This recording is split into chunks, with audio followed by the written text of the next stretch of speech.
Something wrong with that in the background.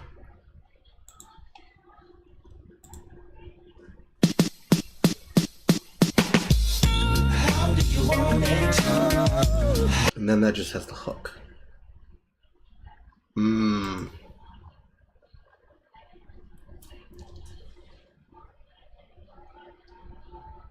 What I want is a sound font. Well.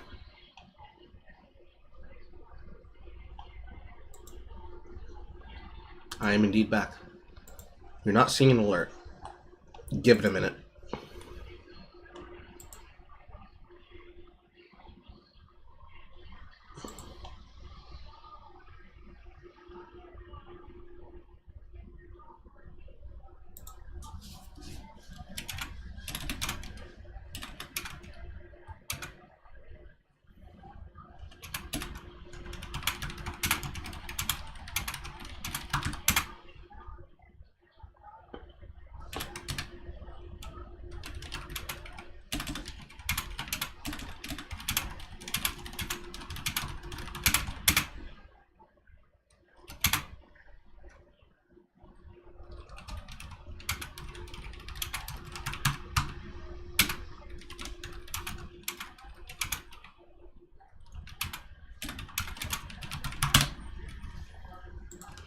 If the updates don't work properly or they don't update and sync, I'll look into that.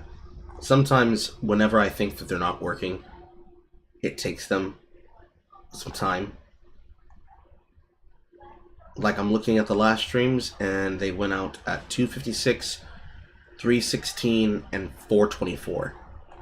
So I would say give it some time and see if they don't function. If they're not functioning and it shows the bot as offline, then it's probably because the bot is offline. But you're right, I don't see the alerts inside of content announcements. Give it like an hour to see if they sync up. But I am indeed back with the milk.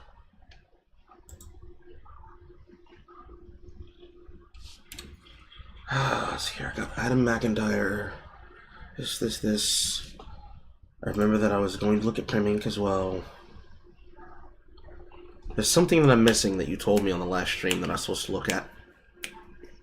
That I said that I was going to look at Tuesday, but I couldn't because I had to deal with some fucking in-house family issues.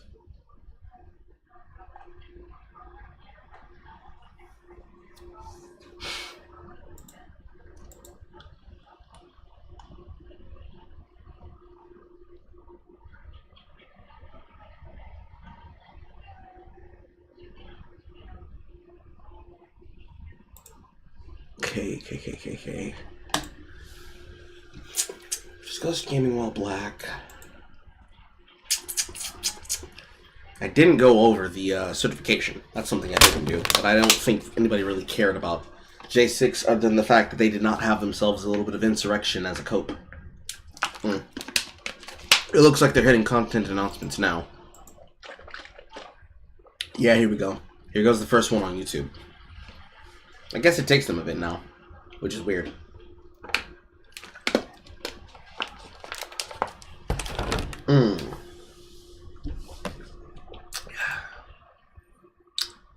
Friday Night Funkin' Degens. Because there's Primink. And then here's the Degens.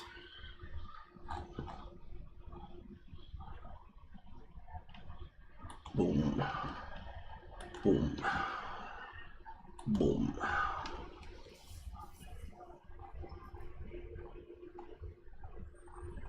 Here, the writers. And then Primink's folder.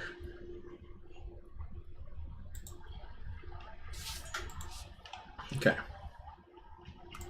Boom. Boom.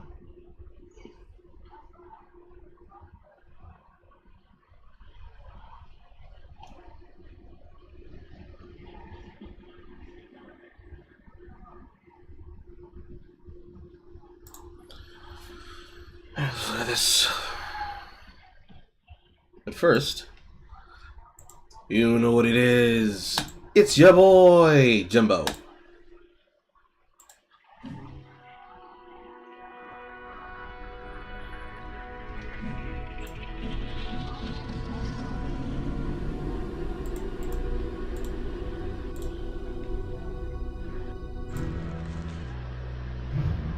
Alright. There's so much to Voldemorting Yoshi Epic than the repost of the Dog TF art. Memer Squad, Sonic EXE, Always Dirty, Never Washed, SMLTWT, SML, Humpkin for Blumpkin, Evil Jerry, Atheos. Let's look into Yoshi Epic on a side browser.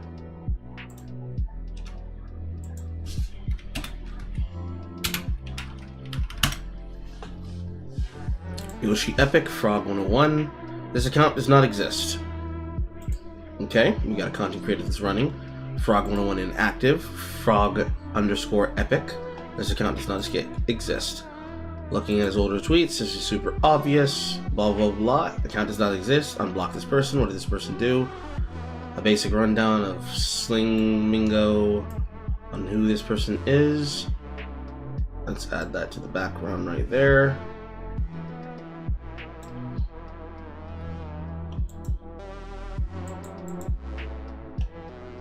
Frog Amber Yoshi Epic _1. The person who used to be presenting on this multiple times. Individual claiming that other people are misunderstanding things, but according to Google, 19-year-old female, profile picture by someone named Charlotte, Friday Night Funkin' composer and streamer working on SML Mix and MMNM among others. Pedophiles, zoos, and SHEDTWT do not interact. And whoever the fuck Brendo Real is. Let me know if you need help coordinating a thing. Yes, I will.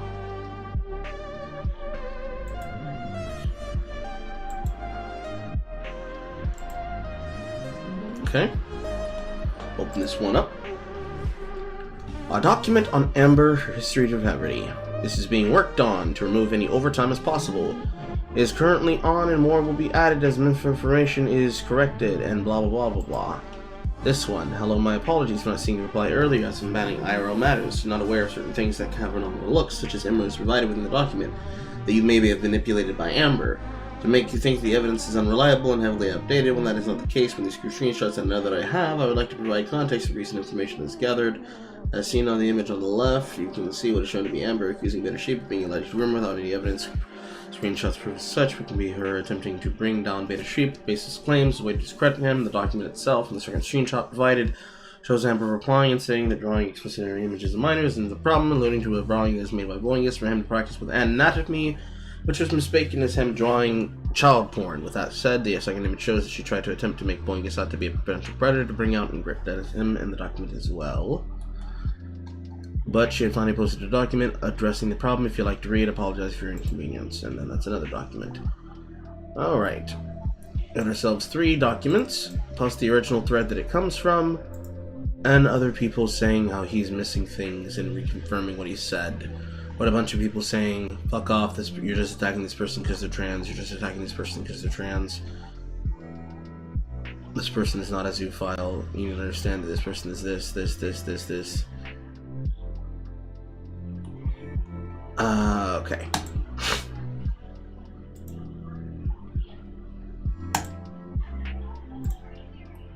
Boom, bop.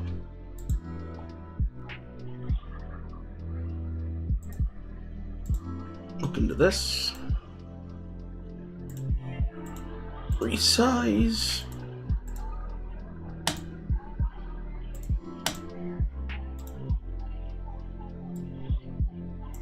Boom.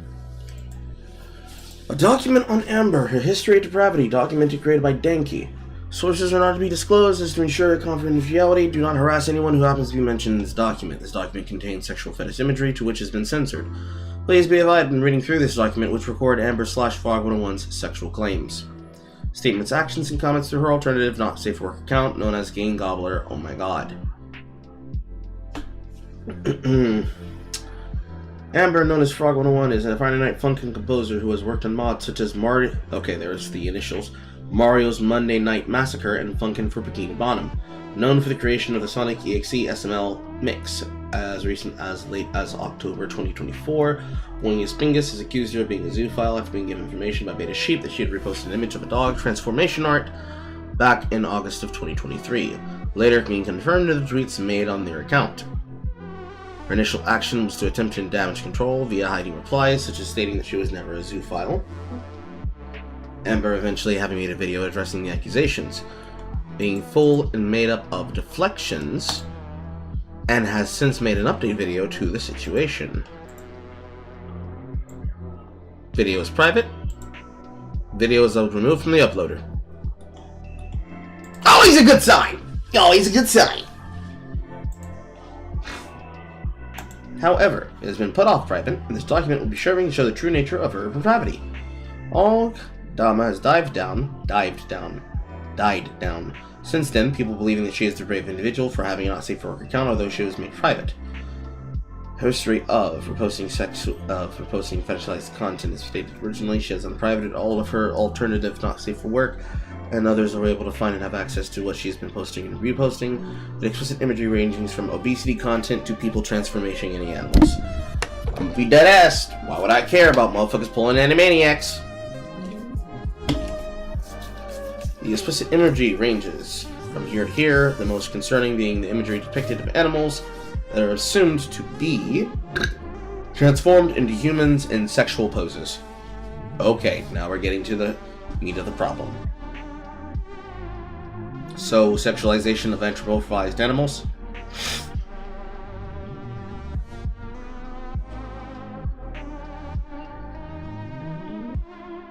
Okay. Okay. So what I'm seeing is a lot of gooning. That's what I'm seeing. I'm seeing a lot of gooning. Some of the art she reposts or replies to are depicted and seen as bestiality within the art shown, which adds to the point that she is the depraved individual. Okay, we got inflation. Apparent sexualization of animalistic body parts. This is just Fujoshi shitpost gooning. This is the picture that we just saw, with them claiming this is them being goon-tastic, but it just looks like a dude drew a shark with a derpy face. Due to there not being enough substantial evidence and only going off what was said in each tweet, take this entire section with a grain of salt. IRL content. As stated by Amber of March of this year, she had deleted all her IRL content, giving proof and shows beyond a shadow of doubt she directly admits to having created and posted explicit images of herself on her alternative not safe for work account. I stay private till I can change my username. All IRL content has been deleted. Why are you saying the shit out loud if what you're trying to do is to avoid controversy? Very interesting. Number 2, fantasizing of turning into an animal and being treated as such. I'm gonna be dead ass, my man. That just sounds like they, it just sounds like they have a fetish in being treated like an animal. That does not make them depraved. Makes them weird, but it doesn't make them depraved, and it certainly doesn't make them a zoophile. They have what we call a degradation kink.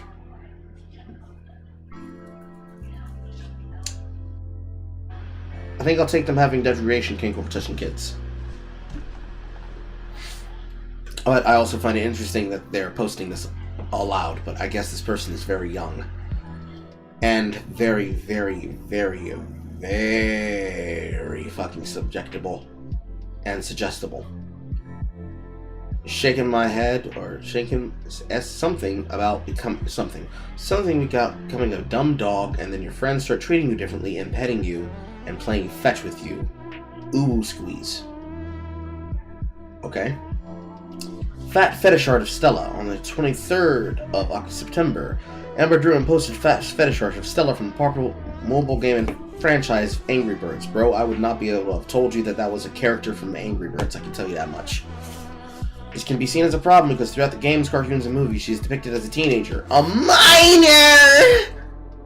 She was depicted as a minor! So it's bad! This information is concerning, which can push and further claim that she is a depraved individual.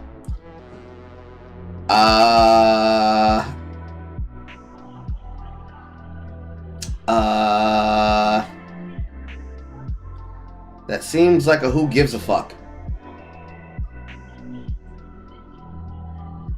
Yeah, I'm gonna be dead ass. I think this goes into the range of who gives a fuck. 2 accounts that she currently follows. There has been recent information that has been brought to me that she is currently following an account, who cares, that posts explicit imagery of people transforming into inanimate objects and or entire animals, the account being called Taotora6, and she is still following said account. Another account she follows is called Poochie1, and the art piece depicts media displaying an image depicting a minor being nude and getting inflated. Are they marked as not safe for work?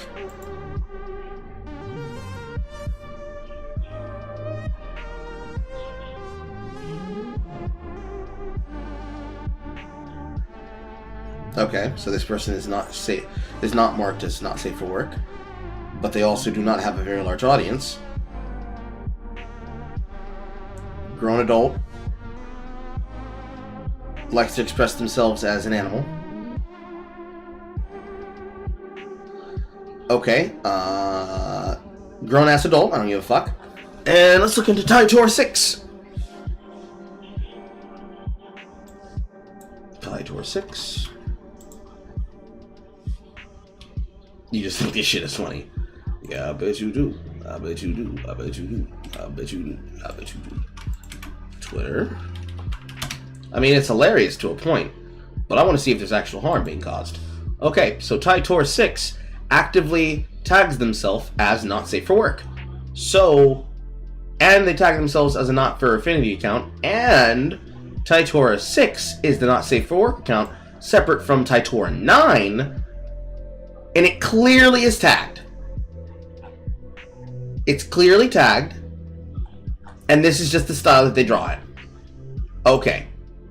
So, the motherfuckers y'all just mad over nothing then. I'm just mad over nothing.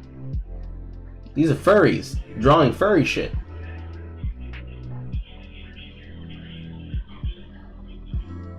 The fuck is wrong with y'all?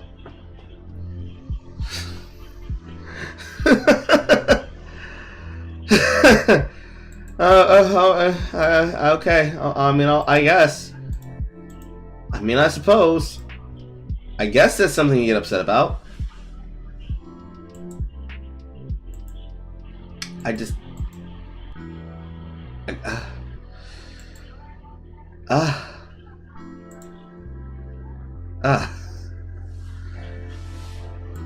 Also, I did not turn on my other outposts, which means I probably have to redo my Twitter one. Let me double check that for a second. Yeah, I gotta re-updo him.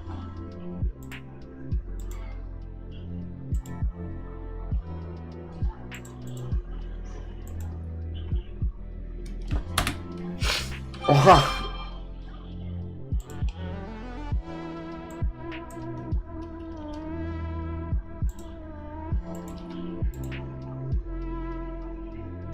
Boom. Boom. Boom. Boom. Boom. Boom. Thank you, Pascal. Okay. So these are just furries doing what furries do. And the furry is doing what furries do in the place that is tagged as furry shit. So you are getting upset about this person doing furry shit. And you consider furries to be... See, this is a great macrocosm of that conversation that we had with Star the other day. And by the other day, I mean like months ago. This is clearly an individual that has decided to create an issue over other people being mad about other people's proclivities that they get into when no one else is around. My conclusion and closing thoughts. Back in March, when I was just hearing about her not safe for work account, I already known she was a bit weird, but she posted suggestive art of her OC and the elephant power-up, but nothing had ever shown me how truly depraved she was. And when she threw fat fetish art of Stella, someone that was depicted as a minor, that made me leave the SML mix and forced me to abandon what I worked on for the development team. During all the Zufile allegations on Amber, I had cut her off and made a community post denouncing it, not once bringing up the drama. Even after that, she went ahead directly to say fuck Danky, along with making out with one of my friends, along with what the fuck does along with make out mean in this instance? Along with make out one of my friends along with making out one of my friends to look like a terrorist and have some of her friends harass one of my other friends, which is a dick move. The fact she decided to do that because we left her dead scene pushes me off to this day.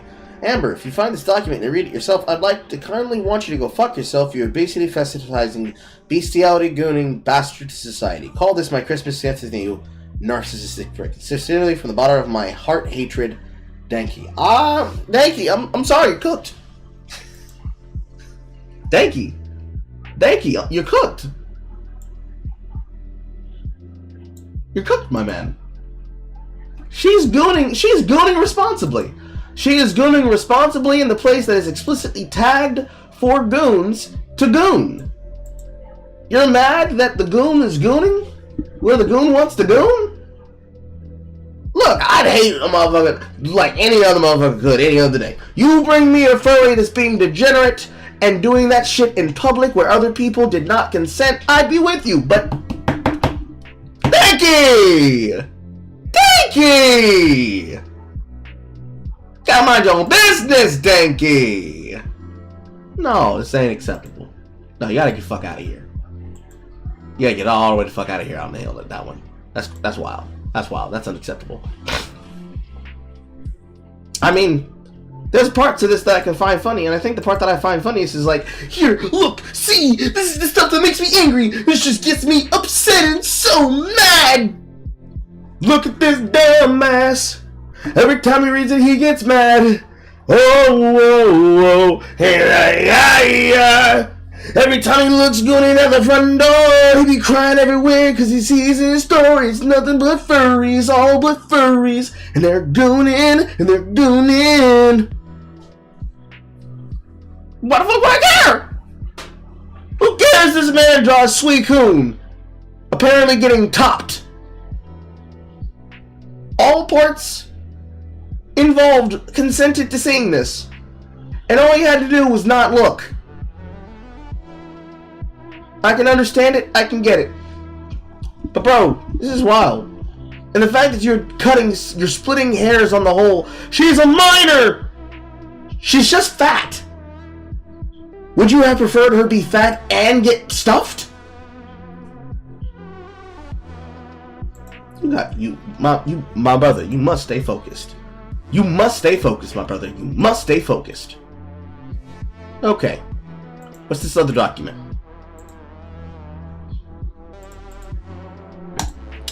This one is written from Amber. At the fiasco that is the Toastify interview, I had a talk with Toastify, Unknown Beta, and Kane Sucks. I came to the conclusion that the images I reposted and replied under an extension of my actions were inexcusable, wrong, disgusting, and borderline zoophilic. Look, you want to look at animal anthropomorphized porn, you got bigger issues, but I don't think you should have to apologize because you were gooning responsibly or irresponsibly in public. I'm not finna jump on that bandwagon of how dare you have sex with animals. I don't care. Real people are not involved. You've got tastes about yourself, and you're learning things about yourself that you need to talk to your immediate partner with, okay? Like, you're messaging under the pictures of things. Okay, cool. But what about you saying you want to be treated like a dog? Look, we just experienced the puppy dog Amber. We don't need another move of that. This seems like white woman behavior to me. You got bigger issues than these pictures, okay? You got bigger issues in that picture, in my opinion. It is unacceptable. I'm sorry to everyone who was involved and slandered by me, including Mutant, Beta, Boing. Truthfully, I was scared to lose my friends over this, so I kept deflecting and accusing. I was selfish and I apologize vehemently. I'm going to try to seek therapy, easier said than done, and leave the online space for about 1 to 2 years. I need time away from the spotlight. I'm not coming back under a new name. I need serious help and time away from the whole space. What you decide about me is up to you. Whether you leave or stay, completely justified. I won't stop you. Suicide bait was also not right in the slightest. Couldn't tell you what was going through my head and what I was doing. You just told us. You were scared to lose your friends. You're doing anything possible to get motherfuckers to stop. Cringe, but okay. Over pictures, but okay. I ain't gonna hold you on that. I'm not gonna hold you on that. I'm not playing victim anymore. I'm seeking myself and leaving social media for a long ass time. Thank you for everything. Okay, acceptable. update. I want to add a few more statements. I stand by what I said in the document, but certain actions to the other side were taken on too far. Not naming any names, but you know you are. It's creepy and borderline obsessive. Stop stalking every move I make. I want to be left alone. Leave my friends out of this. There's absolutely no reason for you to drag other people down too. As for the channel, a video or two might be uploaded in there, but it doesn't mean I'm returning. I do this YouTube stuff because it's fun. I, as many others, want to just leave the debacle in the last year. Please respect that. Thank you. And then the person who posted this as a rundown of who is Sling Mingo. Who is Sling Mingo and how are they relevant to this? Leaking other mods, creating the Funk G server. While being 14, he acts like an edgy teenager that is obsessed over FanChan and makes the most fucked up shit. They're obsessive over Kino 9988 and Aether-DX. Who the fuck is that? Help me, I'm in a group chat with Aether-DX and they keep adding me back. Aether left, but holy shit, make me so uncomfortable, so goddamn fast. My glasses are dirty.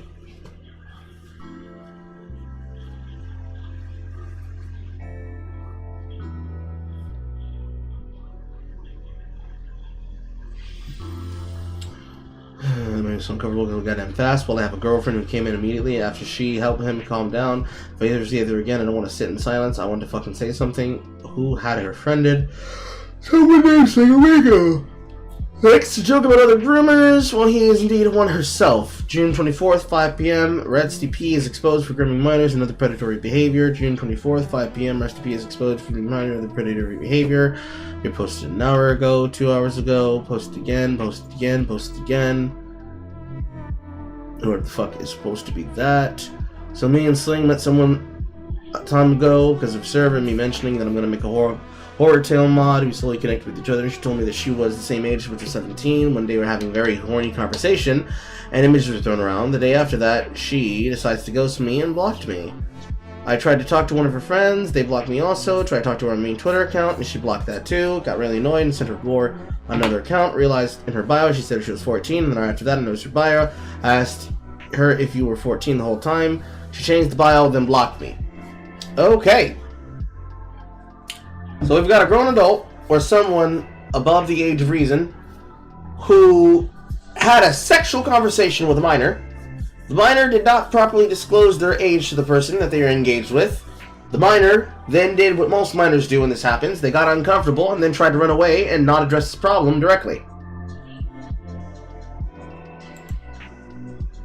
I think you meant nobody cares what she wants to draw furry sex porn, not nobody cares about sexual animals. You're correct. You are correct. That's what I meant to say. Okay. So right here, this is whatever the fuck this is. Whoever the Slingamingo is.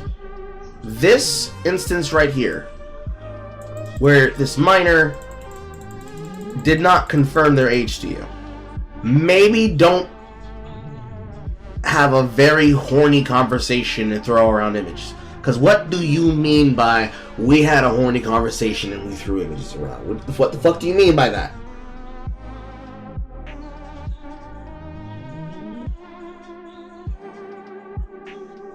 I shudder to think about what they mean by that.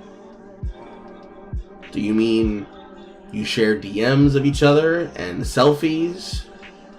Do you mean you shared pictures of your favorite goon material? Like, what are we talking about?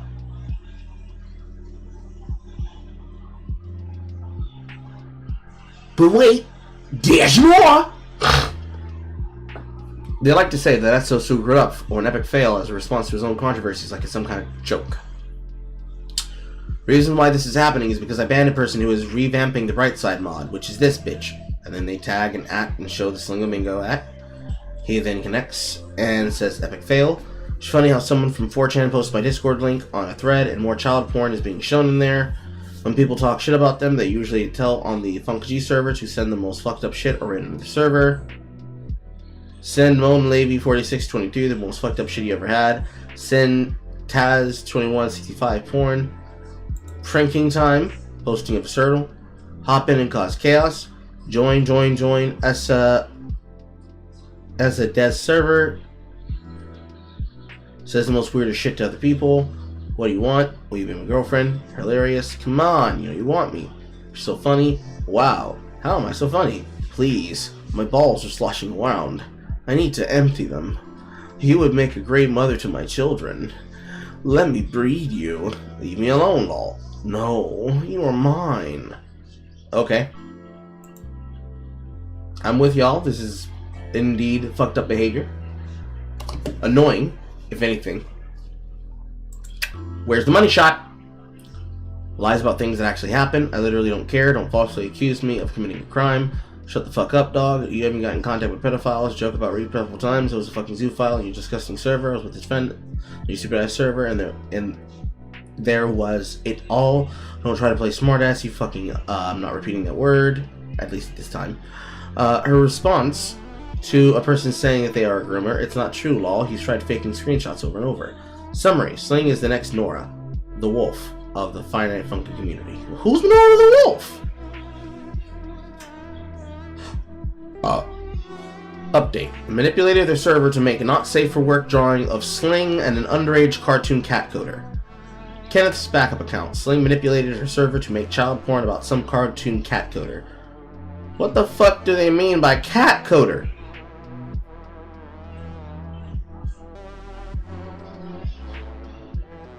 She also has an alt. What does that fucking say? So many people already hate Sling, so if the screenshots get spread around, then it's over. This is Sling.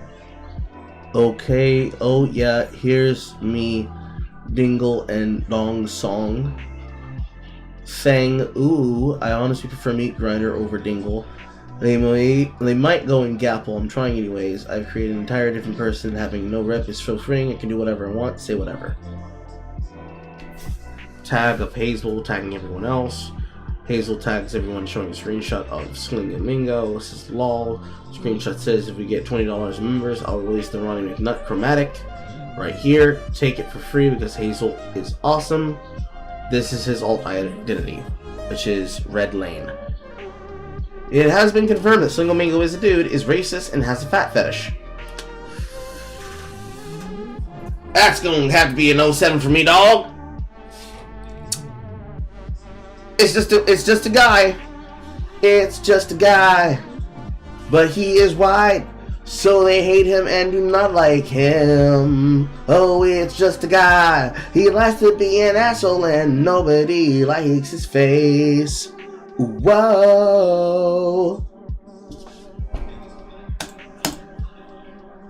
Huzzah. Pick my cotton post haste. I'm not saying that. And then slurs, slurs, slurs.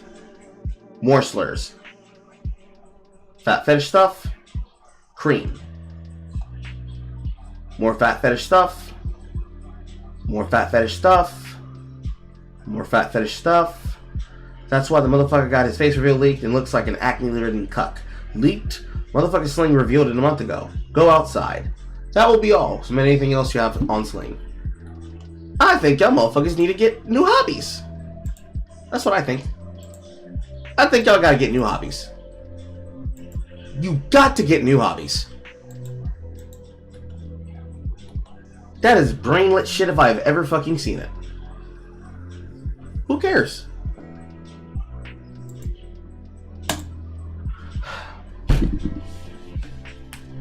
Look, I continue to hold the position. I could give a fuck less what a person draws in their privacy and what they do in their privacy, as long as they're not breaking the law and they ain't hurting nobody.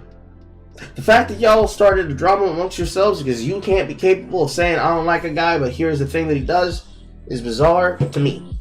Then the fact that you further have got people there that are just there trolling for the love of the game, I could say it's respectable, but honestly, that kid, the Slingo Mingo individual, that's tryhard. Everybody else, for that girl, the Amber individual, if she needs to take a step off the internet because she feels she's gotten too permanently online, good for her. Good. Dandy, you gotta straighten yourself out, bro.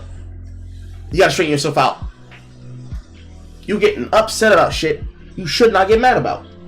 And you acting like it's somebody else's fault. That's just gay. That's homosexual, the highest quality. Because there's no reason for you to get that upset.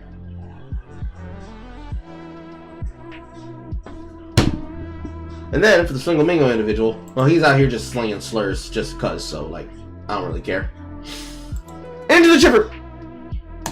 And now that brings us to Primink. Give me a second.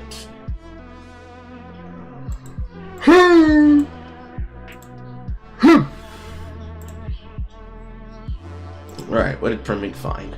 A TikToker stealing people's identities for views. The truth about.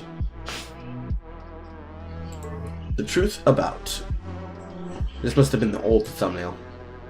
Yeah. This TikToker is stealing people's identities. Okay, Primink. I will mute Balatro.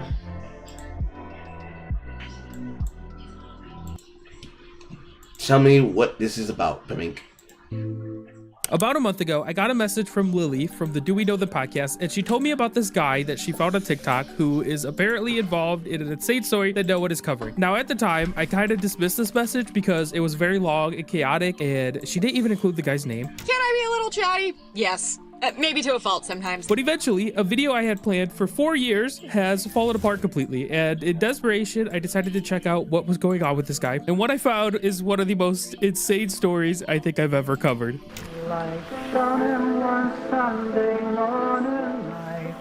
This is Internet Sweetheart, aka Face Tap Baby, aka Modern Day Angel, aka Internet Cockroach. If I kept going, we'd be here all day because he's been banned from TikTok a countless number of times, which he proudly displays on his bio, claiming he's the most hated and banned person on the platform. And before... Let's see here, what names we got. Cockroach. If I kept going, we'd be here all day. Internet Cockroach, Internet Sweetheart, Face Tap Baby, American Loser, Online Outlaw, Face Tap Baby 2023. Various differences of Face Tap Baby with names behind it, and Internet Sweetheart behind it. Ethan Scarcelli, Electric Experience, Modern Day Angel, Online Superstar. Day because he's been banned from TikTok a countless number of times, which he proudly displays on his bio, claiming he's the most hated and banned person on the platform. And before we continue, I know what you guys are thinking. He has beautiful eyes. No, but seriously, the face tattoos are the least interesting thing about him, so you guys just need to ignore them for now. Pretend they don't exist. The videos he makes on TikTok are what I would call clapback videos. He takes mean comments people leave on his post. And yes, I'm so fulfilled with these. So, Modern Warrior, that Indian that found himself deep inside the womb lands of Michelle Hart to me. Another clapback style TikToker that likes to talk a lot of shit. The individuals like this don't live long on the platform because as soon as people go against them and the movement pushes against them, here today, go tomorrow. They are a dime a dozen on the platform, but there are so many that are intersecting through various degrees that most of the individuals that you've seen me clip content from for the purposes of TikTok insanity videos, many of them are clapback designed because they don't ever actually engage with the argument you present to them. They just try to cherry pick your argument to try and dismiss you, and that's definitely what people like this do. I've seen this guy actually, but I'm much more associated with those that try to get on top of social issues and shit. Lord knows if you look at the comment section of some of the most recent ones, some of the most recent videos that I've posted specifically that are on TikTok are responses to other people. Especially the ones that are responses from shorts that are cut from my streams. You've had motherfuckers jabber-jawing, going back and forth about, actually, it's very cool to support murder, and shit like this. It's bizarre. There's an entire marketplace for doing this shit. Because they build an audience off of it, and they keep doing it. They build an audience, they get banned, they go right back to doing it. It's like Pearly things. Could we support each other? I'll drop you a follow for follow. How about, Tommy? You have confidence in your content, and your content's good, so I follow naturally because I like their personality. If no one else has encouraged you, Tommy, I'm going to encourage you today. You can be good enough. You can be good enough, just like Carl. You are enough. Queer kid stuff. Of course, unless that's a bot, which in case is going to get banned in 5 minutes. But clapback content is fucking gay, and I'm going to break down why. Number one, you don't exist without there being a conversation already existing about something. You don't exist in your own dialectic about your own conversation. You effeminately exist to be contrarian. Which then, number two, means that your entire industry structure stops functioning when you are talking about something that cannot have a subjective opinion. over something that can be objective, as in no longer about talking about the thistling and the needling of the reeds. You're talking about X, Y, Z, this is true, this is false. And repeatable scientific examples, you have curtailed and controlled the conversation that you could have about multiple things down to a very simple iota. And that factor creates a never-ending vortex because, number 3, on every issue that you do not have a hard stance, there is someone that's going to have a crazier, harder, more insane stance than you. And at that point, you are just one voice out of many screaming over a crowd.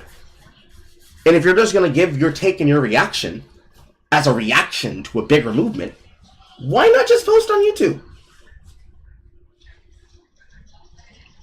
Instead of making microblog videos on TikTok, why not just be on Twitch? Shit, why not buy X Premium and then live stream to X while streaming on YouTube, while streaming on TikTok, while streaming on Twitter, while streaming on Twitch, while streaming on X and or Rumble or any other site with any other take?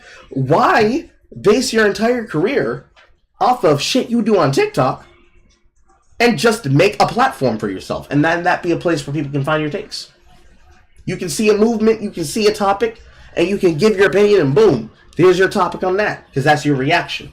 If people go back and forth with you with the woody woody woo, then you can just talk about the shit. And that's your platform where you talk about your opinion of their reaction. Versus every single time you talk to someone, you're trying to do an interpretation of fucking insult humor where you're making fun of them and how they appear. Yeah, how'd that work out for Modern Warrior? I remember the fucking post that I made about him. I came across his content one day. I just said, on my way to fucking work, working at fucking thesis, you're fucking annoying, dude. This motherfucker trying to come up with ways like, yeah, you look like a plum. You look like a plum. And it's like, bitch, this ain't how you roast. Let me teach you how to summarize this shit. Because then, number 4, if the person you're trying to insult has better insults than you, I can steer your audience. Because hey, why are they there? Because they find you interesting? Because they find your insults great? Damn, you better not let somebody with personality come up in that bitch. They're gonna eat your shit overnight. And that's kind of the problem with all of them. There's dime a dozen. So many of them only exist like that. It's so fucking boring. It's so fucking boring. So fucking boring. Bring the sound down a little bit. It is so fucking boring listening to an insult drive-by video. That's what they call them on the platform. They call them insult drive-by videos. They're so boring to deal with and so boring to listen to because they never actually have anything really important to say. They don't add a perspective. They don't add an opinion. They don't help you understand the world that you're moving in or the circles you're moving in. It's popcorn. Shit gets old, shit gets stale, and they never bake a new fresh batch. It's just the same fucking popcorn every time. And then he somehow finds out information about them, like arrest records or some kind of scandal, and he responds with a video exposing them while making a bunch of jokes about it. You know what else is a little bloated? The body of the person that you ran over. If I had to write a documentary about you, the title would be Vroom and Doom. Honestly, what you did wasn't even a hit and run. It was a flatten and flee.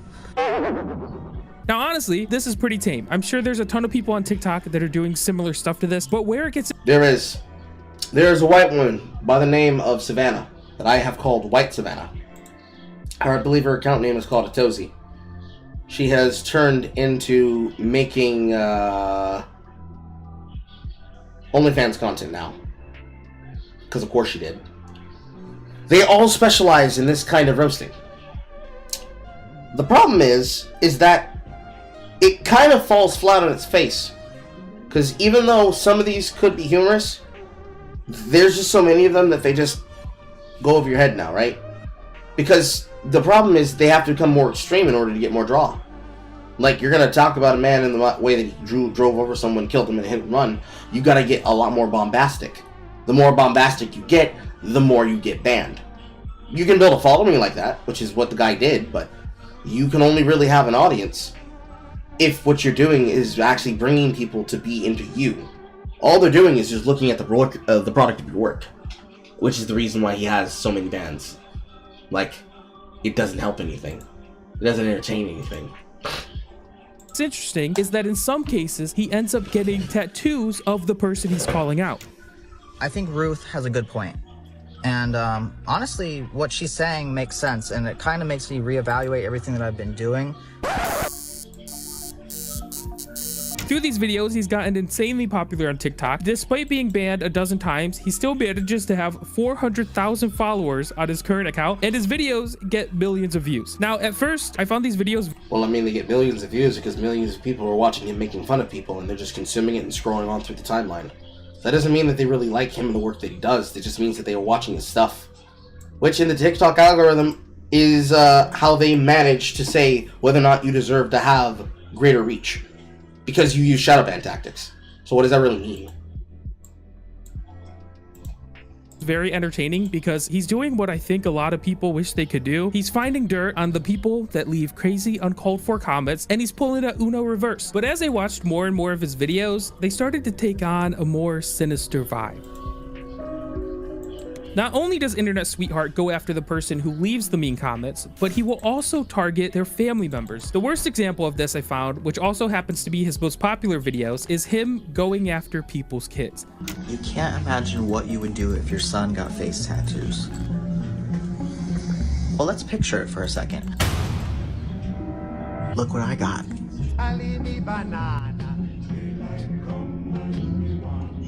And I gotta be honest, when I saw how many likes these videos got, I kind of lost faith in humanity. I think it's one thing to go after someone being mean to you, you know, that's okay, fair game. But getting a tattoo of their kid is so messed up. Like, this feels illegal to me. Now this... Well, the problem is that the feeling of illegality is what you claim is what creates the virality.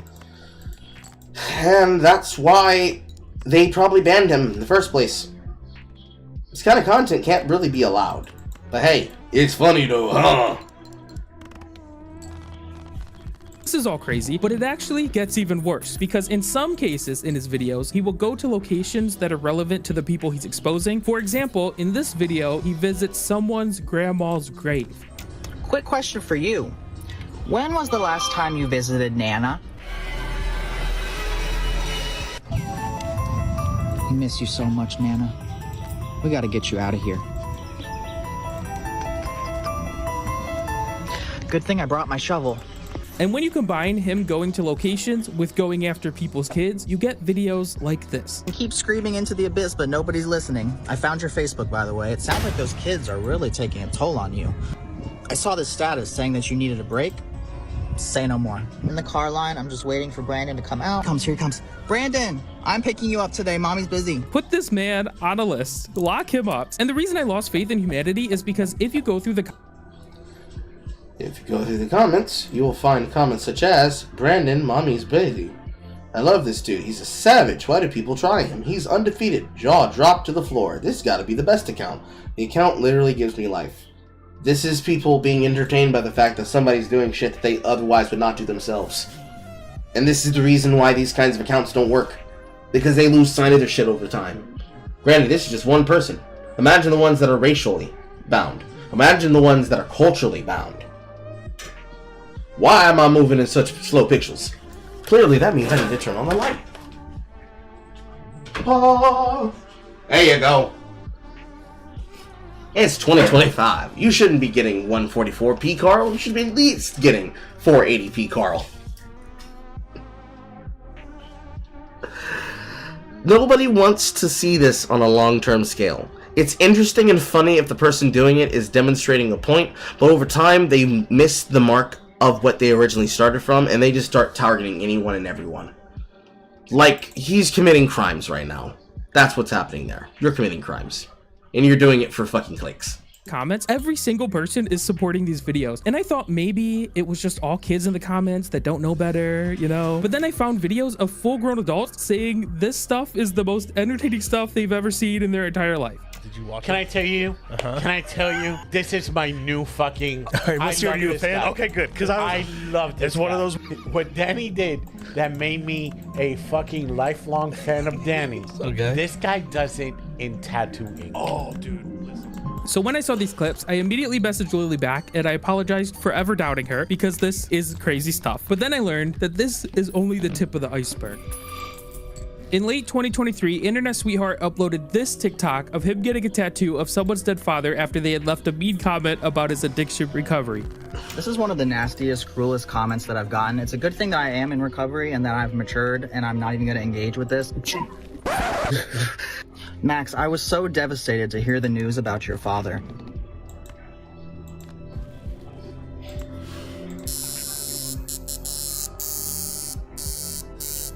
After this video, the original commenter threatened to sue Internet Sweetheart for the tattoo, and they ended up going back and forth in a couple videos. But the story ended up getting shared all over the internet. It was covered by Ray William Johnson and No Jumper, and Internet Sweetheart got featured in a bunch of articles on Variety and Vice. This was the absolute height of his fame, but with more and more eyes on his videos, some discrepancies started to appear.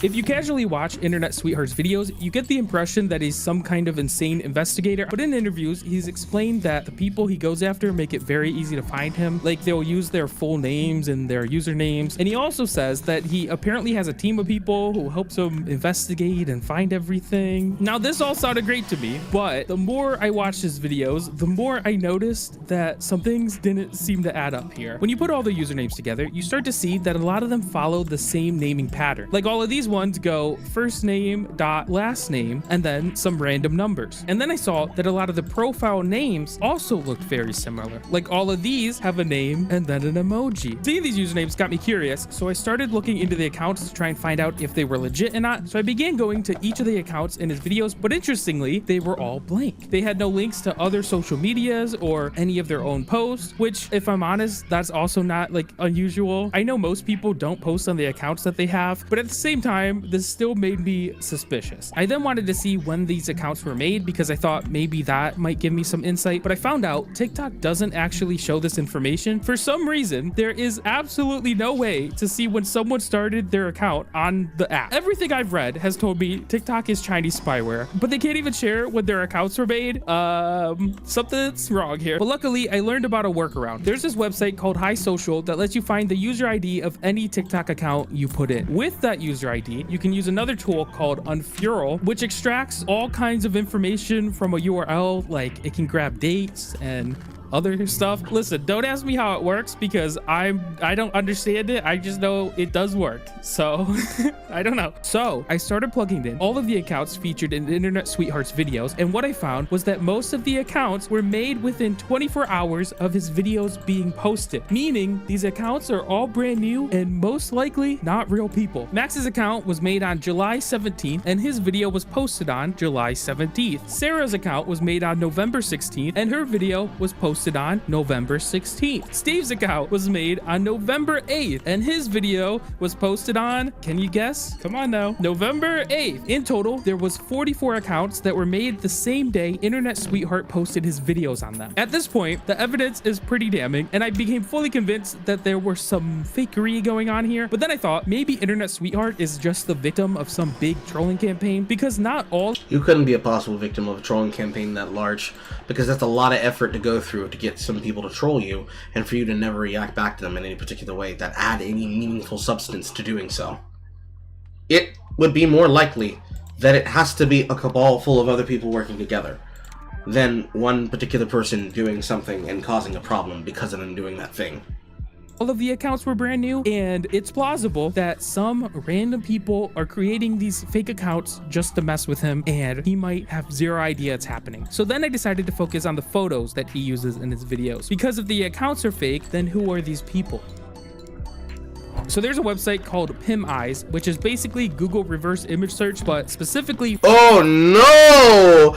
Not the fake ship technique! No! You're not stupid enough to use trackable fucking spectrograph information that tracks the metadata of the pictures you're using in your shit.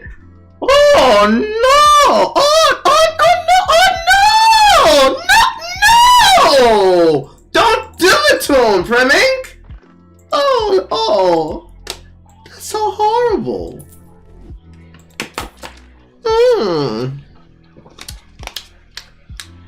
That got some tang to it. That's so horrible.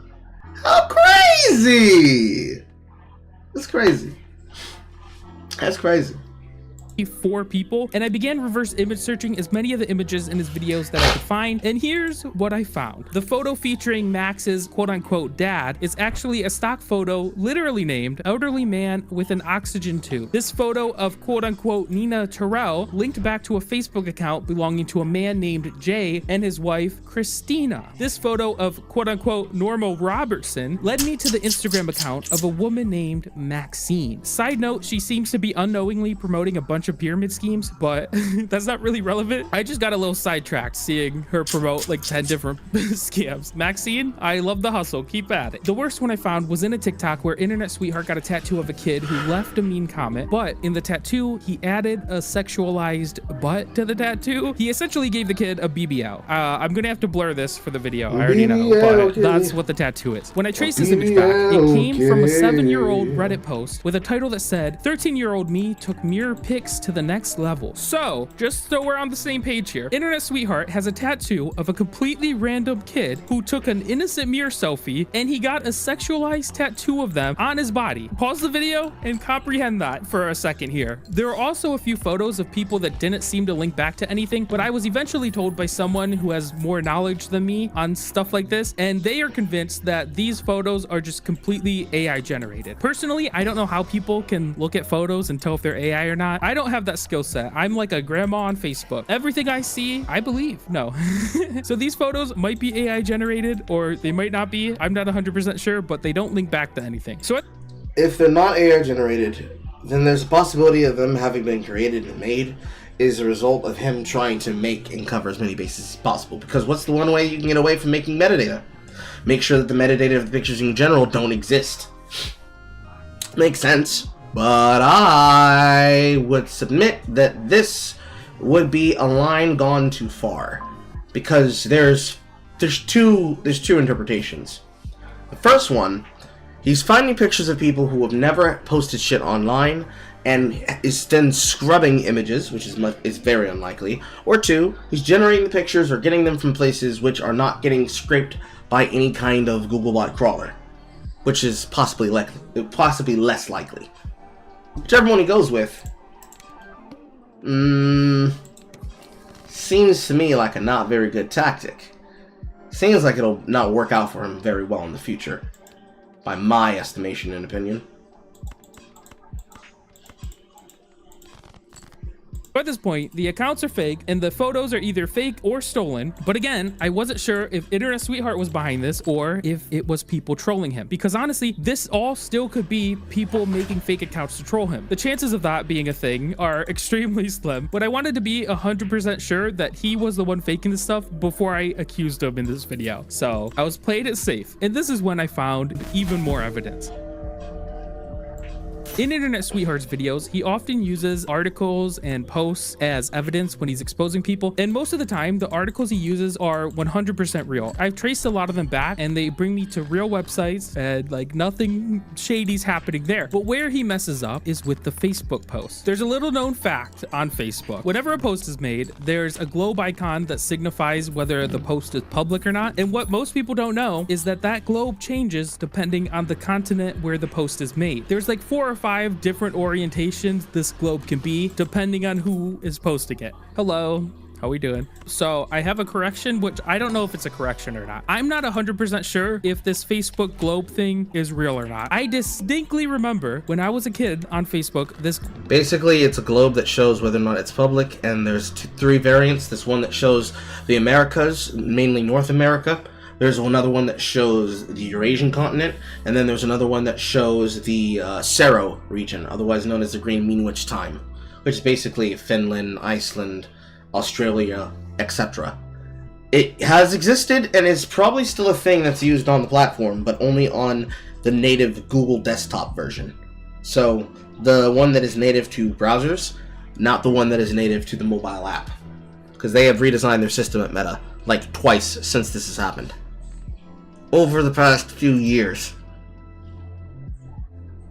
globe would change depending on what continent you lived in. But while I was editing, I was trying to find articles about this to, you know, show in the background, you know, but I couldn't find any articles mentioning this. And I was only able to find like 3 mentions of this existing at all online in old forums. So either this does not exist and I completely made it up and these other people online made it up, or what's more likely, I think, personally, I think Mark Zuckerberg has removed any instance of this existing online because he's trying to hide the fact that they were stalking people back then. They knew where you were living, they knew your continent, and they weren't hiding it. And by the way, this doesn't affect the next part of the video. He's still faking the post, but I need to know the truth here, okay? I'm losing it. The reason this globe is important is because when people fake Facebook posts, they will often get the globe wrong because a lot of people aren't aware that it changes. And in Internet Sweetheart's videos, every time he shows a Facebook post, if you zoom in and you look closely, the globe icon always shows Asia, which is wrong. These people aren't posted from Asia. This means the Facebook posts he's showing are fake, which also means he is 100% fabricating everything because he's the one claiming to find these posts. The posts aren't real, the people aren't real, the photos aren't real. He has faked this all. Also, another bit of information along the way while I was looking at the Facebook post, I found the location of the daycare and the graveyard that he showed in the videos that I showed earlier, and both of them are within half a mile of each other in Internet Sweetheart's hometown. He even used the same graveyard for 2 separate videos with 2 different gravestones, and in one of the videos, he claimed that the gravestone belonged to someone's dad, but it actually belongs to a 3-year-old child who died in 1971. I rest my case. This man is a fraud. Before we continue, this video is sponsored by Delete Me. There are these companies called data brokers that will gather all of your personal information, like your address, your name, your family members, your Primink, I'm trying to beat the allegations, but I have to fast forward through if I want to do that. But you know what? We're going to listen to the ad today. Tell me about Delete Me, Primink! your phone numbers, etc. And they will post this on the internet for anyone to see. You can search your name right now, and hundreds of these websites will most likely come up. Now, this is scary because it can enable malicious people like stalkers or scammers to use this information to target you or your family members. And the only way to get your information down from these websites is to go one by one and opt out of them sharing your information. But the problem is they make it as difficult as possible to do, and you will spend untold amounts of time fighting hundreds of these websites that exist. And even if you do get your information down from all of these websites, these scummy people will create new companies which will make you start the process all over again. This is where Delete Me comes in. Delete Me is a service that does all the work for you. They scan hundreds of these websites looking for your information and then automatically start the process to remove your data with no effort on your end. You'll receive periodic reports like mine that show you all of the websites that have your personal information, all of the websites it has been removed from, and all of the sites currently in progress to get removed. And the best part is that Delete Me will continue to scan these websites and new ones that pop up to make sure you are always protected. You can go to joindeleteme.com/Primink and use code Primink for 20% off all of their consumer plans. Links in the description. What a deal! Thanks, Primink. First, when I found out all these videos were fake, I kind of respected it because he's creating countless fake accounts. He's making fake posts. He's finding photos to use, and he's making up entertaining stories. Like, this is a lot. Yeah, he's doing everything. He's making up the fucking story. He's creating the hater. He's creating the setup, the takedown. This man is a true syndrome. Just create the image, destroy the image, reassertify yourself as the base Chad with the fat cock. Everyone's happy at the end of the day. Clap, clap. Wonderful entertainment. If it was just entertainment and it was to be confirmed as fake, it'd be great. Because the next day it could be like, yeah, it was all fake. What did you expect to happen? But, like, this is the problem. He can't say that.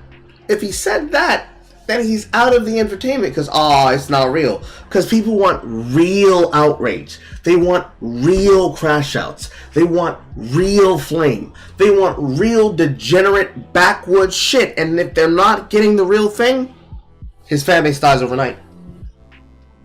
That's why Savannah has the audience that she does. It's why there's a differentiation when you're talking on TikTok about Savannah or Savannah, that you're talking about Savvy, whose name is Savannah, Black Savannah, White Savannah. Because White Savannah is a fucking crazy person. Black Savannah is just a black woman living in Louisiana who wants to talk about real shit and real politics. Just like Jay's doppelganger, True TTV. She hates that I introduced her to that. And True TTV is just a black woman who just looks like she could be Jay's sister. And she just talks about shit. In fact, I think I will show you to her. Or I feel I will show her to you backwards.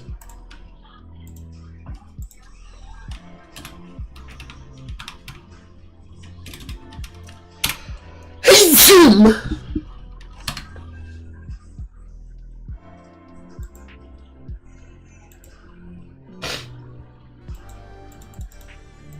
I'm finna tell y'all why y'all should never delete y'all TikTok. That is not true TV. That is just a random black woman. TikTok, stop trying to ask me if I can have cookies.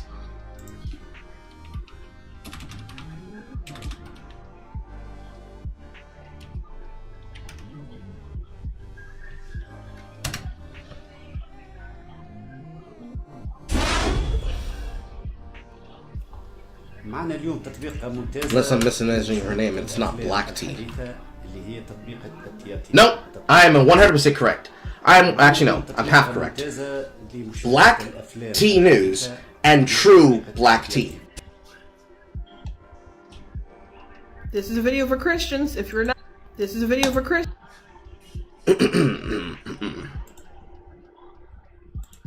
So this image right here. There she is. That's Jay's doppelganger. The fact that I showed her this shit and her immediate response was "fuck you, Carl."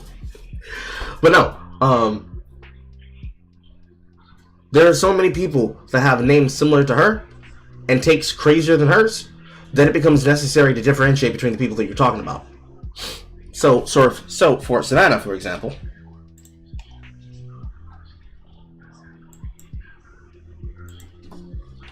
this is Sav.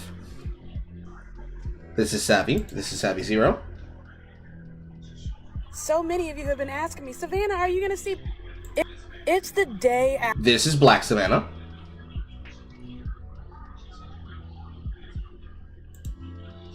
Let's see here. Fucking Tozy. I have to look at the other way.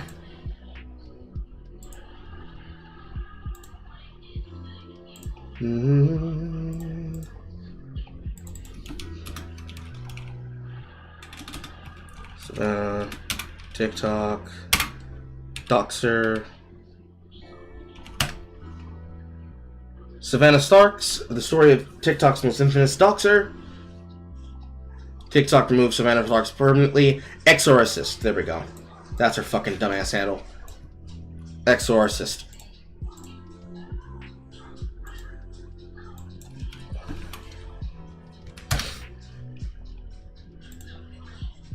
This is white Savannah. Why are you so offended by it? This cancel culture shit has got to go. It's time to cancel the cancel culture. Guys, I think we know what to do. Share this. Share this if you are sick of this. Boo, you dumb piece of shit. I let your dumb ass go on for 2 fucking days while I received thousands of troll comments and death threats. Thousands. And while this certainly isn't anything new to me, the efforts you, sir, have gone through to silence me for holding a misogynistic piece of shit accountable, huge red flag, my guy, the first of many. Initially, I just wanted to get some more information about you, seeing as how you've been obsessed with me since April. But then I saw you liking tons of unalive comments in your comment section. So naturally I said, fuck that, you're about to lose your job, sir. Hi, Brian, firefighter paramedic at Roy City Fire in Utah. Can't forget Unified Fire Authority paramedic. I figured I'd just let them know what their employee's up to on the old tiki-taki and be done with it, right? Wrong. You see, because once you realized that you don't scare me and several larger creators called you on your bullshit, you immediately weaponized your dead wife. Red flag. And something in my gut told me that the whole dead wife, single dad vibe was a fucking lie. And of course I can't just say that without looking like a fucking asshole. But luckily I found proof, because you're a dumb piece of shit.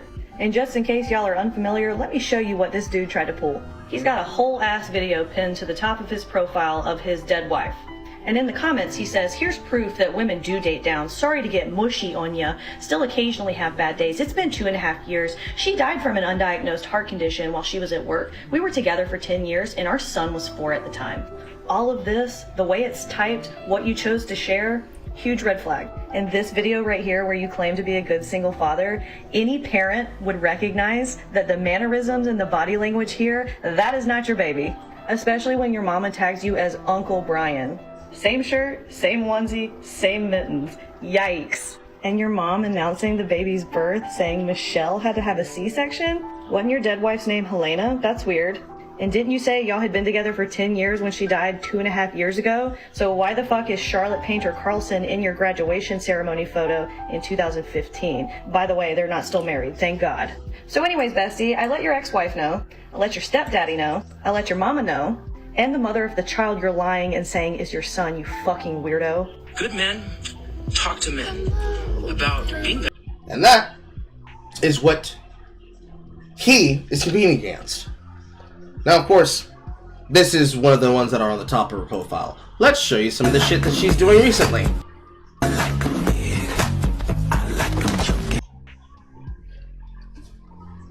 From, haha, here's a guy that's trying to claim somebody else's baby as theirs to, hey guys, do I have the pog? Am I of the pogs? Can I say that I'm of the pogs? This is the shit that I be on. This is the shit that be making me fucking insane. It's probably some of the worst shit you ever fucking see. Because they create their audience doing one thing, and then they pivot. Every time. They all start out doing one thing, and then they pivot. Of course, this should be from her sex worker arc. So, pinned video. Biloxi, Mississippi. This ER nurse video of her driving antagonizing another person. Okay, this is gonna be kind of a weird. Silly stuff. Hi. Okay. Hi, hello. More silly stuff. More silly stuff. Hi, hello. This is just your annual friendly reminder from one Southerner to another that if you plan on making Hoppin' John tomorrow for New Year's Day, that. And then more shit and more shit and more shit and more shit. Some are hyper-viral videos. Let's talk about these blue bracelets that some, like this, especially white women, are eager to wear as a signal of. Because of course she was amongst one of the many that had fucking takes like this amongst shit like fucking politics. Okay, this is gonna be kind of a weird haul, but this is just bear with me. I was at Walmart today. I only needed one thing, but on the way out to check out, kind of. It's the shit that all of them are on. It's the simplest cycle. She is like every single one of them, and he and his content is just like hers. All of them are cantankerous. All of them are quite literally doing outright illegal shit. It's just that some of them are making entire livelihoods having done it first, in their particular viewpoints. Because some of them are women, like Savannah, white Savannah. They make it as bestie, red flag, you thought you did something content. Clapback, snapbacks that try to proliferate off of black terminology. Either way, it was important that I showed you that. Both the Doppelganger and White Savannah and Black Savannah. Because that's the kind of content creators that were basically screaming about having to flee the platform. A lot of work he's going through, and I can respect a good troll. Stop eating animals in this world. We milk and we milk and we milk and they say, ow! But the issue is he's involving real, completely innocent people to make these videos. People that have absolutely nothing to do with these comments. Okay, all of you on my account because of this post by Internet Sweetheart. I want to make it very clear, and I know many of you just want to believe what you want to believe, but I actually did not make that comment. Remember how I said the articles he uses are real? Well, that's because they are 100% legitimate articles from real news sites. The way Internet Sweetheart used to make his videos was by finding completely random photos online, like stock photos, or he probably honestly just Googled random photos and just took what was on Google. But the current way he does it is he will find real articles about someone committing a crime, and then he will start working backwards. So he finds an article, and then he takes the name and photo of the person in this article, and he creates fake accounts using this information, and then fights with himself in his own comments, and then makes videos responding to these people. It's actually pretty clever because doing it this way makes it very hard to figure out that everything he's doing is fake, but in the process, he's slandering complete strangers. He's essentially stealing their identity. These people did commit crimes, and they do have articles about them, but they have nothing to do with the fake comments in his videos. And what makes this really bad at is that a lot of the times the comments he creates will paint the people as homophobic or racist or just really nasty people, and he's tying all of this to real people's names. And this stuff could get someone fired from their job, or, you know, this is crazy. The next issue I have is that he's involving kids in his stories. And the reason this part infuriates me is because he's the one creating the fake narratives. So when he gives a real child a BBL in a tattoo, he's purposely creating that story. When he goes to daycares and pretends to pick up imaginary kids, that's him making up a story about wanting to kidnap children. Because everything is fake, it means he is the one choosing to create these creepy kid-centric stories. He could very easily leave kids out of this entirely, but for some reason, he continues to make the stories about kids. So when you go back and see all of his videos involving children, it's honestly extremely creepy, and I fully understand why he's been banned from TikTok so many times. He got a tattoo of a random kid on his body with a BBL that he completely fabricated. I feel like I need to say this 100 times because, like I said, this should be the criminal charges. Lock him up. The next issue I have with his videos is the way he portrays black characters in his stories. Every time he creates a story with a black person, he will make the character extremely ghetto. He will give them bad grammar. He will give them bad spelling. He just gives them an otherwise known as projection, overall negative stereotype. And I wouldn't say anything about this if it was just a coincidence, but the thing is, I only see him do this with the black characters. Everyone else in his stories use perfect grammar and they talk nice. In a TikTok I'm going to show you in a few minutes, he even names one of the black characters Cornbread as their nickname. So he's definitely intentionally stereotyping here. And once again, because it's all fake, it just feels really gross.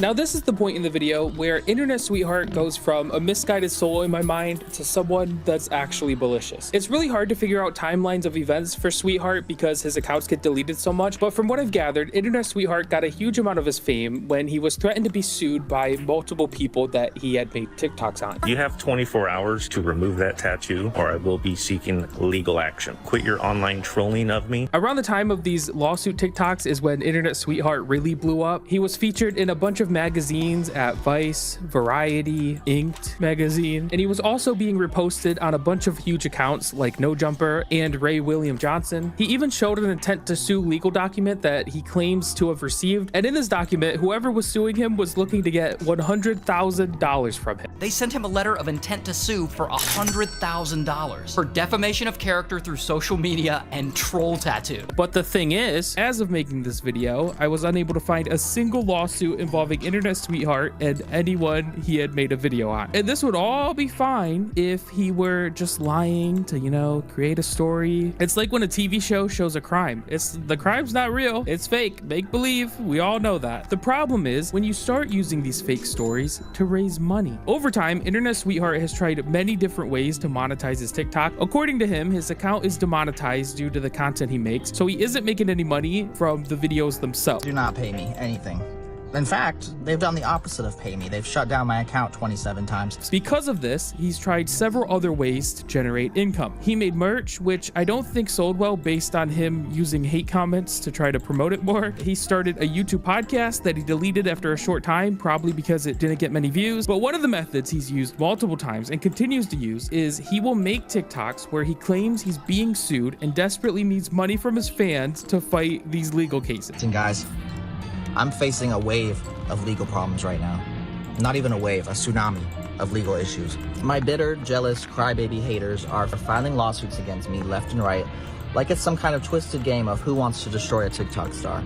I need your Cash App donations now. In total, he's made at least 30 different videos asking his fans to donate to his Cash App for various reasons. Now, I'm not a lawyer, but this is flat out fraud. This is one of the clearest cases of fraud I think you can have. He is asking for donations for legal cases that don't appear to be real, and he says the lawsuits are with people that he has created. So from what I can tell, this is clearly fraud here. And depending on how much money he's received from these posts, he could be facing some very serious charges. I looked up the specific laws in the state he's in, and it says if he made more than $300, and I'm willing to bet he has based on how many videos he's made about it, he could be looking at up to 5 years in prison and a bunch of huge fines. And you might be thinking, good! I let his ass! Good! He was fucking around and about to find out. Absolutely, yes, I endorse it. To yourself right now, oh, Prim, no one ever gets arrested for internet crimes. They don't care. James Charles messaging minors, we don't care. Dr. Disrespect messaging a minor, no one cares. But the thing is, no, people actually go to prison for this stuff all the time. You can Google prison sentence for GoFundMe scam, and there's just dozens and dozens of people all go to prison. If you're frauding people out of donations, it's treated as a massive deal. The thing is though, from what I've read, I think a victim of this would need to initiate a report for anything to actually be done. So what that means is if anyone here is watching this and they were a supporter of Internet Sweetheart and you donated money under the assumption that it was for legal battles involving real people in his videos, from what I can tell, this all appears to be fake. And if you feel inclined, I would recommend reporting this as fraud either to Cash App or the authorities in Tampa, Florida. Now, I have a strong feeling that Internet Sweetheart is going to watch this video, and after this video, I think he's going to go on his TikTok, and I think he's going to make a video, and he's going to say, hey guys, my videos were all fake. Everyone knows this, you know, this was all entertainment. Guys, because I think that's probably his best option with dealing with potential fraud charges, is to come out and say, hey guys, everyone knows it was a joke, you know? And the reason I think this is because in the donation videos, he makes them a little more jokingly than his normal videos. And I think he specifically does this so that when he does get called out for scamming people, he can say, no, look, the videos were clearly joke. I had a stock photo watermark on it. See, it was clearly fake. But the problem is that you're presenting it as real, which is the real problem. You're presenting it as real, and people would not be able to know that it's not real based on how you're selling it.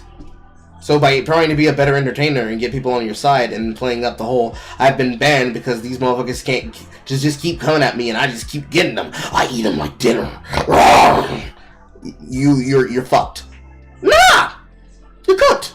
no one believes it's fake. He's managed to convince journalists from Vice and Variety that... Well, that's not that hard to do. They're journalists from Vice and Variety. Come on now. what he's doing is real, to the point where they've interviewed him about how he does it. If you go to his comments, no one is calling it fake. If you search his name, everyone reacts to his videos as if they were real. I've only found 2 instances of people publicly questioning whether it's fake or not. Literally everyone else is fully convinced his videos are real. So if he does come out and say, hey guys, I was clearly lying the whole time, it was a joke, I just want the record to show that no one believed this was fake.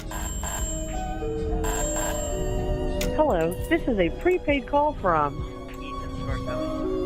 an inmate at the Hillsborough County Falkenberg Road Detention Facility. Just when you thought this video was winding down, it gets crazier. When I was looking into Internet Sweetheart for this video, I found out that he's been arrested multiple times for drug-related charges and contempt of court. And I don't mean to make light of this, but when I was a kid, there were these Faces of Meth progression videos that showed how people changed over time while they were addicted to meth. The idea was to keep kids away from drugs by showing them, hey, little Jimmy, this is what you're gonna turn into if you do meth, don't do meth. And looking at Internet Sweetheart's mugshots over the years, I couldn't help but think of these videos. The change he goes through in just 4 years is actually insane. But I'm not bringing this up just to make fun of him. The reason I'm bringing it up is because as of writing this, Indeed, his name is Ethan Scarcelli. That's crazy, bro.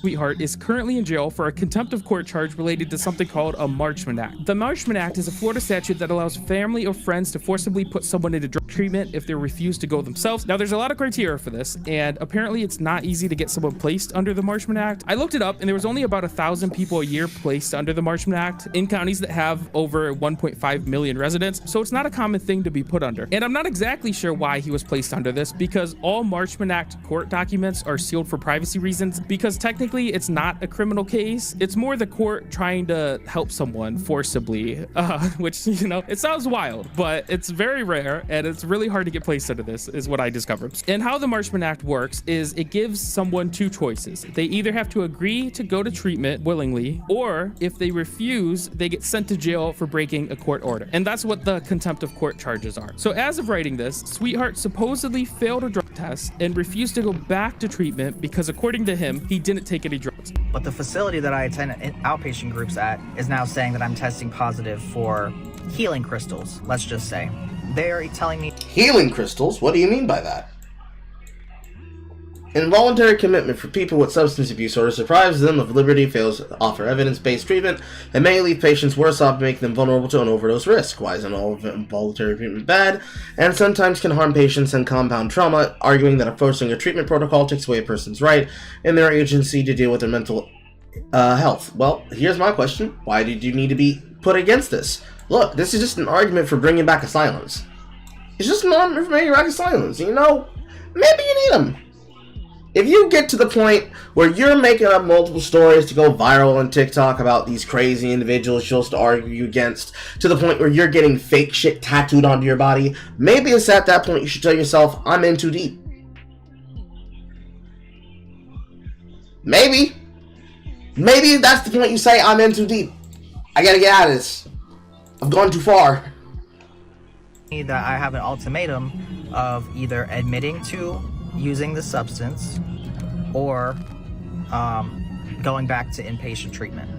The problem is I never used the substance. And since he refused to go back into treatment, he's been arrested again and will probably spend 2 months in jail before being sent back into treatment for who knows how long. And I really debated talking about this in the video because I think someone's drug treatment is a private thing. But the reason I'm talking about it is because Sweetheart, along with his friend named Aaron, has started pushing a conspiracy theory that the people in charge of his Marchman Act are out to get him because of his TikToks, and he's completely innocent. So my opinion on this is the facility that he went to had a personal vendetta against him. Since day one, the therapist isn't a therapist, he's a counselor, told Ethan that he knew who he was and he personally asked to be his therapist. He said he's watched him on TikTok and he has based all of his therapy around TikTok.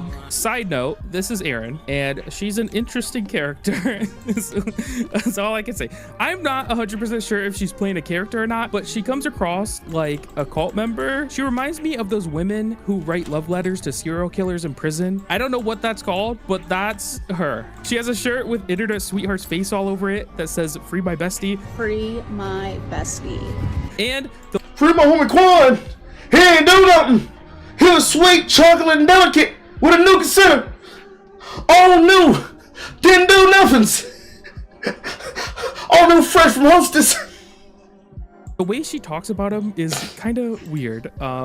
You know how I've handled Ethan since day one? I have supported him, I have cared about him, and I've encouraged him. And guess who he doesn't lie to? Me. Yeah.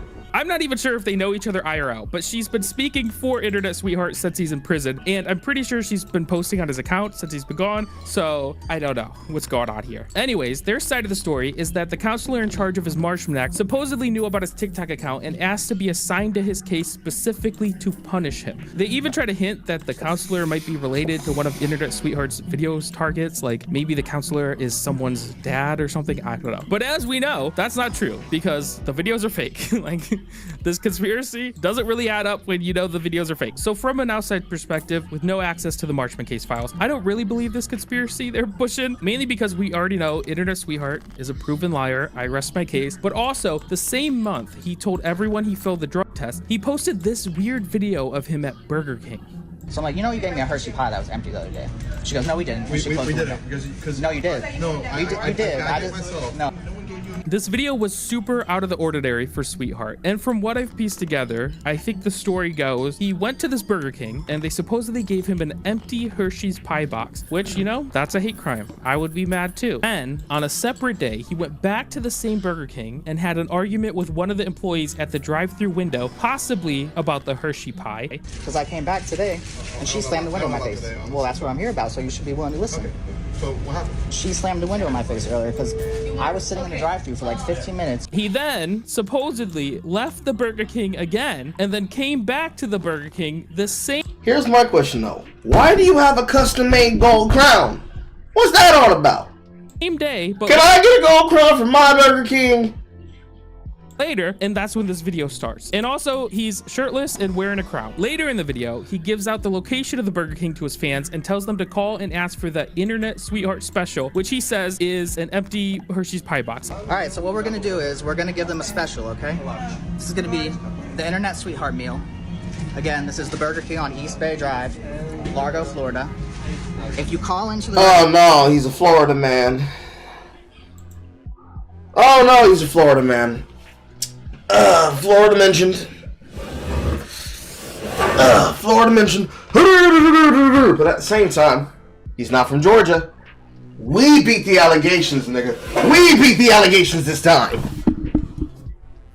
restaurant and you let them know you want to get the Internet Sweetheart meal, which is basically just a Hershey pie that has nothing in it, that is completely eaten, you're doing a promotion for me. You're doing a promotion for me. You know who I am, right? So ask for the Internet Sweetheart meal. Again, that's a Hershey pie, empty with nothing in it. Thank you so much. Now, I don't know if he's under the influence in these videos, but honestly, if this was me, I think I would want people to think I was under the influence of something, because like, if this is him sober, the TikTok fame has gone to his head and he needs to be shut down. He's shirtless with a crown in a Burger King, mad about some empty Hershey's pie box. What's going on here? And also, I'm pretty sure the pie boxes at Burger King come pre-packaged. I don't think the employees are making the pies themselves. I think they come in the box. So if what he is saying is true, he's saying the employees opened a Hershey's pie box, ate it, closed the box, and then gave it to him. Which, who knows? Maybe that happened, but maybe he ate the Hershey's pie box and he didn't realize it and he got mad. So I think what's more likely is he did fail the drug test and now he's trying to use his TikTok audience to try to get himself out of trouble, which obviously that's an insane thing to do. I don't know why he's doing this. The TikTok audience, what are they gonna do? Are they gonna write a petition to get you out of prison? He's not technically even a criminal. You're under a Marshman Act, which is a social service or something. You know, I don't even know what he's trying to do here. The most insane part about him going to jail is that he somehow continues to bake TikTok. This is Internet Sweetheart. Which is the crazy part. Is how the fuck are you being able to coordinate all that shit? And you're still not getting caught by people on the platform to get your account permanently suspended when you're flagrantly breaking TOS as frequently as you do. That's the most impressive part. Wondering why TikTok has been so boring lately. It's because I'm in jail. But don't worry, I'm learning a lot here. My first day, a man named Cornbread taught me how to make a sink. That night, I went to my... That is an unnecessary picture of a black man. Wait a minute, hold on, wait a minute. But don't worry, I'm learning a lot here. My first day, a man named Cornbread taught me... Wait a minute, hold on now, wait a minute. Why you got Cornbread looking like this? Got like some devious licks, bro. That's what he looks like. Just your regular British ne'er-do-well. He looks like the definition of ne'er-do-well. Oh. How to make a sink. That night, I went to my bunk and I found a Hershey's Kiss on my pillow. I thought that it was like a welcome to the pod sort of present. So I ate it, and later, let's just say my backside still hurts. This video... See, I don't believe you though, because if you did get your back blown out, you wouldn't be talking about it on this call, bro. No, you wouldn't. Was deleted shortly after being posted. I'm guessing because the people in charge of his case are monitoring his account, and saying you're learning how to make a shank in prison is probably not a wise idea. I do think this whole situation is insane and entertaining, but at the same time, it's kind of sad what's happening here, because you can tell how addicted to the fame Internet Sweetheart is. Every time he mentions himself or TikTok, he talks about how popular he is, or how he's the most entertaining person on the platform, or he shows how many views he gets. It's become pretty clear to me that he's basing a lot of his self-worth on how many views he gets, to the point where he feels the need to continue to make videos while he's in prison. And this is a very bad mindset to have. While I was researching this video, I dug into Internet Sweetheart's past on the internet before he became Internet Sweetheart, and what I quickly found is that he doesn't keep any of his old personal accounts private, which is wild considering he makes videos quote-unquote exposing people. You would think someone making content where they expose people would be a lot more careful with their own stuff, especially Ethan, when you have posts like this on an old Twitter account. And that post says, at Manifolds, you welcome, not reading that, for getting you 3 followers, thanks, not reading that. Added at somebody else, hard R, that's crazy, bro. And then you telling people the account that you moved to? That's wild! Like, what? But honestly, it makes sense, because everything he does is fake, so he doesn't realize the need to lock this stuff down. But Ethan, you need to lock this stuff down. Delete the N-word tweets and lock her down. But because he left everything open, I was able to see a perfect chronological timeline of him turning into what he is today. And truthfully, I don't really understand what happened. He comes from what looks like a wealthy family with a nice suburban home. He went to a nice school and participated in choir. From the outside, his childhood looked great, and his family clearly cares about him if they're the ones that put him under the Marchman Act. So I don't know what went wrong. In a very short amount of time, he needs his ass beat? I guess. Something happens and he turns from this into this. And I don't want to blame it on drugs, mainly because the last time I boiled someone's behavior down to drugs, I upset some people.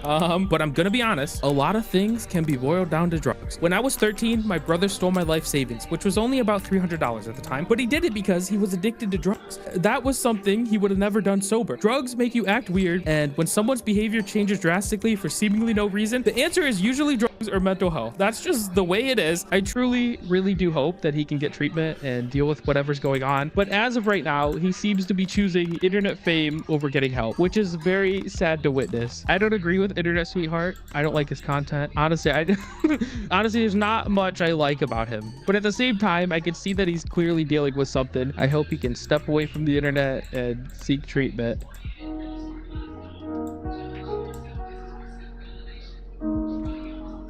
Internet Sweetheart was released from jail and resumed posting on TikTok, continuing to request donations, claiming they are to fund legal costs.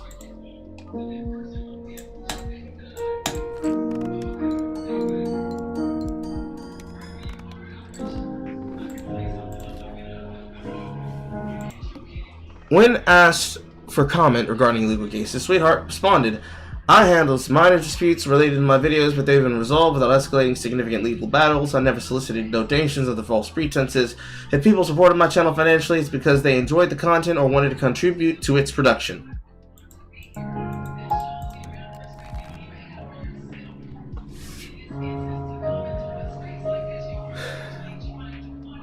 Since then, he has sent me over 10 emails, including a love letter, multiple poems, a cease and desist, and asking for comment regarding his future collab with Lily Jean.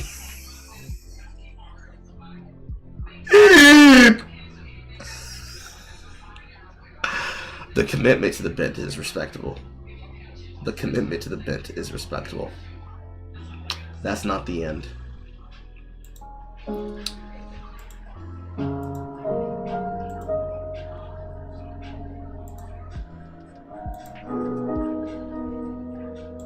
Okay. It's been a while since Lily Jane.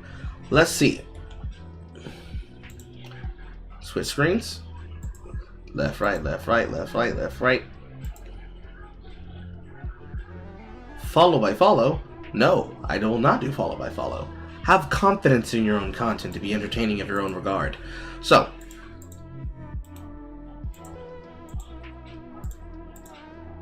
Fremink's video then leads into his thread on December 22nd. Internet Sweetheart has sent me a dozen emails after he learned about my video being made on him, including multiple love poems, a cease and desist, and a request for comment on his upcoming Lily Jean collab. Go watch the video. I'm going to read all of them in a second channel video, but here's a sneak peek. Dear Primink, from one internet sweetheart to another, you are a storyteller with a knack for uncovering the raw truth of online personas. I wanted to take a moment to address you, not as a fellow creator, but as someone who admires the way you stitch the digital world into compelling narratives. I imagine you, headphones on, editing late into the night, poring over footage in the meticulous way that you do. There's something very intoxicating about the way you expose the truth. I'd love to think that somewhere, amidst the absurd tattoos and controversial TikTok content, you might catch a glimpse of the love I have for the art of truth-telling, an art that you've mastered. Maybe one day, we will weave together a story that is equal parts funny, messy, and undeniably honest. With admiration, Internet Sweetheart, your fellow truth seeker and storyteller. Motherfucker, why are you writing this letter like you're trying to suck his dick? What the fuck is this? You are not Moriarty being chased by Stephen Holmes, okay? No, you, sir, trying with your fucking Sherlock Holmes shit right here, you are trying to suck this man's dick. I have to agree with the comment that's on the side. This is a slutty ass letter. This is a slutty ass letter. Holy. And he did it for free! He did it for free!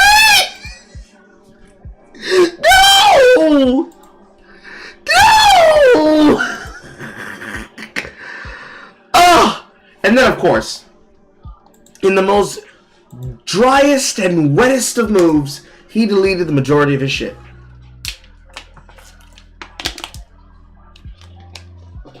And the fun part, when you do this, the algorithm sees you destroy your content in this way, and it actively flags your content as no longer watchable. So you're doing all this to go after Premic because he revealed you.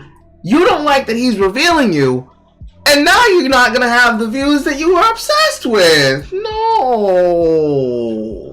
But what the really like? Allegedly, in a DM I was allegedly sent, it appears he deleted them to pursue a legal case against me. Luckily, we have them all saved in a Google Drive. Me too, sister. Hey, if you don't mind deleting that duet video about the podcast law, I took everything down because I decided I'm going to be extra and consult a lawyer tomorrow about Prim. That whole documentary is slanderous as fuck and makes a lot of claims he can't back them up. That whole documentary is slanderous as fuck and he makes a lot of claims that he can't even back up. I will go delete it now. Consulting a lawyer is actually a brilliant idea. It is now gone.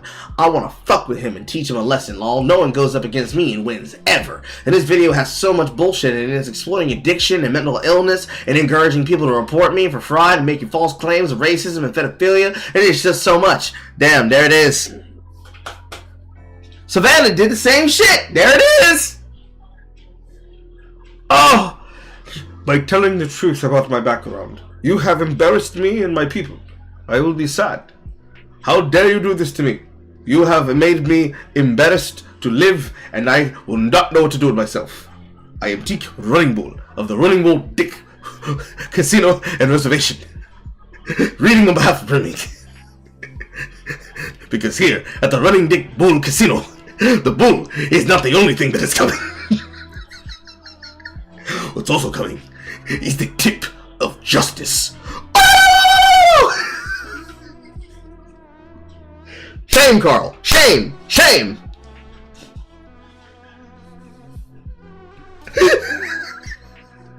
Stop. Stop it. Stop it. This is not okay. Stop it.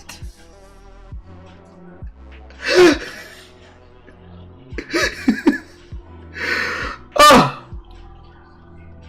delicious, nutritious, vivacious, curvaceous.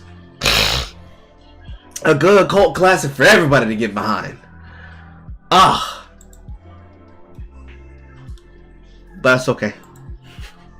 Let's move over to the bigger meat and potatoes today. Boom, boom, boom, boom, boom. Where's that thread? I just had it. I got multiple other ones in front of this one. So let's knock them out, starting off with the one that is the shortest and leading to the longest. First up, Gen XZ women can't land a boyfriend from pop culture crisis. 3 days ago? Tell me what's good, Miss Lady. Heard of incels by now, but today I wanted to talk about their female counterpart, the femcels. And this is a growing subculture, mostly online, because these people don't leave their homes. I mean, there's no such thing as a femcel, because a involuntary female celibate implies that ain't nobody finna knock her block off. And that's just not true. That's the first and foremost thing that's important about the femcels. They are not femcels. This is something that's going to be written down in my mannequin video that I've been working on for a while, because there was multiple angles I could come at from it, and I went against the I'm going to roast you interpersonally angle, because I just imagine she's going to strike the video and she should get me mad about that. So instead, I wanted to relate it from a viewpoint of what it looks like to be socially awkward and actually unironically be a femcel that just, you can't go outside because you would just be embarrassed by the shit that you do IRL in the real life. Versus what she's done to herself, which is basically become a doomer. Real femcels are scared of intimacy. They're scared that they won't be accepted for the things that they do. And they behave that way because they have no way of seeing themselves without that dialectic involvement. Every single bit of what they say, every single bit of what they do, every single bit of how they react and act is all based on how they feel about themselves, involvement with another person, and how that would go poorly or well for them. It ain't got nothing else to do with anything else of inviolable frame. It's always going to be insecure about the fact that the guy that they want don't want them because they're a slob. That's the short answer. Every time. That is the short answer. They are afraid that they would be rejected because they are uncool and they would not be liked. And in being uncool and not liked, they cannot handle that reality. So they do things to themselves. Damn, if only I had this blueprint. I don't even have enough money to sell for it. I'm sad. Let me get that Joker. They are a permanent, constant existence. And it's unfortunate that they're a permanent, constant existence because you'd think that they themselves could be able to find love. Or they could be able to find understanding. And they just can't. They can't find love and they can't find understanding because they don't like themselves and they don't love themselves. So, if the femcel was truly a true femcel, and I mean that in the truest sense of when people make the joke about femcels, if they unironically were unable to find love because people just treat them whatever kind of way, whenever, however, whatever, then that's an argument that you could have later down the fucking line. But they're not femcels. They just like the optics that come with being considered a part of a movement. And what that means for them. Because if they changed overnight, they'd become a better person. They'd become more interesting. Blase, blase, here, there, and everywhere. So ultimately, when we really say femcel, what you mean is woman scared of intimacy. A hikinomori, if anything. But definitely not a fucking femcel. Definitely not a femcel. I recently saw a tweet posting this screenshot of a girl saying, "I'm 24 years old and I've never had a boyfriend." This post got 41 million views because people just couldn't fathom the idea that there is a Gen Z girl out there who can't land a boyfriend. And it's kind of shocking because most of what you hear about Gen Z's dating habits is that the men are checking out, but the Gen Z girls are actively dating. I'm seeing a growing contingent, though, of Gen Z females who are either involuntarily or voluntarily opting out of both dating in general and hookup culture. They say, "Why am I seeing so many girls that have never had a boyfriend? What is going on? I'm not passing judgment on anyone that hasn't been in a relationship before because I'm 23 and in the same boat. However, what I'm trying to understand is why many young women have never been in a relationship before. From my perspective, I've put it down to COVID and social media." Okay, if they're saying that they can't find relationships because of COVID, they've had 4 years to find some dick. What you mean? You've had 4 years to find some dick. What you mean? What you mean? What you mean? What are we talking about? What you mean you can't find no penis? There's hella dick out here in these streets. You mean you can't find a man that puts up with your neurotic bullshit? That's what we're talking about. That's what we're talking about. Ruining how people interact and lack of socializing in person, also due to feminism and calling everything a man does toxic masculinity. Men don't approach women because they're too scared, or women will see it as creepy. Despite women complaining about being approached by men, they still report that they would like men to make the first move still. So you can see how this would cause much confusion between the genders. Very balanced take. Yeah. Surprisingly balanced. Happy, by the way, that I can remember myself being in high school, wondering when this shit would die, and it would be glorious to watch. And by this shit, what do you mean? The whole because back then it was still you gotta really watch the way you talk to a girl in public, or else you fucking get to catch a charge, that type of deal.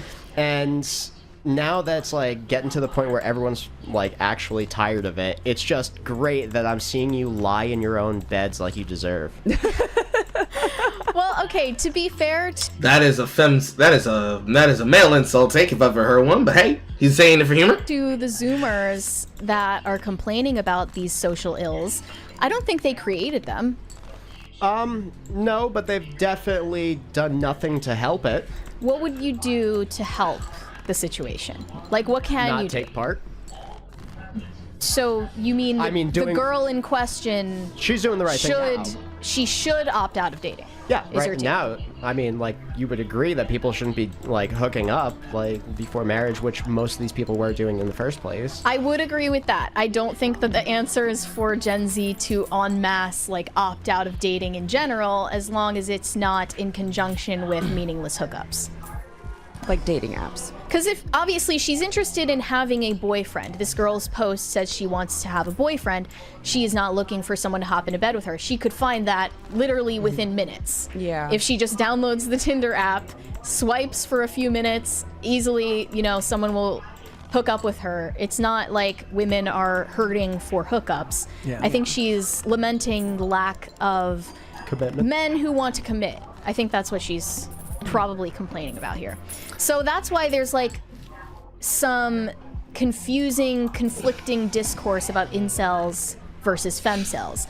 So incels are saying we're involuntarily celibate, meaning we want to have sex, but we can't.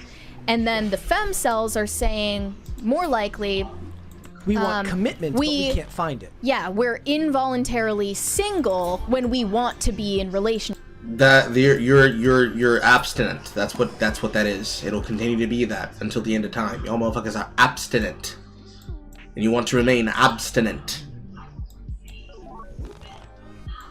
Or they're saying they are voluntarily celibate because they know by now that those hookups are not going to be a path to a long-lasting relationship, which they're correct about, but they're choosing the black pill instead of hope. Yeah. And there's the romance gap when it comes to Gen Z men and women compared to the sex gap. Gen Z, on the whole, is having less sex than previous generations, but I think Gen Z women are more likely to date in their teen years than Gen Z men. This says it's not just sex that's declined among teens, it's romantic relationships overall. Teens are dating less. A survey conducted by the Survey Center of American Life found that only 56% of Gen Z adults and 54% of Gen Z men said that they were involved in a relationship at any point during their teen years. So that means 44% of Gen Z men did not date at all in their teen years. Yeah, makes sense. And this represents a remarkable change from previous generations where teen dating was much more common. Over 3/4 of baby boomers and Gen Xers reported having a boyfriend or a girlfriend as teenagers.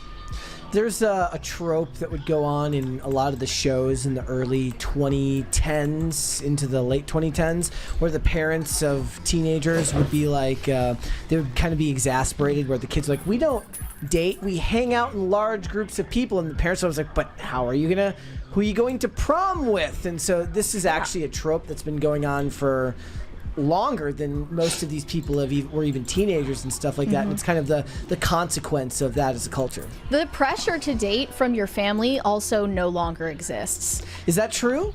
Is that like you don't as far show as up, I can tell. You don't show up to Christmas and your grandma's like, Michelle is still single in her mid-20s. It's like very... When are you going to settle down? It's very Bridget Jones's diary. We have another 20 from Corey Anderson.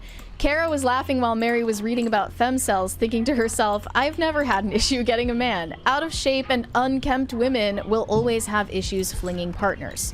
But I wouldn't say... I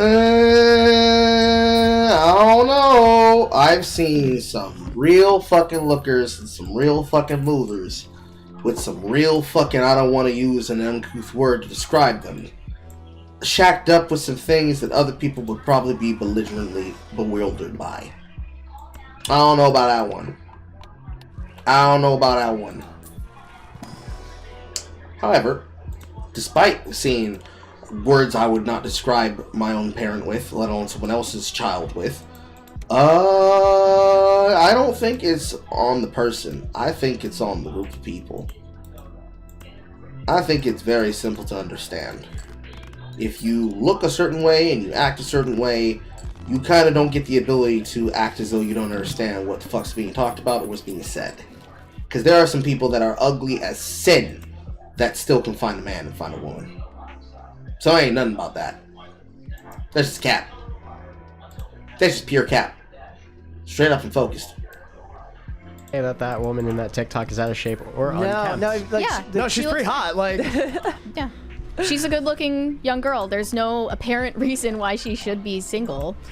Yeah. She doesn't look unkempt to me. I was laughing because there's that term sex zoned, and then there's friend zoned, and there's wife zoned. So easy to get sex zoned as a female. That's why I was giggling. So yeah, maybe that's why some of the Gen Z women are becoming volcels. Yeah. Because celibate. Why they're becoming celibate. If you keep creating words to describe something that should be very simple to understand, then you're always going to have this problem. They're celibate. They're going to continue to be celibate. Because they are celibate. It's okay. They can be alone. They don't have to go through the exact same wilds that men did. Learn how to live by yourself. Be free. Fly like a bird and touch yourself every day. You don't know where your home is. Can't find the charging port for it. You're burning out your rose. Stop it, Carl. Stop it. But no, that ass. You're single. You're single people. Single as a Pringle. In a can by yourself. Just learn to be by yourselves. It's fine. You'll be fine. You'll be great. you know, they've made that mistake of getting sex zoned too many times. Yep. That's a thing. But they say here, the decline in teen dating is not good for young people, especially young men, since these early relationships offer vital opportunities for developing relational skills and confidence. Another study by San Diego State University Professor Jean Twenge examines the effect of smartphones on the generation's willingness to date. She found that only 56% of high school seniors in the year 2015 had been on dates, compared to 85% of boomers and Gen X. So that's not even to talk about whether you labeled a relationship. Whether you had been on a date at all is off the table. Wow. And that was back in 2015. I can't imagine the situation has gotten any better in the last 9 years. Yeah. Only worse. 23 when I went on my first date. Wow. Yeah. Was that intentional? Yeah. What was that thread that was going around this past week about the dude who's like, got my first date, he's got the flowers, takes the picture in the mirror, and everybody was dunking on the dude? Oh yeah, what was that about? Okay, so there's this young guy, he posts a mirror selfie holding a bouquet of flowers saying he's about to go on a date with this girl. And all of these people just started hating on him ruthlessly. I don't even know why. Yeah, I don't know. Like, people just hate seeing someone else put in the effort that they're not willing to put in. Or maybe it was like a feminine approach to it, you know, posting about your first date, you know. Maybe. Yeah, here, I found it. Obviously, by posting about it, you're inviting people to have whatever reaction. It says, first date ever, absolutely bricking it. Wish us luck, ladies and gentlemen. And and a lot of people came to the dude's defense, are like, this is wholesome. What is your problem with this? And then it became a huge debate about whether flowers were an acceptable first date thing. And I was like, it depends on the woman. Depends on what kind of flower she likes. But moreover, exactly to the point of what I was saying about people and their appearances, especially considering this is a part of Timcast Media.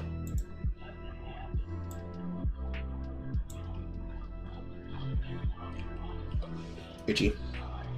Come on, where is the frame? Here we go. On to the point of what I said about people and their appearances. Look at this guy. Man is big. Big and tall. Shops at Men's Warehouse on the Strip. Good job, Just a Girl. Getting educated.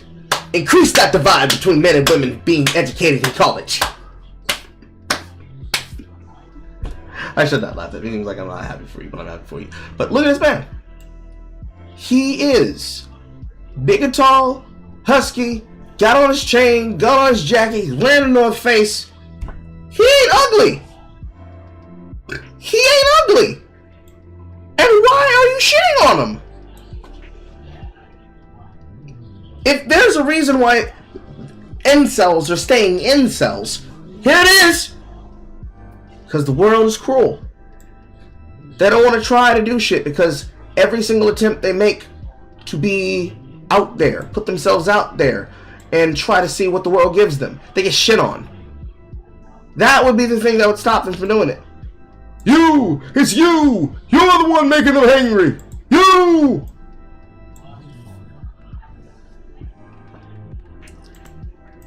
I can promise you the women aren't getting handled like this. I can promise you the women aren't getting handled like this. But you know, what do I fucking know? It's crazy in and of itself. It's even wilder that that actually does work out. Because this guy getting shit on like this might be responsible for him being able to meet and speak and see new people that he otherwise would not have been able to talk to and see before. If not for that. And yet there are women that don't want to have that happen to them. Because tee-hee-hee, look at how pathetic he looks. That's the main thing that's holding them back. Shit like that right now. Like, this is why you guys are all miserable, because you're having this stop debate overthinking it. Oh my gosh, it would be better if you just went on a date at all. Like, they were like, oh, a dozen roses is too much, a single rose is okay, roses aren't okay, this flower is okay. I'm like, this is why you're going to be miserable forever. Honestly, because you care. Now that we bring up the roses thing, I think a single rose would be weirder than a bouquet of roses. Yeah, it's like you weren't willing to. No, I'm not gonna agree with you on that. A person putting any amount of care and putting any amount of effort into their work should get them rewarded with benefit, and given the benefit of the doubt. I'm not going to put that on. I'm not going to let you guys do that to them, because now you're just problematizing guys putting in effort, and that's a fucking sin in on itself. Spend the extra like $10, like. But it also isn't about. It's not about the money thing. It's also just like you're handing like a stem. Like, it's not the right vibe. Chat, we have another. Chat, what's weirder, a single rose or a dozen roses on your first date? Inquiring minds want to know. That should be our next I feel poll. like a dozen roses is a little weird. I would have had a single rose. See, okay, a little weird. We have another 20 real quick from Nate Parrott. Chuck Norris once threw a grenade and killed 10 men. Then the grenade exploded. I love those. So your take is that a single rose would be on a superior. first date. I think that's precious. That's cute. Well, regardless, the reason the guy was getting hated, it had nothing to do with the flowers. No. It was about jealousy and resentment. People are talking about whether. Why is there an alert going off in the back of your fucking place? What the fuck is going on? Now I can't hear any of you fuckers talking. Whether it's excessive or not, that's fine. But we're in a culture now where everyone's having such a hard time getting to the dating point anyways. Maybe we should like just accept that a dozen roses might or might not be. But let's actually, you know, that's an embarrassment of riches. Like, you're just having to ask the question whether you have a dozen roses is enough or too many. That he's farther along than most of the people having that debate who don't seem to be going on any dates with any roses or any flowers at all. How can you hate when you're outside the club? Exactly. You can't even get in. You can't even get in. People are arguing. Dozen is too many. Like, I don't know, he's man. still better off than like most of the people in this situation who aren't going. He seems like a genuinely happy person, so he's winning. And if it's too much, it might be down to like she sees in earnest that his personality was like he's not trying to. Then you'll get the like he was love bombing me with a dozen like, you know what I mean? Like, he seems like a nice enough kid. She's like, oh, it was a little excessive, and that's endearing. Even that is something you learn over time by experience, not from people harassing you on Twitter. I want to get into some of the differences observed between incels and femcels, though. The Independent published an analysis of this back in October, saying, forget incels, meet femcels, the generation embracing toxic femininity. There's a 20 here from Just Cause I'm Free. Hear me out. A single rose that you grew yourself is better than a dozen store-bought roses. Okay, yeah, well, That you grew yourself. Okay, Like, yeah. that changes things. You may fascinate her with the wheel But then of I would be like, cheese. oh, you garden? I would get the ick. Fascinate her with a wheel. Mary would immediately have the ick. Yeah. They identify as femcells, a female spin on involuntary celibate men who worship at the altar of Gone Girl and valorize sociopathy. But this very online way of life is a worthy pushback to regressive ideas of femininity, or is it just another way to make women feel bad about themselves? Unlike its more sinister cousin, the incel, the femcel is a creation tied almost exclusively to the internet age. See that, guys? The male version is inherently worse. They said so in the article. Femcells are described as a female version of incel, or more accurately, they're defined as a woman who doesn't have sex voluntarily or otherwise, and more importantly, is chronically online, a social reject, especially in real life, and mostly has I mean, that can apply to women and men, but, you know, I ain't gonna hold you. online friends, if any IRL friends at all. There's a 20 here from Mr. Moose Knuckles. Says, do you think people no longer wanting to date is a response to all of the dividing arguments the mainstream media has been pitting the opposite sexes against each other? Yes. That's not even just the mainstream media. The internet in general benefits greatly off of the gender divide. Yeah, definitely. Femcells defy actual definition because it's mostly an expression of taste. They exist on visual platforms like Instagram and TikTok, where it's easy to communicate the aesthetic that has become synonymous with femcel. They have femcel bingo cards with points awarded for poor posture, poor emotional regulation, and violent misandrous takes.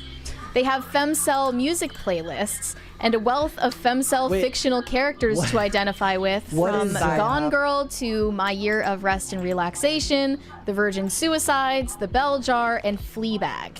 So, What unifies them all is a feminine ennui, a sense of loneliness or rage, a character or celebrity that can become an insert for misery and misanthropy.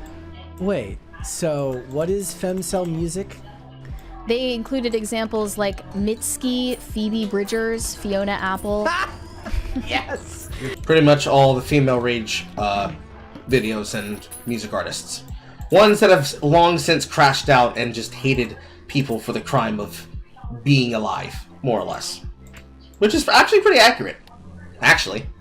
It's pretty accurate.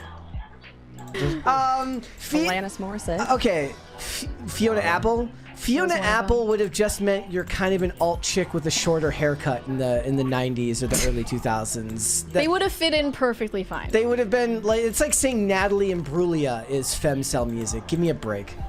Well, I think it kind of took a toxic turn towards toxic femininity. Like, they're leaning into manipulation tactics that you can use on men, and popularizing their own version of looks maxing, and it also gets into the territory of manifestation and astrology, witchcraft, trying to control people. Remember, astrology is just racism for women. These are all like overlapping subcultures online. Be kind in the bio. Yeah. But there was this study they did on femcel posts online by the National Institute of Health. Researchers used as their starting point a recent sexual frustration theory and applied it to mainly incels, but they posited that frustration arising from unfulfilled desires to have sex, unavailable partners, and unsatisfying sexual activities appears to increase the risk of aggression, violence, and crime associated with relief seeking, power seeking, revenge seeking, and displaced frustration. The femcel researchers found that, like incels, femcells struggled with sexual frustration, and that gender dynamics of sex and power made them react differently. Rather than turning their frustrations out onto the world, as with incels, the femcells turned their frustration onto themselves. Unlike fictional Machiavellian femcells, like Gone Girl, for instance, the self-described femcells in real life were more interested in their own frustrations and exhibited less support for aggression, violence, and crime than what has been reported about the male incels. Although some reference their I mean, if you don't talk about how the femcells destroying things and attacking people, hello, it's just me. If you don't talk about them destroying everything around them, their social groups, their friend circles, and more, then you could say that there's a lot less than them. But realistically, this is a whole bunch of fucking gobbledygook to just talk about a bunch of people that don't like being social. We looked into this when we watched and broke down Rihanna the Woman Mannequin.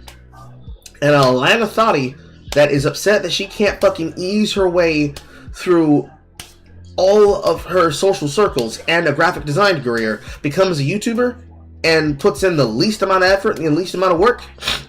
Yeah, that doesn't sound like somebody who's suffering through ennui. That sounds like somebody who wants attention. And when you get into this one that I found the other day by the name of Splishbee, you finna hate being a girly girl. anger, hatred, or desires for revenge.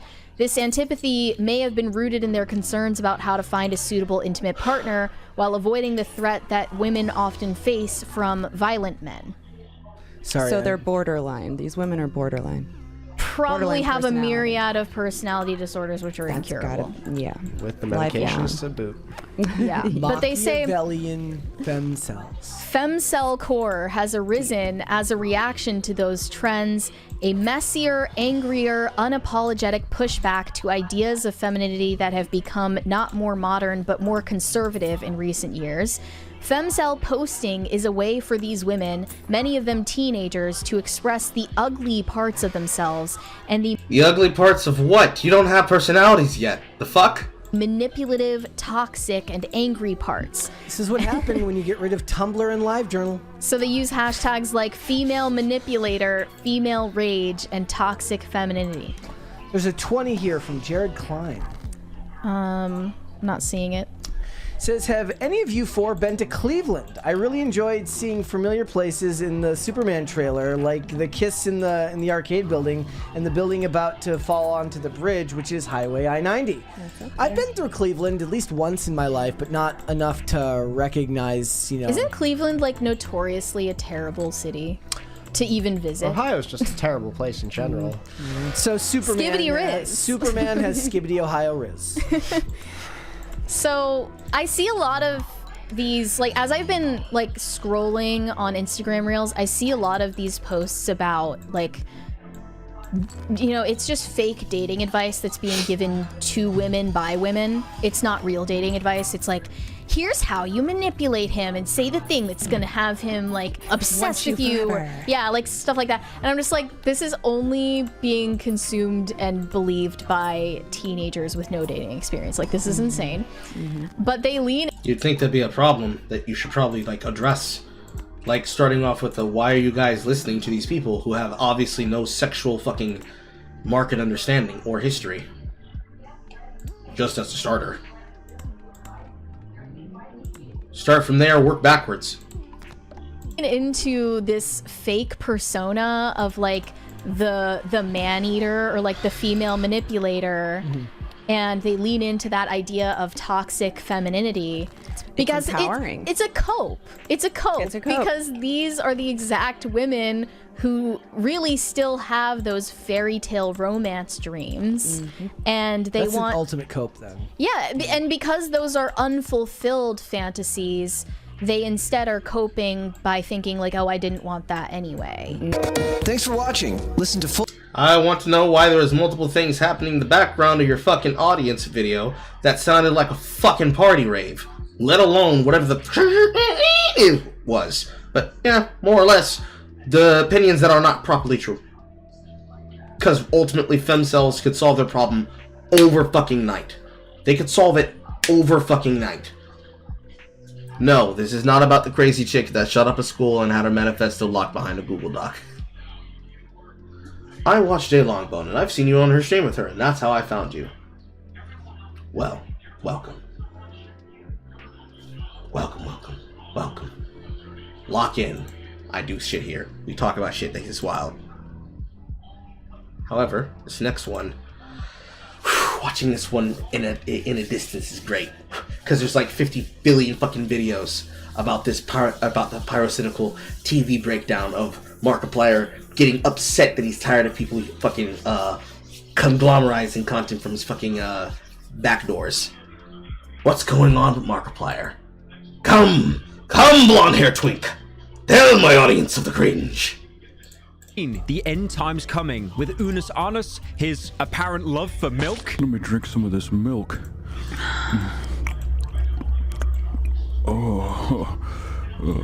Yeah, I love milk. But now he called out the company for a scam years before it happened. So we know about the scam at the minute with Honey, how they've been decepting both customers and also content creators. The latter is probably the only reason why most of the YouTubers actually care in the first place. But Markiplier actually saw this coming because on a live stream years ago, he actually talked about it in depth that he does not trust the company and gave his own Illuminati tinfoil hat theory as to why he doesn't trust them. I also looked a little bit more into Markiplier and he has a Reddit account, which is a pretty big mistake. But more importantly, his subreddit has gone over a massive overhaul. He's kicked out most of his staff on Christmas Day, and the way he's worded it is, it's definitely a way to word it. Markiplier, like, predicted it before everyone else, which is kind of funny. I wanna see this.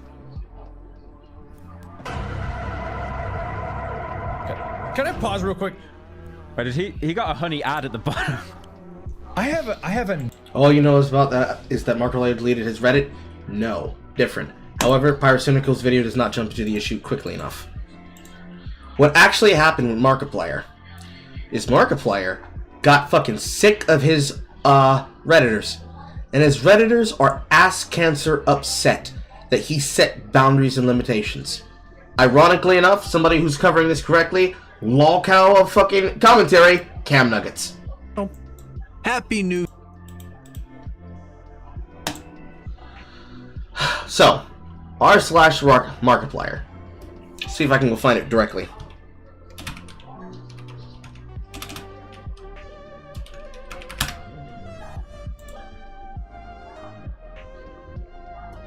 Here we go. Front of the page.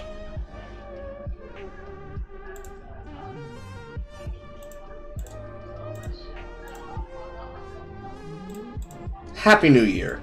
Prepare to be purged.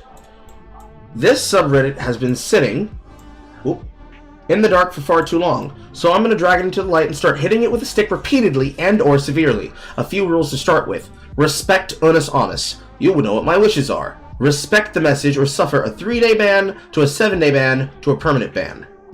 I don't know a single person who knows about Markiplier or the other person he did Unus Annus with who doesn't know what it is, but Unus Annus was a series of videos of content that he did with another content creator whose name escapes me at the moment that would be up and would only last for a year. It's like a pop-up YouTube channel. And of all the content that he did on that channel, it was explicitly to break bounds and to do something different. And then after that year time period, that content would go down. And there was a whole ceremony with him and him burying each other in ceremonial coffins, with the purpose being this content is dead and done and buried. It's like the cult of the button, and when you press the button on Reddit, you got a color, and if you didn't serve with it, you were automatically served the color of white. That your job was to keep the history of the button. This is for him a piece of content that he does not want people reposting, reusing, and refiltering, which then goes alongside the next one, which is what I say to the members stays with the members, period, members only. The content that came from his prediction, which, Lord, who hasn't seen that? Markiplier Honey.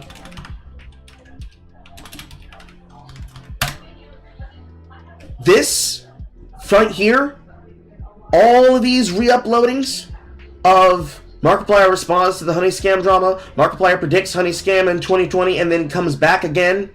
All of this was leaked directly from his... excuse me. These fucking peanut butter sandwiches apparently did not go down the way I thought they did. But these videos were leaked directly from his member streams. So, he went to subreddit, to his own subreddit, and said, hey, you're not doing my rules. You're not following my rules. You don't follow my rules? Time to clap that ass. Time to clap that ass. Time to clap that ass. Group efforts. There will be group efforts from time to time to support my projects or project that I'm associated with. In these, the subreddit will become a meme-filled mess. This is by design. No bans unless you're particularly ornery and or obstinate. I will bring on new moderators to help enforce these rules as well as reinforcing the most important rule on the list of rules. You know which one I mean. And if you don't, you will suffer the consequences of your ignorance.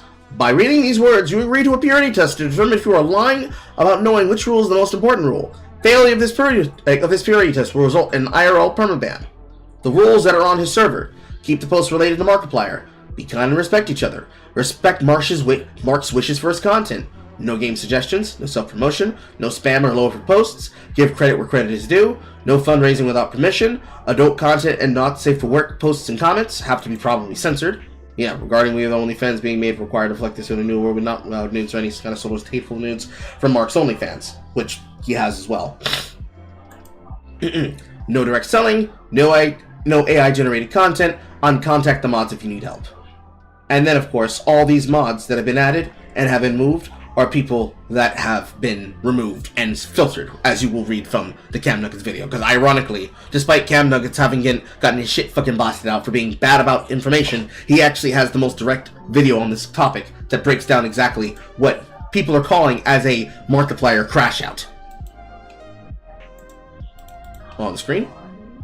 Picture. Let's go. New year. Prepare to be purged. This sub... Also, let me read that real quick. Having a Reddit or Discord server as a content creator is always a pain in the ass to deal with. You gotta have people mod it, and if something crazy happens, it comes back on you. Oh, it's actually extremely simple for me, because of course I have mine, as the bot will post about in a few seconds for people interacting with the chat. But the problem with having a Discord server is the same thing with having a subreddit. You have to have rules, and you have to have people who enforce your rules. If you don't have people who enforce your rules, people will walk over the rules of your chat, because why would they care about rules? Why would they care about engagement? Why would they care about understanding things? Clearly, we just do whatever kind of wild thing. So let me use an example off of what Just to Me saying. Imagine if all the time I interact with Jay on her live stream, I was disrespectful about her and how she managed it. I was disrespectful about her. I was upset about money that she's getting from donations. I said, damn, that's crazy. What about me? What if I did any of those things? Do you think that I should stay there? Do you think that she would have me on her channel? Do you think that she would have me on her interactions? No. Because clearly I don't respect her, I don't respect her time, I don't respect her platform, and that means that I can't be trusted. Hell, there was a time period with the back and forth concerning her and some interpersonal shit that involved me and her that she was shaky on. But ultimately, it was some shit which we could be able to solve. And solve we did. And it's never been a problem since. And ever since then, with things like that, and call-outs like that, and shit like that, it just comes down to us talking. Because we then found out that a bunch of people that were from my orbit were repeating things that they heard me say, instead of actually asking for details. And so they just started running off at the gums, and shit like that. So sometimes, for example, as a meme, there are people in the chat that will blame me for things like disconnects for her chat room from her internet, or that they will flame me for whatever reason, when all I'm usually doing is just voicing the opinion of the chat room directly next to her, as well as voicing my own opinions. Because if your fans are crazy as fuck and they decide to have a different standard for how they choose to conduct themselves, you just have to have moderators that understand how to keep fucking order. But you know, it is what it is. It's one of the things that's made me think about not having a subreddit, even though as I grow larger and I grow more mainstream in my spread, it becomes possible for other people to come across and post things about me, my audience, my community, and the outreach that goes with that I could have benefits to it. But of course, along with the benefits, there are consequences. It's easier to get people to work together inside a Discord server than it is to have a subreddit. But most big people do have indeed a subreddit. So eventually, at some day, I'll just have to fucking get the fuck over it and just deal with it. It is what it is. Probably something to work on that's on the image board for this year. I don't know. I think it's safe to say the internet likes to create drama no matter how small it is. Of course. There's plenty of content to be created from creating never-ending material from a person no matter how small they are. If they're big, it creates a nexus of look, I told you they were always bad type shit. And for smaller content creators, well, for those that have been here and were there when we went over Dan's Studios, even in as small as a channel as mine, how quickly my head mod brought to me good old little Tim crashing out on the op block. It is how the internet works. So you gotta be smart. You gotta know your audience, you gotta know yourself, you gotta be smart. That's all there is to it. All there is to it. But to fill you all in, I'm gonna put this on double time. We will get through this. Subreddit has been sitting in the dark for too long, so I'm going to drag it into the light and start hitting it with a stick, repeatedly and or severely. A few rules to start with. Respect unus annus. You know what my wishes are? Respect the message or suffer 3-day, 7-day, and a permanent ban. Members only. What I say to the members stays with the members, period. 3-day, 7-day, permanent ban. That is a message from none other than Markiplier himself on his own subreddit. Apparently this message comes following a recent video that leaked online from a members only stream he did where he actually talks about knowing about the now viral honey scam before it kind of made its way around the internet, hinting at the members only rule set. Where's Honey getting all their money from? They should be losing money. In the grand scheme of everything being compared across the internet, shouldn't they be losing an incredible amount of money considering how much they're saving other people and giving to people? Something's going on there. I don't trust Honey. I don't know what it is. Now, these new rules would anger quite a few moderators. People like Brave Little Toaster 87 says, Mark, I spent multiple years as a moderator, in particular as the head mod. I can't express how disappointed it makes me that you didn't care enough to reach out. I sent you a message over a year ago practically begging you to come into the mod Discord so you could at least give us a heads up before you did things so that we could help. I've poured my blood, sweat, and tears into this place for 4 to 5 years. I believed in you and this community. Now I'm in tears on New Year's because of you. I really wish the best for this place because I worked hard to be here. For those that loved it, maybe it'll get better and better. I don't know. Honestly, I don't think I'll be here to see the new version of this place. Maybe one day I'll be able to see reason in all this, but for now, I'm going to hug my son who idolized you and try to mend the tatters of this night. To those who are my mentors like Larry, thank you for all you gave me. To those I brought in, and it's been an honor to know you so long, and thanks for all the fish. Now, I didn't read a Halo Reach end credit scene or a Gears of War tribute. That, my friend, was a moderator of the Markiplier subreddit. Again, girl put blood, sweat, and tears into the server for 4 to 5 years simply to be handed off. Treated like a piece of trash. Now, this is simply a situation of subreddit moderators acting like they are gods among men because, you know, Markiplier said something as simple as, yeah, we're going to start cracking down on things like members-only things, paid things that are getting leaked online because it seems like for all the moderators they had in the server, people weren't doing much moderating. Seems pretty simple to me, honestly. To which Larry replied, thank you. We did turn this place around. When I joined as a mod, this place was dead and we brought it back to life. We started at 95K and raised it to about 400K people because of our hard work and... That's crazy levels of bragging. We found it that it was dead and we brought it back to life. Okay, bro. Alright. Determination and dedication. To have it thrown back in our faces is the biggest disappointment ever. I watched Mark since 2012 and this is a sad day. I wish Mark and the community all the best as I look up to it, but this is just upsetting. Thanks, and I'm sorry for all the mods who were kicked out for no reason. Absolutely disappointed.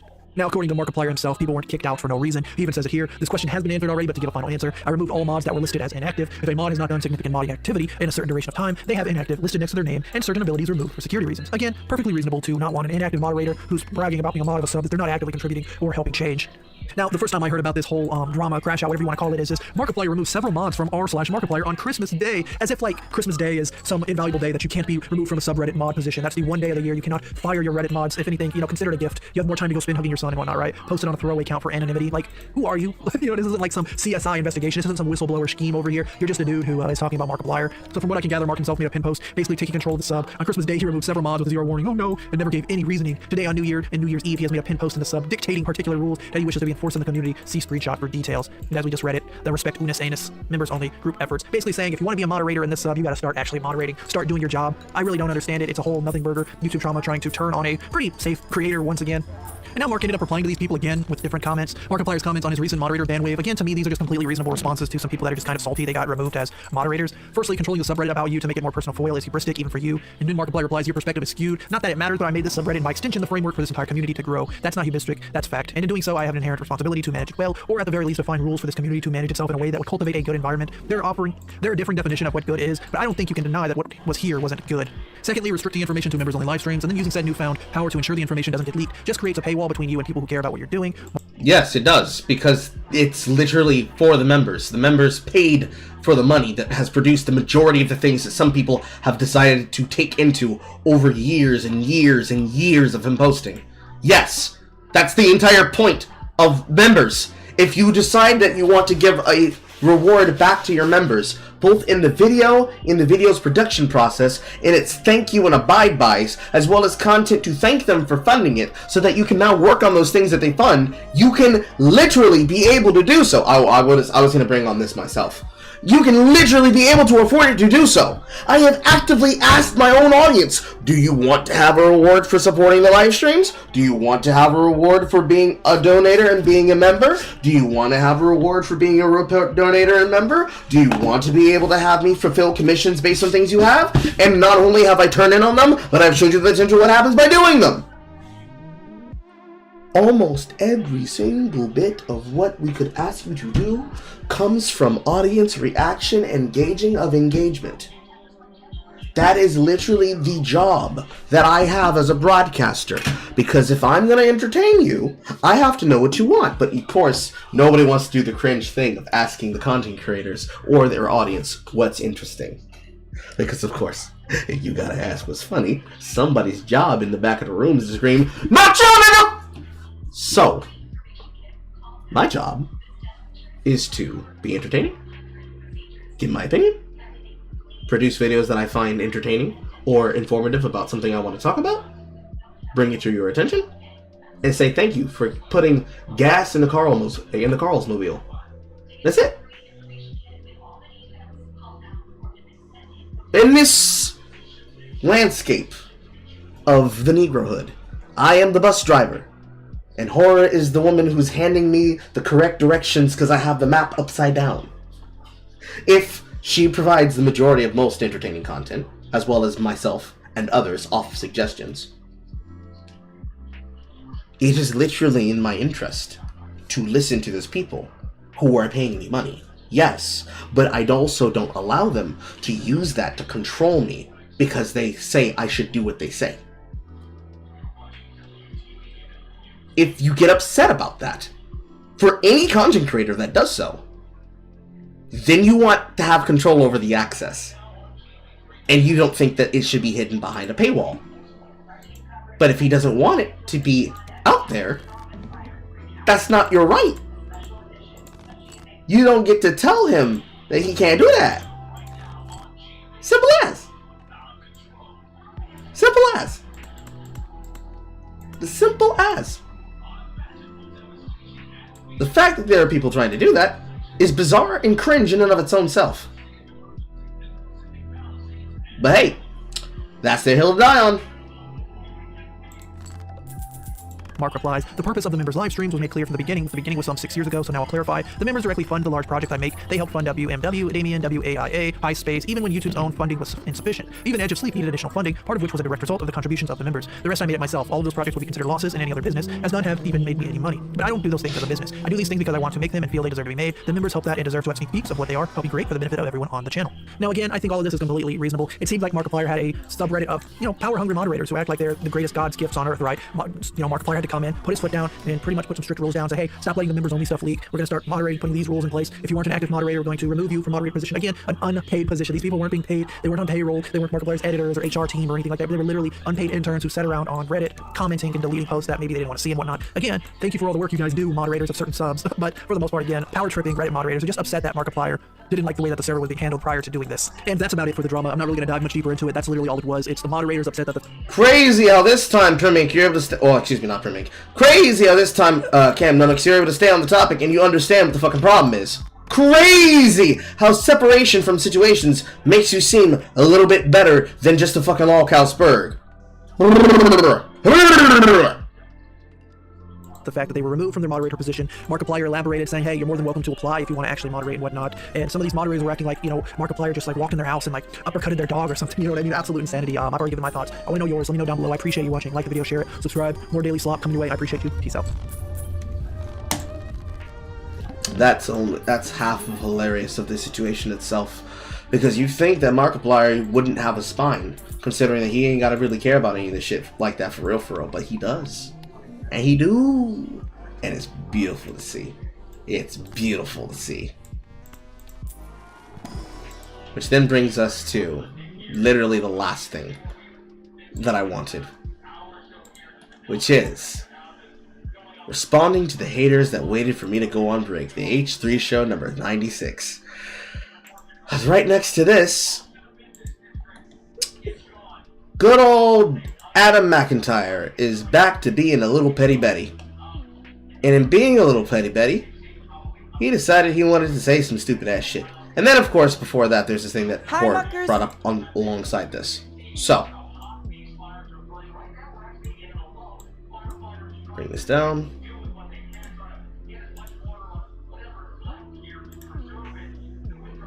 Ethan Klein is trying to silence people who do not agree with him. Welcome. We watched through the other few ones. Now we have this one. And then we get to see the live stream in question that he's probably going to be referencing, which is 4 hours, 16 minutes, and 45 seconds long. But that's okay, because since Adam decided to fuck around and find out, it's whatever it is. So let's see what Adam has to say. Welcome back, Gay Twink. Hi Muckers, welcome back to my YouTube channel. I hope you're all doing very, very, very well. And welcome to really our first video of 2025. I uploaded a video a couple days ago and I kind of talked about the fact that the start of the year has not been the greatest yet, but this is really the kickoff of like content for us. So let's have a fun year. Let's be messy and let's do all of the rest. I'm super excited. I'm currently here in LA, obviously the different background. I was in New York for New Year's, and before I go home, I just decided to pop into LA, get some sunshine, and it's a beautiful day here, and there's some really exciting people I'm filming with over this trip, and yeah, there's just a lot of really fun stuff going on, so I hope you're all doing very well. And also, I can now confirm that we are adding 5 to 10 new shows to the Chronically Online tour. We finally got everything sorted with the work visa. My goodness, Rationius, if you've ever applied for an O1 work visa, you know that is a long time and a very stressful time, but we've got everything now. I'm so excited for the kickoff of the tour in a month in New York. We're doing those original 5 shows in the US, the 2 UK and Ireland. We are now adding 5 to 10 other shows. We are just locking them in, and they should be announced by the time I start the tour, so keep your eyes peeled. Again, we are going to Brooklyn, Chicago, Seattle, LA, Dallas, London, Dublin. We have sold out Chicago, and we're getting really close to selling out LA, and yeah, opening night is in Brooklyn. But anyways, let's talk about what is going on. So, a couple weeks ago, I made a YouTube video, and it was called, like, Ethan Klein needs to address this, or some BS like that. And it was a video that was about the fact that, allegedly, and I kept saying this in the video, because in the video I kept reiterating over and over and over again that I don't believe that Ethan would do this, I don't believe that H3 would do this. Again, you know I have a very complex history with it, you know that Ethan loves to call me names all the time, and we have a very complex relationship, if you will. But with this specific one, I honestly didn't believe it, and I was like, there's no way that, like, H3 would be, like, dumb enough to do this, because of what they've stood for in the past. So my video, I kept saying, this is alleged, this is alleged, this is alleged, and I also kept saying over and over and over again, if Ethan comes out and disproves this, or he speaks out against it or whatever, like, I'll delete my video. I will also, you know, completely retract the fact that I, you know, was voicing what these people were saying on the H3 Snark on Reddit. I basically just kept over and over and over again saying, like, I will give Ethan all these, you know, times to just kind of shut this down, and I will, you know, shut the story down on my end. And again, I honestly just didn't believe the H3 would do what they allegedly have done. And so there was no response at all, and I was a little bit like, huh, because I feel like, you know, Ethan loves the chance of coming for me. So I was like, he would enjoy disproving me, but that never happened. And if anything, on their So, in other words, I set myself up to make endless content about him, but he didn't notice me, so now I'm coming back again to try and get him to notice me, so that he gets upset at me, because I want him to notice me. Senpai, please notice me.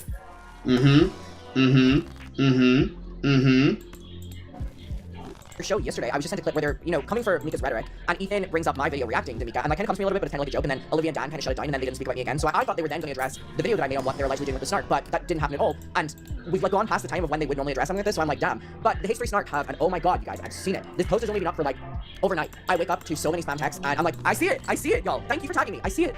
But basically, there's a big update now whenever it just came to H3, you know, allegedly sending like these copyright things to the H3 Snark and trying to silence them and trying to not have them re-upload clips, and it's just it's really bad on the basis that like H3 were such a pioneer in fighting for fair use, you know, re-uploading content, talking about content. I mean, that's their full show, and if people like or don't like H3, they will always credit them in this lawsuit. And I remember specifically whenever Frenemies was happening, Trisha was talking about wanting to like strike down people on like Reddits and stuff like that. And Ethan was so firmly telling her, don't do that. Like, why would you do that? You shouldn't be doing that. You shouldn't be. I remember it was like a YouTube channel that was like making allegations against her. Ethan was like, do not strike them down. You don't want to go down that route. So that's why I'm like, why would H3 do this? Because they have been the people that will always be outspoken against this. But it's not looking great because not only have H3 and Ethan not responded to the full post from the Snark, which was blowing up online, but they also didn't respond to my video. And the only reason I'm saying that, not that they have to respond to my video, they've responded to videos that have gotten way less views. Well, that's what you're saying. You're saying explicitly, you're not addressing me, and you've done this in the past, so you should do this now, so you're upset at me, blah, blah, blah, blah, blah, blah, blah, blah, blah, blah, blah. Get fucked, Adam. Literally. Figuratively and literally. For me, they came at me for things that I've covered that have had, you know, way less views. So I'm like, they obviously know this is happening, and I can't believe it. I'm actually a little bit shocked. So let's get into what's happening. So we have this post from the H3 Snark, and I'm gonna go through it. How long has this been up for? 9 hours, you guys. 9 hours. My phone has been blown up from this. I see it. My goodness. Like a little guardian angel, I'm gonna give you that pick me up at the start of the year that you need. It was a very, very, very stressful end of the year for everyone, and also we were so. Oh wow, what a segue into your fucking sales go at Adam. Jesus Christ! Jesus Christ! So focused on getting presents for other people that, baby, we forgot about ourselves, which is why I'm really excited to let you know that today's video is sponsored by Adam and Eve. We love Adam and Eve. They have been a sponsor of us for many, many, many years now. They're also one of the only sponsors I've ever taken on because the deal is great. You all love it. They're so great to work with. They're so great to work with. You like sex. It's okay. Everybody wins. No problem, baby. No problem, baby. They are literally over 50 years in the game. Anyway, let me get the code. So if you go to adamandeve.com and you get any item and you use code Adam50 at checkout, you will get 50% off your item and free shipping in the US and Canada. If you're an international baddie like myself, not for long though because we're going to America, but if you're an international baddie like me for the time being, they also have delivery for everyone, and also something that's really important that I need to like focus on a lot because I get a lot of messages about this. The packaging is you will not know what it is, so if you live with someone or you just want your business minded, do not worry, only you will know what is inside that and you will be able to get to enjoy it. But again, at the end of the year last year, we were so focused on getting everyone else stuff, baby. It's time for a new year of focusing on ourselves. If you're single in a relationship or whatever, Adam and Eve have everything. They have so many self-care things, they have so many great toys, and they also just have so many things to spice up a relationship, and they have things if you're single. Now, again, they are 50 years in the game, they have 24/7 customer service, they have a 90-day no hassle return, so even if you don't love your product, you have a 90-day window. But literally read through the comment section of any video that we have ever done being sponsored by Adam and Eve. People love it. I mean, again, they just have such a wide variety of things. And again, that is code Adam50 on adamandeve.com. You will get 50% half off one item and free shipping in the US and Canada. Adam and Eve, thank you so much for everything you stand for. Again, a bunch of their proceeds goes to helping fighting the spread of HIV all around the world. So just really proud to work behind them. So again, if you're single, like myself, hopefully not by the end of the year, my goodness, we're manifesting a relationship, or if you're in a relationship, you want to spice it up, or you just want to look at what's available out there, adamandeve.com. Code Adam50, 50% off at checkout, and you will get half off one item and free shipping in the US and Canada. If you're a gay incel like me, and you want to be able to spice up your non-existent relationship, fuck yourself with an Adam and Eve sex toy. Do it now!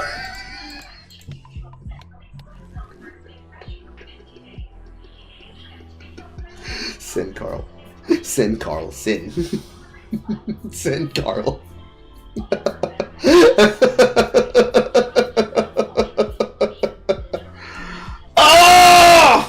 Love you, Anime. Anyway, on the video, it says, and this is, I'm just gonna say this aloud, but this is their, telling of what's happening. Also, I'm gonna take this drink in the mini fridge because I'm quite parched. BRB. Okay, I don't know what the hell this is, but it was in the mini fridge. Carbonated natural. Oh my god, how old am I getting? I'm doing that to read things. A lemon drink? Alright. It's also one of those mini fridges that I heard a little click when I lifted this and I went, oh my god, it's one of those automatic ones. These hotels, that's how they get you. So I'm gonna stay alleged with this still because I'm still hoping, I'm praying that H3 come out and disprove this because again, it really goes against a lot of what they stand for and what they get praised for. But it's not looking great, if I'm being honest. So let's read this post. This is from H3 Snark Mod Team 4. I wonder if that's their legal name. Confirmed. Ethan Klein hired an attorney to issue copyright claims against r/H3 Snark. Okay, on the 17th of December 2024, the H3 Snark mods were sent evidence that an attorney acting on behalf of TED Entertainment Incorporated had been filing DMCA takedown notices against videos on the subreddit. An op whose post clips were removed by Reddit's legal operations team submitted an intellectual property inquiry with Reddit's legal support and sent us screenshots and a PDF copy of Reddit's response. Now, again, Ethan allegedly coming for the H3 Snark is incredibly ironic to me because we all have Snarks, and Ethan knows that we all have Snarks because for so long when he was filming H3, the Trishy Land Snark, arguably one of the worst, but Trisha Paytas was always on his recommended. And ironically, the H3 Snark is always there too. What's Ethan H3 said about clipping his videos in the past? On January 25th, 2023, Ethan announced on air that he was opening up the H3 IP to the world after being inspired by Hassan Piker and, Hassan's industrial complex. He was excited that the clips from his non-members and members-only content could possibly help others gain some financial stability and even give them a chance to grow their own YouTube channels. H3 talked about how excited they were about opening up their IP on the show more than once. So I just want to quickly look at these clips. Opening our IP. Oh, that's one thing about a Snark Reddit. They'll use your own words against you. To the world. This is a message with peace and love. You can now make your own H3 podcast. That's right, everyone. I guess you could. That's not what I mean. That's not what I mean. You can't make a fake H3 podcast, although you probably could actually, because I don't think anyone would mistake it. I mean, if it's a parody, yeah, whatever you want. anyone would mistake it. So our IP is open. I got inspired by Hassan. He has that, the Hassan Industrial Complex. I want the Ethan Industrial Complex. I think it's a good idea. I like it. This drink sucks. I think it's really cool. And it's actually crazy how many people are. Wonderful, biting, cutting commentary, Adam. Hey, you talk the same, Carl? Yes, I can. Seemingly making a decent living from having their own clips, channels of him. Mm-hmm. So if you want to cut up clips from the podcast, from our members live, from anything, and all the comments are loving it. Thing with me in it, go for it, man. Monetize it. I will not claim. I will not remove. I will not do anything. I mean, to be fair, it's basically been my policy. I don't claim or remove anything really at all. And now you're making it explicit. Yeah. The only time I'll remove something is like if it's just a wholesale re-uploading of like an episode. And we used to have that big problem when we were on Twitch. Mm-hmm. If you're re-uploading just full VODs, then that you cannot do. Mm-hmm. So basically, if someone re-uploads the entire podcast. If you're cutting highlights, yes. If you're just re-uploading a video, it's stupid, obviously. Yeah. Okay, great. Well, not great knowing what we know now. So that was the first one, and then this one says, H3 talked about how excited they were to open up their IP. Here is H3 Industry hard at work with 2 videos, 2 subscribers. Let's go. Get in there, boy. Maybe fight the security. Because ultimately, someone re-uploading clips from your things, even if they're making money, at the end of the day, they are just promoting your stuff, which is great in theory. But obviously, there's an issue whenever they're re-uploading it on a Snark page. And here's the thing: I have Snarks too. You know what I mean? Like we all have a Snark. We all have a Snark. It's fine. It's fine. No, Adam. All of us do not have a hate community dedicated to antagonizing other people that are in or outside of that hate community. That's not something everybody has. I'm certain that for some people, it's better than others. But we all don't have that. And even if we did, that doesn't make it a good thing. Because some of you guys are unhinged. Fine, it's fine. You gotta let the people do what they gotta do. It's only fair. You can't have a podcast coming for people and then be pissed when people come for you. That's why, like, as hard as it can be at times, I'm just like, right, people can come for me because I come for people. Let's be fair. In the sense that if you can... Harry, regard not clickbait, and Prince Harry oscillates what? So they're long clips, too. Those are good, you approve? Good start. I told you. My willy wally. Have you heard the Prince? Oh, I just... All right, okay, wait. To go back to that other subject for real quick, what we were talking about was years ago at this point. Oh, decades ago. Somebody was saying so many things are laced with fentanyl today. Okay. Well, having a Snark subreddit basically means you have a hate rating channel that is dedicated to stalking you. Stalking you, stalking your content, stalking your community, and basically talking shit about you and that community as much as possible.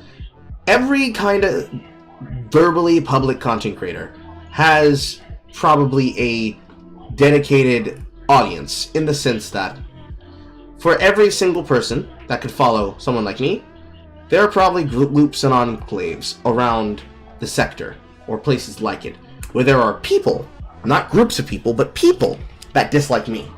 And so they dedicate themselves to hate stalking me and my content. Where is my nail clipper? They dedicate themselves to hate stalking me. They dedicate themselves to hating me and people I'm associated with. They dedicate themselves to hating me, the things that I'm associated with, the content that I make, blase, blase, blase, blase. And at the end of the day, they will do everything in their power to basically make me look bad. So, Dev, Short Final Talking, for example, has such a thing. He has people who hate stalk his content and who hate stalk him.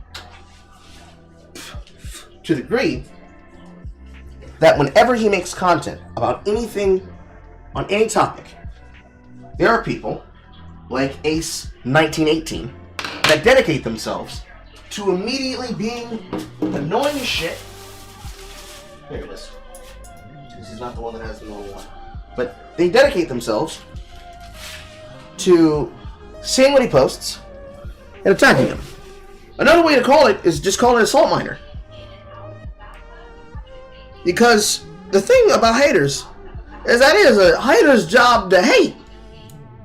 A hater hating you is somebody who's indirectly adding material and views to your content, because in the infinite wisdom of YouTube, thanks YouTube, a dislike and a like counts for the same level of engagement in the algorithm. If you're hate stalking a person, let's say there's 10 people, and for every 100 people who watch the video of mine, there's going to be 50 that are going to leave a like, and there's going to be 10 that leave a dislike for those 10 people.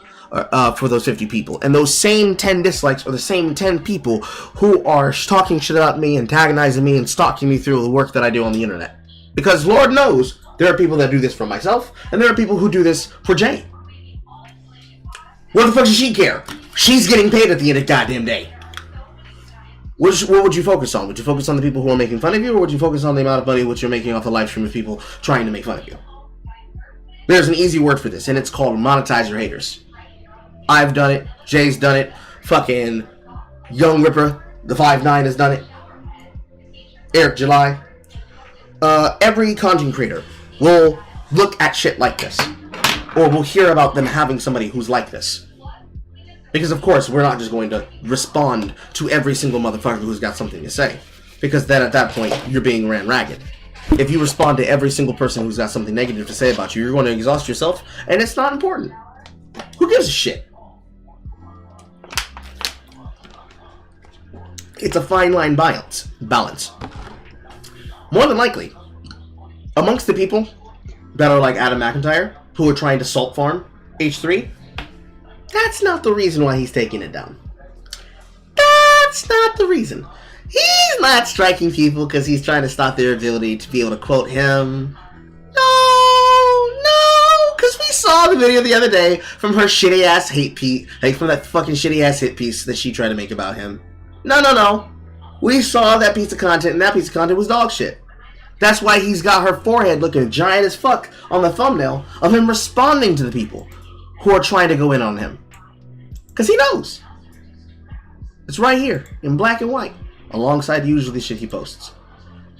He knows that you specifically waited for him to go on break so you could be able to talk shit about him.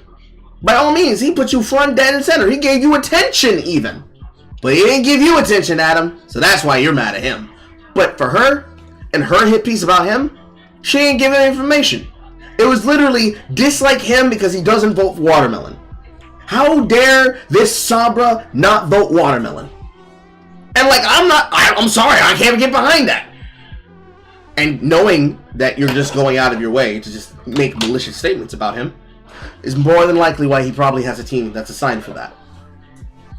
Criticize him all the fuck you want, but it's a back and forth, you see. You make content on him, he makes content on you. You give him material, you give him material. Really, all of you technically can win out on this. But it's not about winning. It's about having more attention. So, for Adam, he doesn't like that he's not getting attention from Senpai. He wants Senpai to notice him and put him on the thumbnail. It's gay. Ultimately, it's gay. And by gay, I mean it's lame. It's lame, it's cringy, it's pathetic, it's attention-seeking. It makes you look like you don't have anything else to worry about or anything else to talk about other than the drama happening in other people's life. Which, hey, Adam McIntyre is a T channel. Don't let me stop you from doing the good Kiwi Farms work of trying to stalk people about beauty parlor kind of content. And talking about every single thing that there is under the sun for a T channel to talk about. But do not get mad at the game and the way it is played when you clearly want to play by unfair rules. What's happening right now is he's playing by unfair rules. Most of them are. And they know that they are. It's crazy. But not my concern. Back to you, Adam! And then they talked about it more than once. Their IP, and there are starting to be channels who are uploading content, and they're getting views, and I'm very happy. I love that for them, so. This is why I'm just surprised that they would do this. And here's the thing, I feel like there's so many things to call H3 out for, and I've tried to give them the benefit of the doubt with this one, even though my complex history with them, because this isn't what they've stood for. Ever. There's the lawsuits, there's this many, like, this is what's so confusing to me, and this is why I'm like, why are they not addressing this? Shout out to them. Give it up. Give it up.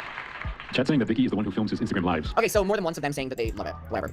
Almost exactly a year later, Ethan made another announcement on air and via Instagram stories that he was going to start DMCAing all members content and warned creators using members-only clips that they should remove those clips if they don't want to strike on their YouTube channel. Huh! Let's read that again, Adam! Say it one more time! Say it again! DMCAing all members content and warned creators... One more time! Ethan made another announcement on air and via Instagram stories that he was going to start DMCAing all members content. Content that should be behind a paywall that other people didn't pay for being spread around by people trying to get attention and views.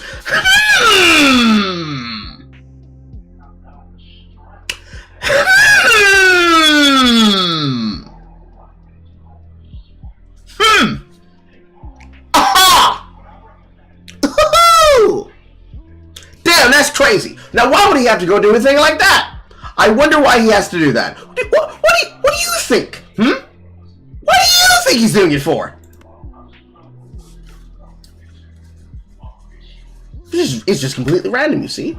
There's no circumstances or mitigating factors that would lead to him to do these things. No. He just decided them out of the will of his heart, out of the will of his heart. Out of the will of his heart, he just decided to do these things. Crazy. It completely happened out of nowhere, you see. It was completely done by magic. He just decided to do it. He decided to just destroy himself over time. It's so wild. It's so crazy. It's so crazy. It's so crazy. There's no circumstance here that would lead to him to want to do that to other people. Damn, Adam. And warned creators using members-only clips that they should remove those clips if they don't want to strike on their YouTube channel.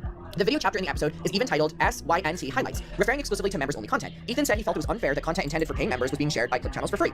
Ethan never publicly announced that he was closing up his IP or that he would strike clips of publicly accessible non-members H3 content. This drink is making... That is literally him saying that he's closing it. You are deciding to fuck around, and you are going to find out. And I can't wait till you do. You're not special. You're not stupid.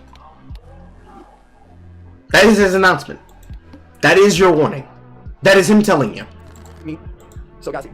Now, obviously, it originally was stated that I guess all content could be uploaded. Then they said, let's not do it with the members only, so let's see that. And profiting off it, then let's not do that, okay? If it's a clip with the title and it's contained and it's reasonable, you're fine. Capiche? There's a clip. Okay, and then what did he post on his Instagram story? He said, I'm going to start DMCAing all members content, so if you don't want to strike, I would remove it right now. And it was someone saying, with peace and love, there's no point buying a membership if I can just watch the clips that I'd be paying for. I'm like, pretty fair point. I agree with that. Okay, so Ethan never publicly announced that he was closing up his IP or that he would strike clips of publicly accessible, non-members H3 content. How do you know it's Ethan filing the DMCA takedown notice is now someone else? Now, this was a big point when this was brought to me. I wanted to be fair and be like, how do I know this is even Ethan? Like, this is why I was like, I hope Ethan comes out and addresses this, because how do we even know this is Ethan? Ops email from Reddit legal support confirms that claims against, again, I'm going to say it's all legend, but just reading this manga thread, confirms that, I want Ethan to come out and disprove this if I'm being completely honest, confirms that claims against clips posted on H3 Snark have been filed by a lawyer on behalf of TED Entertainment Incorporated. Ethan is the host of the H3 podcast show and the co-founder and CEO of Teddy Entertainment Incorporated. The lawyer acting on behalf of, TEI, which is the Teddy Entertainment Incorporated, has previously represented Ethan and Eli Klein in other lawsuits. They worked on their landmark fair use case, which is such a huge moment, a lawsuit that brought the Kleins international, recognition and respect, especially in the YouTube commentary community. They also worked on the Triller Fight Club, LLC versus H3 podcast, law as well, lawsuit. So here's the thing, this is what's really confusing to me, because again, one thing I will always give H3 credit for is that they fought really for the commentary space. And This just doesn't make sense. And it also doesn't make sense that they're not addressing this. How do you think my mini freak works? Like when that lifts and that sensor goes off, you think it immediately alerts downstairs? Let me know. You can see a redacted copy of the PDF shared with the H3 Snarks moderation team here. Oh god, they provide everything. Reddit support, RE, your request, send to Reddit support. This all goes over my head if I'm being completely honest. Copyright owner's full name, TED Entertainment Incorporated. So multiple ones from TED Entertainment Incorporated. Okay, I mean they provided documents, I guess. How did this all go down? Here's a timeline of the events based on the information we've been able to gather so far. 20th of November, the H3 show aired a publicly available livestream titled We Play Poker with Ninja, Impractical Jokers, and more. At the time of this post, the runtime stands at 6 hours, 0 minutes, 25 seconds. 22nd of November, 2 days later, Op published a post containing a 20-second long clip from the H3 show on H3 Snark. C1 accounts for 0.00925% of the total runtime of the episode. The same day, the first DMCA takedown notice N1 was filed by Teddy Entertainment Incorporated, whatever it's called, Authority Agent. 25th, 2 days later, 3 days later. The H3 show aired a publicly available livestream titled I Haven't Been Well. At the time of this post, the runtime stands at 3 hours, 56 minutes, 35 seconds. The same day, Op published a post, P2, containing a 1 minute, 50-second long clip from the show, which accounts for 0.776% of the total runtime of the episode. They've literally got percentages. 26th, a day later, the second DMCA takedown notice was filed by Teddy Entertainment Incorporated's Authority Agent against the same Op. Wow, they're really targeting this one person. 29th, Op's P1 was removed by Reddit's legal operations team in response to a copyright notice. Op was issued a warning from Reddit admin the same morning. So here we're seeing like the takedown requests, or just like takedowns, I guess. 6th of December, Merry Christmas, we're in the festive period. Op's P2 was removed by Reddit's legal operations team in response to a copyright notice. And 2 later that morning, the mod team published false copyright strike tracker megathread. Ethan Klein is abusing the copyright system to censor criticism about him and the H3 podcast on Reddit, which is the one we went through. To H3 Snark and announced a pause on uploading clips to the platform. Now, I want to say something really interesting here. While I think the timeline of them being able to disprove that this is actually them is probably up by this stage, and it probably might be them, I'm still going to say that I hope it isn't them. But what I am going to say is whenever I was filming my podcast, there was one of the guests that was, wait, this is going to sound like I'm talking about Carly, but I'm not talking about Carly, because we talked about Snarks on the podcast, but I promise it wasn't her. It was someone else, we didn't talk about Snarks on the podcast, but anyways, she told me that she was aware that there's Snark pages that will talk about me and that talk about her, whatever, and I was like, yeah, like, you just have to, like, exist with them, like, whatever. And she was like, I'm going to give you this number of someone who can take down your Snarks. And I was like, okay, well, I'm probably not going to do that because that would be hypocritical. And she was like, no, it's a big thing, like, these people will go around and they will copyright strike things on subreddits to get them all these violations and then they get removed. I'm pretty sure as well that's how, you know, Trisha Paytas got the Trishy Land Reddit taken down. Here's the thing, Trisha Paytas never vouched for fair use or re-uploading clips. Ethan Klein did. So it seems that maybe H3 are doing that same mold of copyright strike something enough that it gets deleted, like the H3 Snark, which is interesting because they say they don't really care about the Snark, but clearly you care enough if you're trying to really allegedly go on your way to do this, which again, I'm like, just come disprove this isn't you guys. Like, just seriously, like, a huge chunk of people, including myself, are... You still want them to address it based on your timetable and your desire. And more importantly, saying and explicitly making clear, well, we could have gone over Trisha Paytas over this shit, but we didn't, because, you know, Trisha Paytas. I trust you, Jack. I just trust you, buddy. I love you so much. I just believe you, bud. It's so believable. You just care about the integrity of the problem. For judging whether or not you would even do this. So I'm just like, why are you not acknowledging this? And why is there so much shit going on behind the scenes? Like, this goes against everything you fundamentally stand for and everything you fundamentally got so much praise and still get praise for within the commentary space. I mean, they have commentary bros in their comment section, like even in their podcast yesterday, and I'm like, damn, you people give this man credit or praise for helping you be able to use fair use, but you don't know that allegedly that's not the case behind the scenes. What is going on? I just struggle to believe that this is real, but there's now so much proof, and H3 aren't saying anything. You know what I mean? It doesn't make sense to me that they would do this, other than just trying to take down a Reddit secretly, but they've always advocated literally for the complete fucking opposite. So I'm like, 7th of December. Op submitted their intellectual property request about N1 and N2 to Reddit regarding the removals. 10th of December. Wow, all this was happening over the Christmas period. Guess everyone of H3 Snark and H3 Productions were having a festive Christmas period.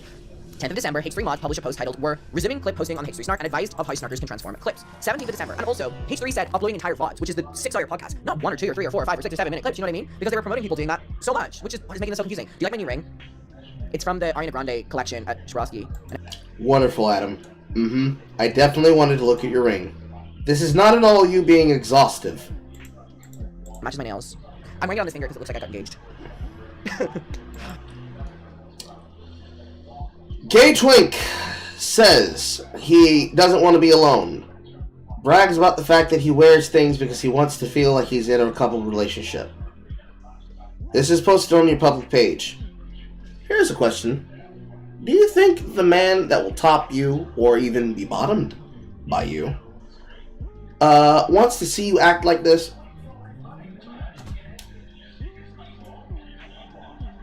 Probably not. Bit obsessive. You can change. 17th of December, literally on the run up to Christmas. Op received the response email from Reddit's legal support and contacted the mod team. My goodness gracious audience. So, why is Ethan striking clips of non-member content on the H3 Snark? Oh wait. Sorry, I didn't have that on the screen. Hey, we're back. Can you tell I haven't filmed a video in a week? Alright, we don't pretend to know what is going on in Ethan's mind, but if we had to guess, it's probably because he wants to silence criticism about himself in the H3 podcast. H3 has censored criticism from viewers and longtime fans by disabling, heavily filtering, deleting comments on YouTube, shadow banning paying members from participating in the members-only live chat, and banning people for even the slightest pushback. This year, he's made it a habit to seek out criticism about himself on Reddit, Twitter, TikTok, etc., and some even from his own fans, so he, to quote Ethan, can pop out and show him in his Instagram stories.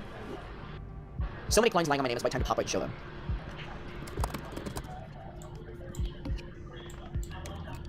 Right. Alright, okay. Longtime watchers of H3 also note that they often go back to remove footage after a live stream they believe might spark controversy or bring them a lot of criticism or backlash. Deleting content from H3 show. Ethan discusses... Wait, what?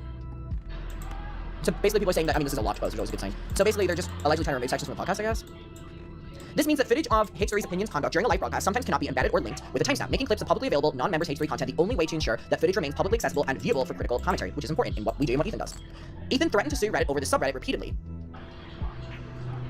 Up and vile, and how fucked up and vile and just evil these people are. So again, I've gone through So ironic considering the posts that have been approved on the H3 Productions Reddit, and they all know it. every avenue possible with Reddit. I've gone through every possible available channel, and like I said, if this doesn't get taken care of, then I'm going to have to start holding Reddit accountable for allowing this kind of behavior. It's fucking crazy.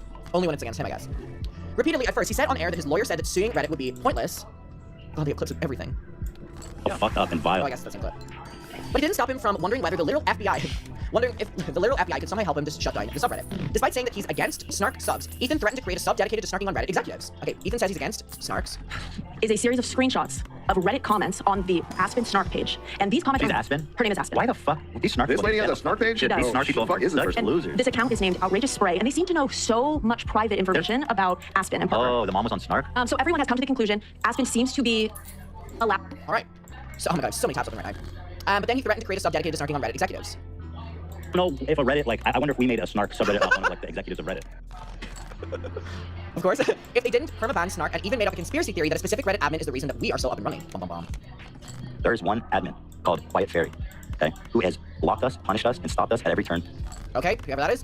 For over a year, Ethan complained that he has no recourse with Reddit about getting us permanently banned. He's repeatedly made false accusations with no proof about this subreddit, its community, and people who associate with us. He admitted on air to creating a snark, presumably to discourage people from joining and participating in the H3 snark. He admitted on air to creating a snark.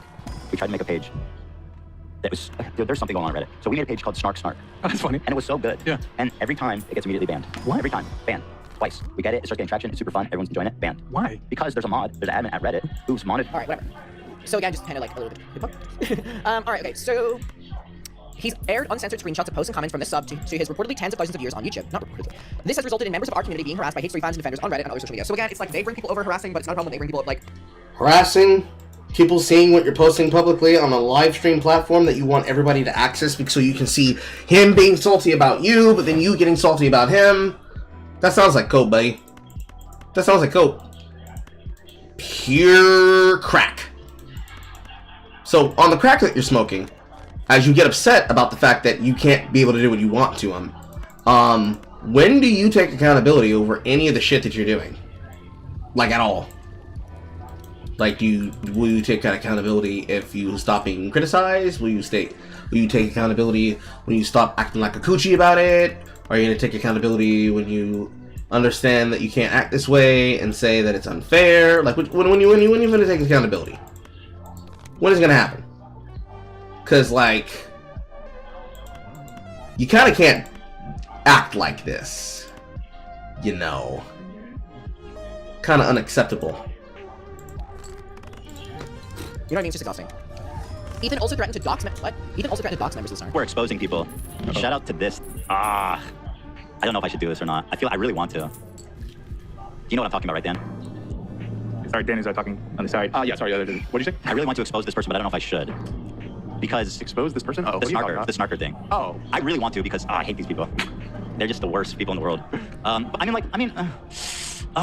always wondered, like, what do these people look like? I didn't even describe it because Alright, and then the button. Well, here's the thing. Do I agree with Ethan that snark pages can be awful? Absolutely. But it's also important to note that the topics that I cover, the topics that H3 cover, the topics that Spillsash cover, that Trisha Paytas on Hot Topics cover, we could be considered snarkers. We cover topics. You are snarkers. You go out of your way to be in the zeitgeist and on the conversational topics, trying to do everything you can to be in his fucking bumper and get attention for being attention whores. Like, no, we know, we get it. Most people wouldn't care. Or they would take note of the fact that you're being hypocritical about it. And then they would notice how you act accordingly based on that. Like, not that really big of a deal, but if you're gonna go that route, okay, go that route. You could just not. You know? You could just not. But you do. You want the attention. Want to know that was you. So that's the struggle you have to deal with. That's your load to carry. That's your burden to bear. You could choose not to do this, you know. But that's not enough. It's barely ever enough. There is then a comment section. 5 times out of 10, the comment section might have a strong opinion about the person you covered. If some of those are bad, could that be considered snarking? Yes. Is H3 fans on the live chat, their Reddit, and other platforms, do they come for people that Ethan talks about? Do they harass them? Do they spam their comment section? Do they threaten them? Do they whatever? Yes. So, we can't be hypocritical. If we can't control our audiences doing that, and some people don't even try to control their audience doing that, you can't be pissed when it happens to you. But also, the Reddit isn't one famous entity like Ethan speaking to a large audience. They're a bunch of people coming together. You're the one with the power. You're the one with the power to be able to influence, however many people are watching your live stream in the moment to do something. This snarker people... No? He cannot influence how many people watch his live stream. If what you mean by that is, if he puts it behind members only, yes he can. If he puts it up as a public post, no he can't. He can't then control every single person unless he then strikes them for content that is uploaded with the intended purpose of putting up content that is a part of his copyright and or is being put up to try to add to a never-ending back and forth of drama. At which point he can. But then you're getting mad about it and saying, how dare you do this? You used to be the commentary guy. You used to be the free speech guy. You used to be the copyright guy. And considering that you've put forth your foot in which to antagonize him about that, he doesn't care. Because you don't care. And clearly want to keep fucking with him. So, what happens next? He doesn't want to give you attention. And you don't like that he's not giving you attention. So you keep acting the way that you're acting, doing what you're doing. And it keeps annoying the piss out of other people that are seeing you act that way. And you come right the fuck back around to where you already started off from. You could just not. But you are adamant about going this way, so, it is what it is. Whether he did or didn't, you would have still been talking about him. Whether he did or didn't, you still would have said, oh my god, he's gay and lame and cringe for this. Go somewhere. Do something with yourself. Occupy your hands. People that built themselves up. That's why all snarks. Do I agree with snarks fundamentally at their core? Well, I would be hypocritical if I said I don't agree with them, because what the hell are we doing here? What the hell is Ethan doing? What the hell is Full Size doing? What the fuck is Rachel doing? What the fuck is Peter Mom doing? You know what I mean? It's hypocritical. We can't play both. A T channel, by the way, is not a snark channel. Having a T channel where you have fun, making fun, is one thing, but it doesn't require you to do what you're doing. You're not just making tea and talking about hot goss. You are explicitly going out of your way to get a reaction. And when you don't get that reaction the way that you want, you say, well, what are we supposed to be here for? What are you supposed to do? What do you think they're supposed to do? Probably not what they're currently doing. Probably behaving differently.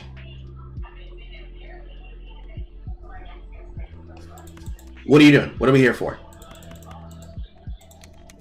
Both sides here. That's why, when I've been approached about, oh, Adam, do you want, to take down snark pages on you? I've always said no. And I can always vouch for that. Literally, I had a conversation with one of the people that I filmed a podcast with. The person gave me a contact for being able, this person, to hire them to take down posts on the Reddit. If they take down enough, my snarks will be deleted. I flat out refuse to. People can have an opinion of me. Bitch, I've been doxxed, I've been threatened, I've been whatever. Does it feel nice? No. Do I agree with it? No. Would I ever wish it happens on someone else? No. But when we start dictating what other people can do on the platform when it comes to criticism, that will come around to us again. And I'm not gonna be hypocritical when it comes to this, and I'm not even someone who's fought for fucking fair use. Ethan has, which is why I just don't understand this at all. He even joked about doxing people and having an anthrax hookup. He recently combed through the profile of a user who criticized him on a different subreddit live on air because he suspected they were a snarker. They were not. He doxed YouTuber North Star Radio live on air, berating him in front of reportedly tens of thousands of viewers for posting on the H3 snark and making a critical video about him at the end of Leftovers. Aside, denying idea of simp, Israel Defender, amongst many other parasocial insane things, I made an imager album of his H3 snark posts in chronological order and sprinkled in a few of his cringy main subreddit posts too along with it. Let me open this now. Once again, I have a policy.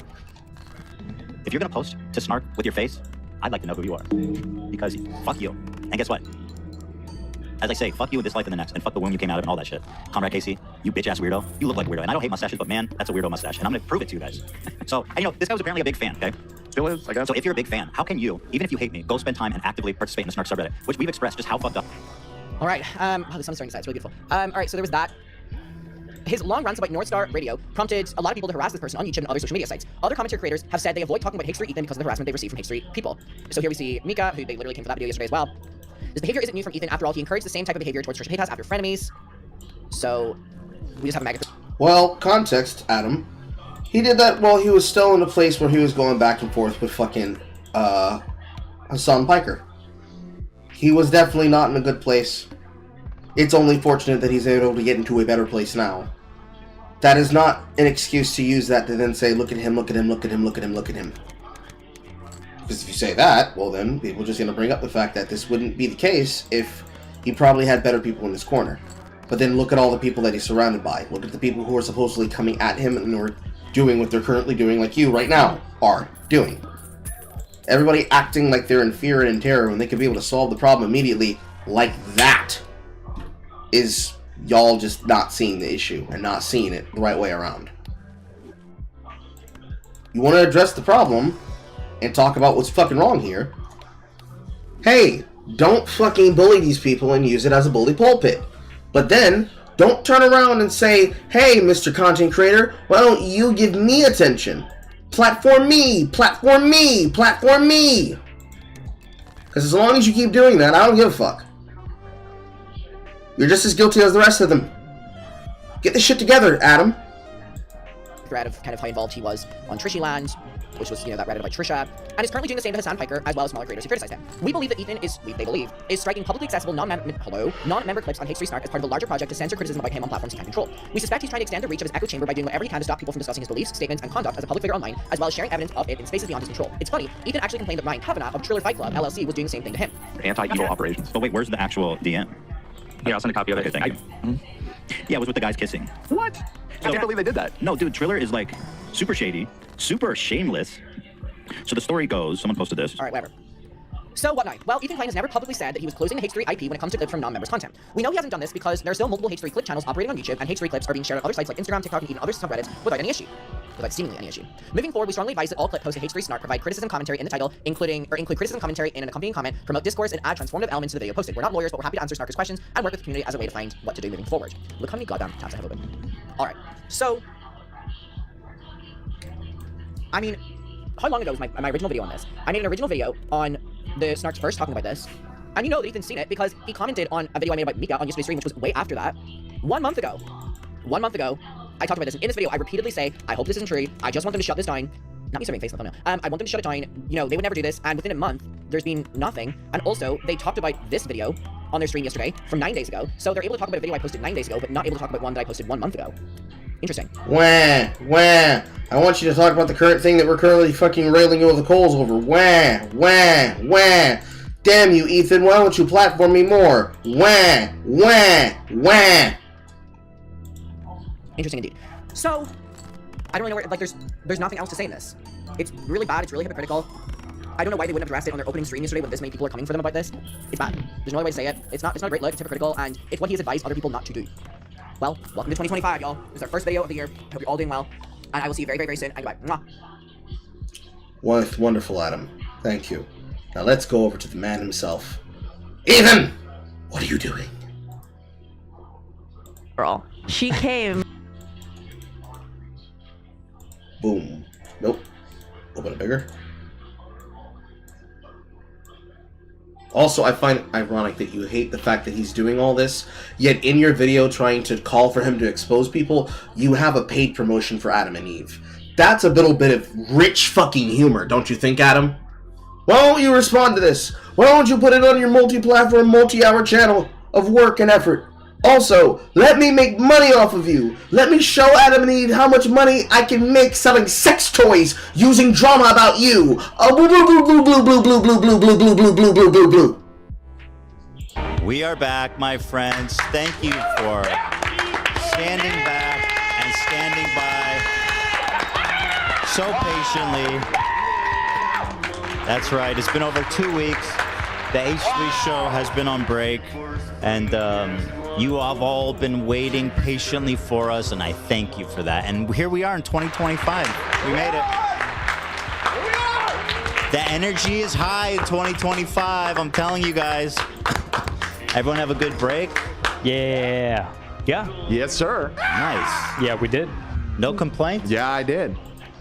No Anyone want to complain? I can probably find something to I got a complain about. cold. Oh, Me there and you my go. whole That family, sucks. we got colds. There you go. That sucks. Yeah. Anything else? Anything Yeah, I else? didn't get to go to New York because of my cold. That does suck. Do you have like tickets and everything planned? No. Oh. Fucking thing. It still sucks. It was the idea Still a of it. bummer. Yeah. Wait, hold on. A cold stopped you from traveling to New York? Is it cold? You can travel with We a were, cold. my cousin came, not to out my cousin, sorry girl. She came from New York coughing. Oh, coughing. she did it. And then grandma got it. Oh, okay, you Nona got grandma it. sick, dude? I know. And then my dad, and then the rest of us fell.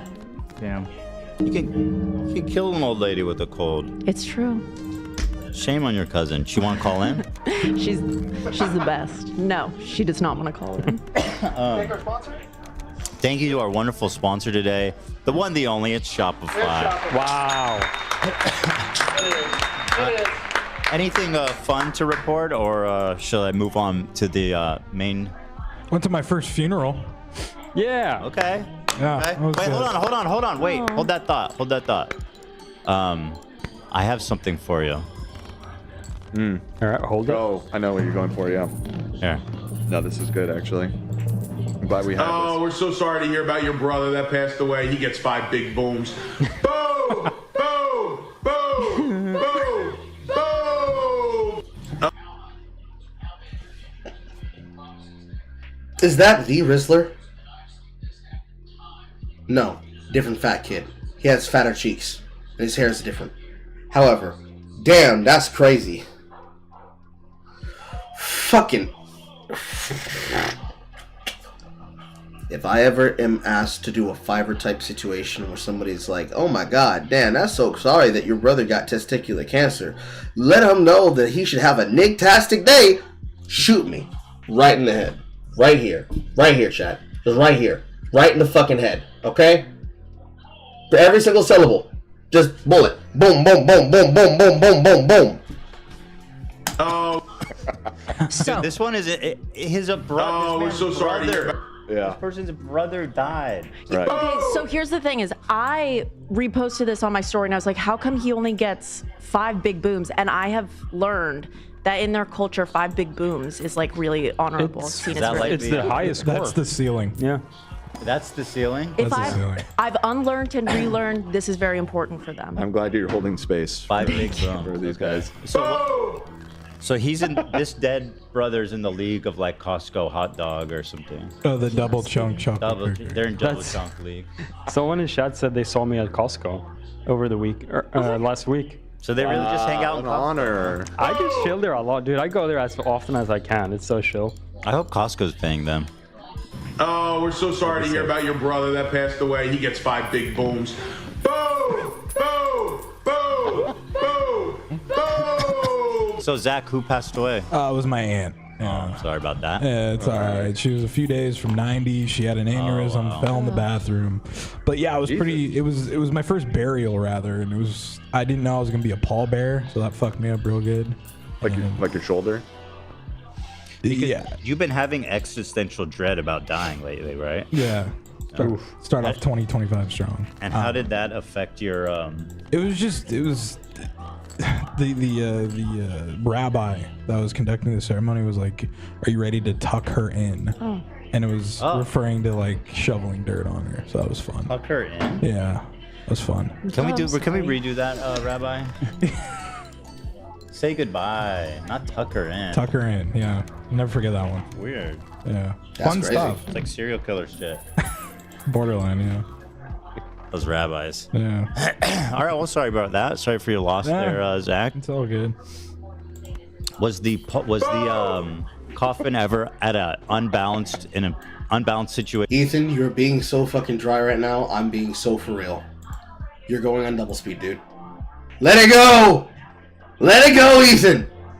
Where you thought Don't make me use the chapters. They might get dropped? Yes. Really? It was a short walk to, they put it on like this wheelie thing to the gravesite. Yeah. So we had to take it out of the car, put it on this thing, and the floor was like not level. So I thought this thing was just gonna come straight off the like fucking gurney thing. No. it was pretty gnarly, man. Well, you made it. Yeah. Good for you. And now she can get tucked in by the rest. Did you just play 5 booms for your aunt? Yeah, 5 That's beautiful. Wow, you really did love that woman. Yeah. Yeah, rip Andrew. Well, I'm sorry about that. Yeah, sorry, Zach. We have a bunch of fun stuff to get to. I thought over the fun part to come back to over the break, there's two dumbass losers that made hater videos about me that absolutely need to get addressed. And both of these dumbass losers waited every time. Like, at first I didn't believe it. I thought it must be a coincidence because it's just a silly joke. But every fucking time I go on break and these people stop dropping these dumbass videos. But like, they think I'm not going to remember them? You think I'm not going to remember? Or North Star dropped in, what's his name? Clowny. Casey the Clown. My buddy. He dropped another one about me over the break? Bro, get a new fucking hobby. Even when Hassan watches it, they only get like 50,000 views. Hassan's reactions get way more views. It's great. North Star Radio. Yeah, but I actually have both of these hit videos are some of the worst I've ever seen, and so it's gonna be a lot of fun going over them. We're in Jake Doolittle territory with these two. I really do believe so. Audrey's might even be worse because he's just everything is just yeah, exactly. It's so embarrassing. The things we found this morning too adds to it, and I was this one, yeah. Ethan's crash out explained. Thanks, bro. Hassan is happy, and I am confused or something. Yeah. Good, man. Keep it up. Although his last video, Why Social Always Fails, got 26,000, so it's always when they do videos about me, it seems to get them lots of views. So there's that. Also, I have been teasing a work on a video I've been working on, or a special project, let's say. I have spent every waking moment on this project. And, except when you take care of your kids, right? Well, I said every available minute, I mean. Okay. Not waking minute. Maybe I missed I'm just worried for daddy. No. All the free time I had, Dan, was spent on this project. And it's coming together, but I've never been faced with such a daunting task. I find myself overwhelmed with the quantity of footage, and the video is already like 40 minutes long. And I'm not even close to done, frankly. I'm not even close to done. So, and then the other thing is, I was thinking of even adding another section. I was like, dude, I'm never gonna finish this. It's gonna be like 3 hours long. So I think what I'm gonna do is finish the part I'm on. Let me finish. It'll probably be like an hour and a half long. And then, if there's an appetite for it, I'll do a part 2. Part 2 is good, though. That's familiar. Sounds familiar? What's it sound like? Like a previous video that needed a part 2. Oh, that one had a lot of parts. That one had too many parts, if I'm being honest. No. Shout out to Dan. But I'm working on it. I was sitting in my desk chair for so long, my neck has been killing me. I got a masseuse recommendation. They're gonna come massage my neck as I edit tomorrow during my free time. Really? That's right. I had an idea. They're gonna.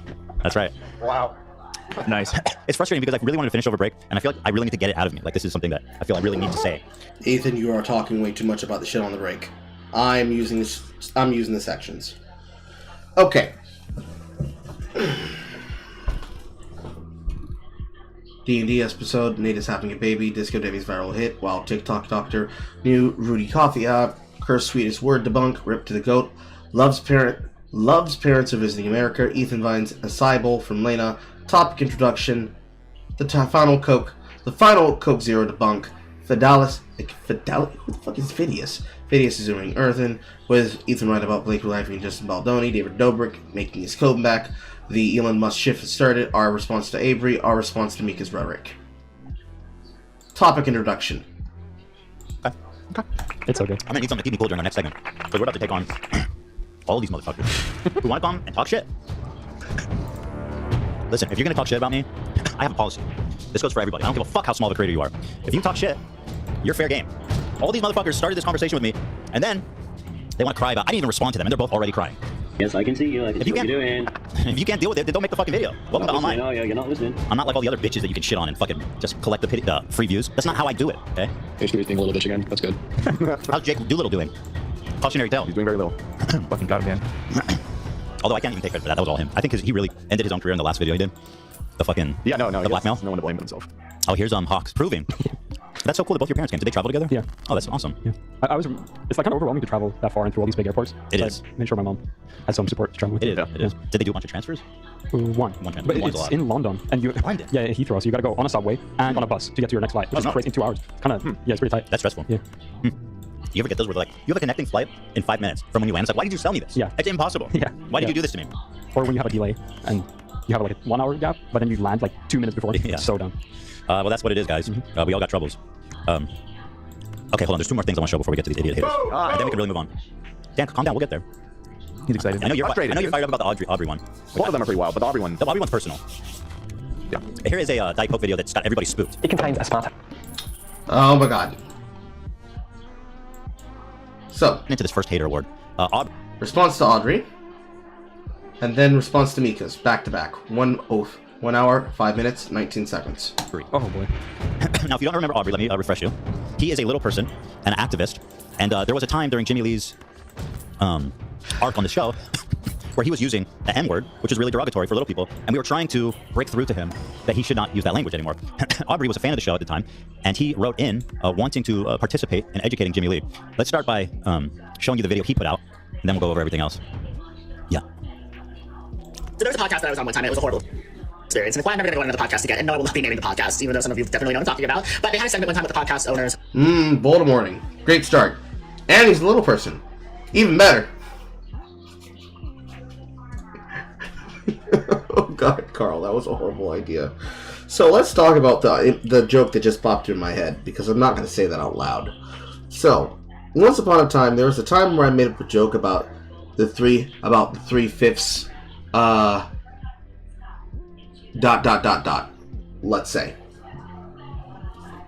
He's already half a man, so it can't be 3/5. It's like 1/3 and a half. Sometimes, some jokes, they come from a very dark place, okay? That came from a very dark place with me.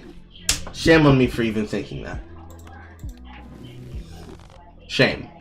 Shame, Carl. Dad and some comedian who, mind you, the same podcast is now accusing an essay years later. But what is that? Did I do the essay? Like, what's the point of saying that? That he was on my show a few years ago, so then I feel so, like, what the fuck? Anyway, from the beginning, he's trying to bitch out and be like, I'm not gonna say the show, so they can't respond to me. It's like, everybody knows exactly what you're talking about, dude. Okay, let's stop doing some bullshit, cowardly shit like that. Okay, everybody knows you're talking about us, so let's just say what you want and stop being a baby. Okay, go ahead.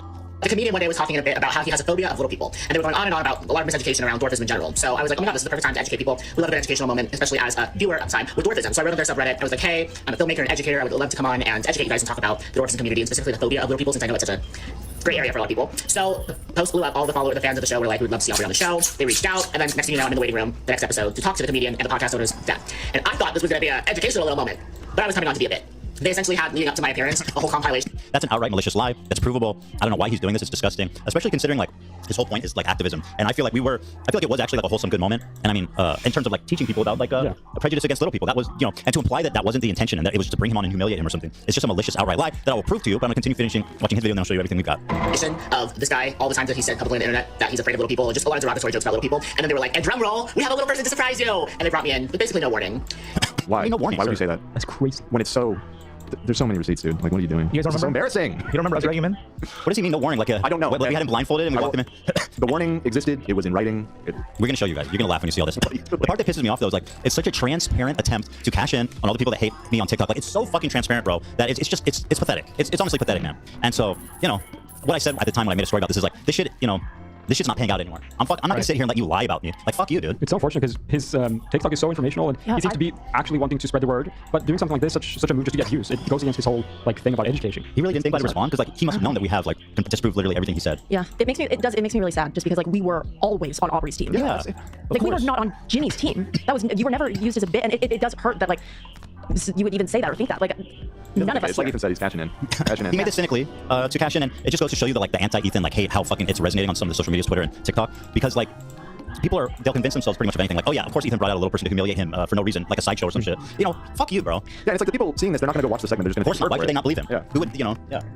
And when we're looking through the Reddit about things about him and like putting all the pieces together this morning, like I've seen multiple things of our viewers sharing. It's like Aubrey's doing this, let's go support him. And like that, our viewers have always been so supportive, and like we've come back to it, like brought up the donations he's been promoting. And like I don't know what would lead you to do this. It's very disappointing. Just cynical. Yeah, very cynical. Straight up. Cloud chasing. What makes me exceptionally sad is that like I think it's been a couple years, like we followed each other on Instagram, we said happy birthday. Like I thought like the fact that he thought I wasn't on his team and like thought he was a bit, like that makes me so sad. I think he that's did. a clear That's he's lying. example. He didn't think that. And it's obvious. He knew our intentions. He knew who we are, and he's here fucking lying intentionally just for clout. That's it. And Literally a Doolittle. Same exact thing. Yeah, it's Jake Doolittle part 2 up in this bitch.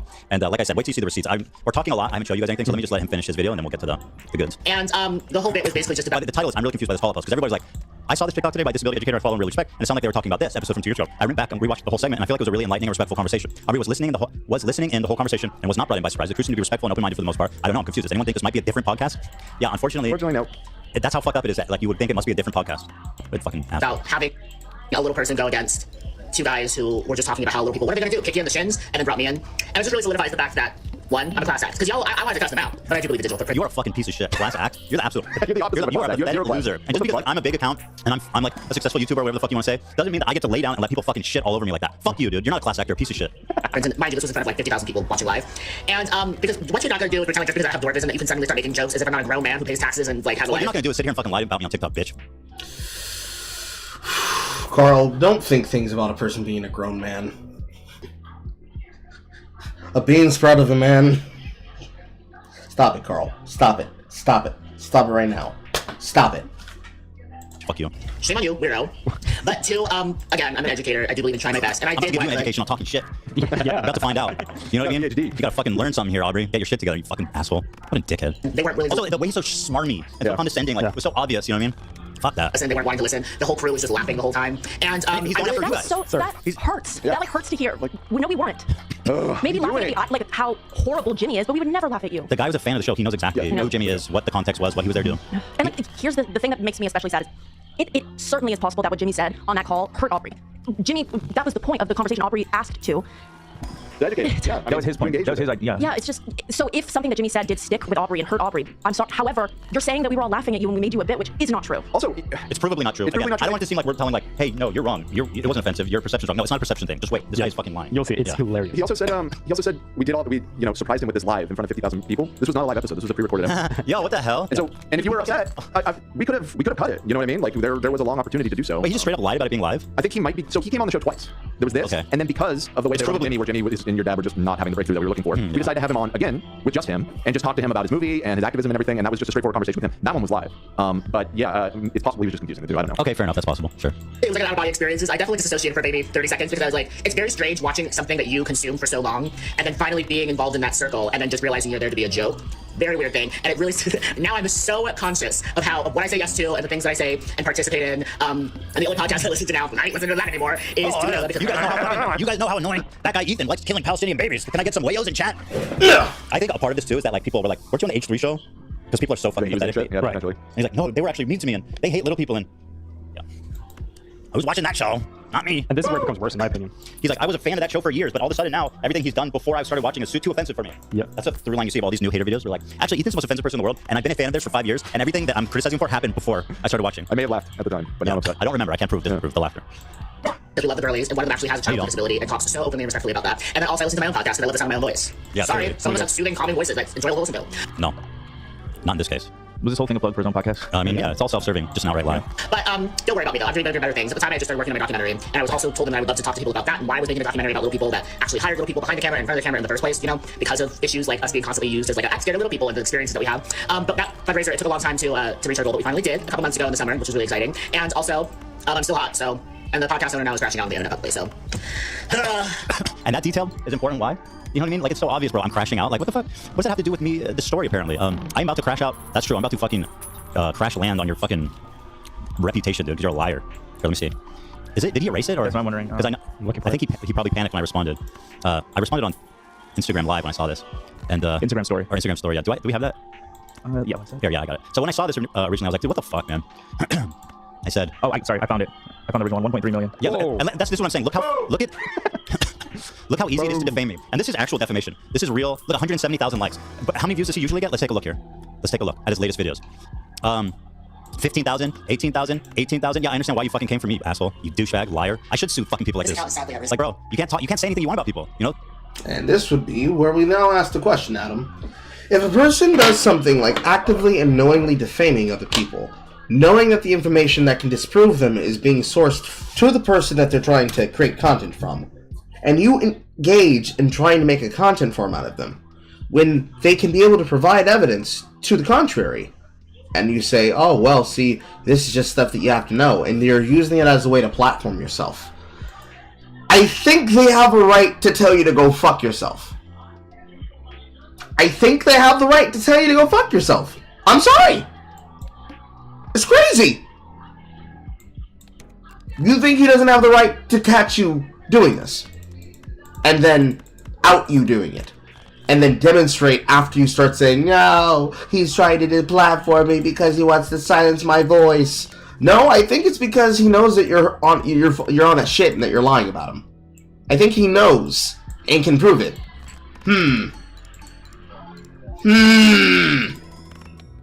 Not to mention that he's proselytizing himself as a little person, and he's using it to say, they brought me on to be an example. They brought me to be a fucking tank. They brought me to be a thing. They did it to hurt me.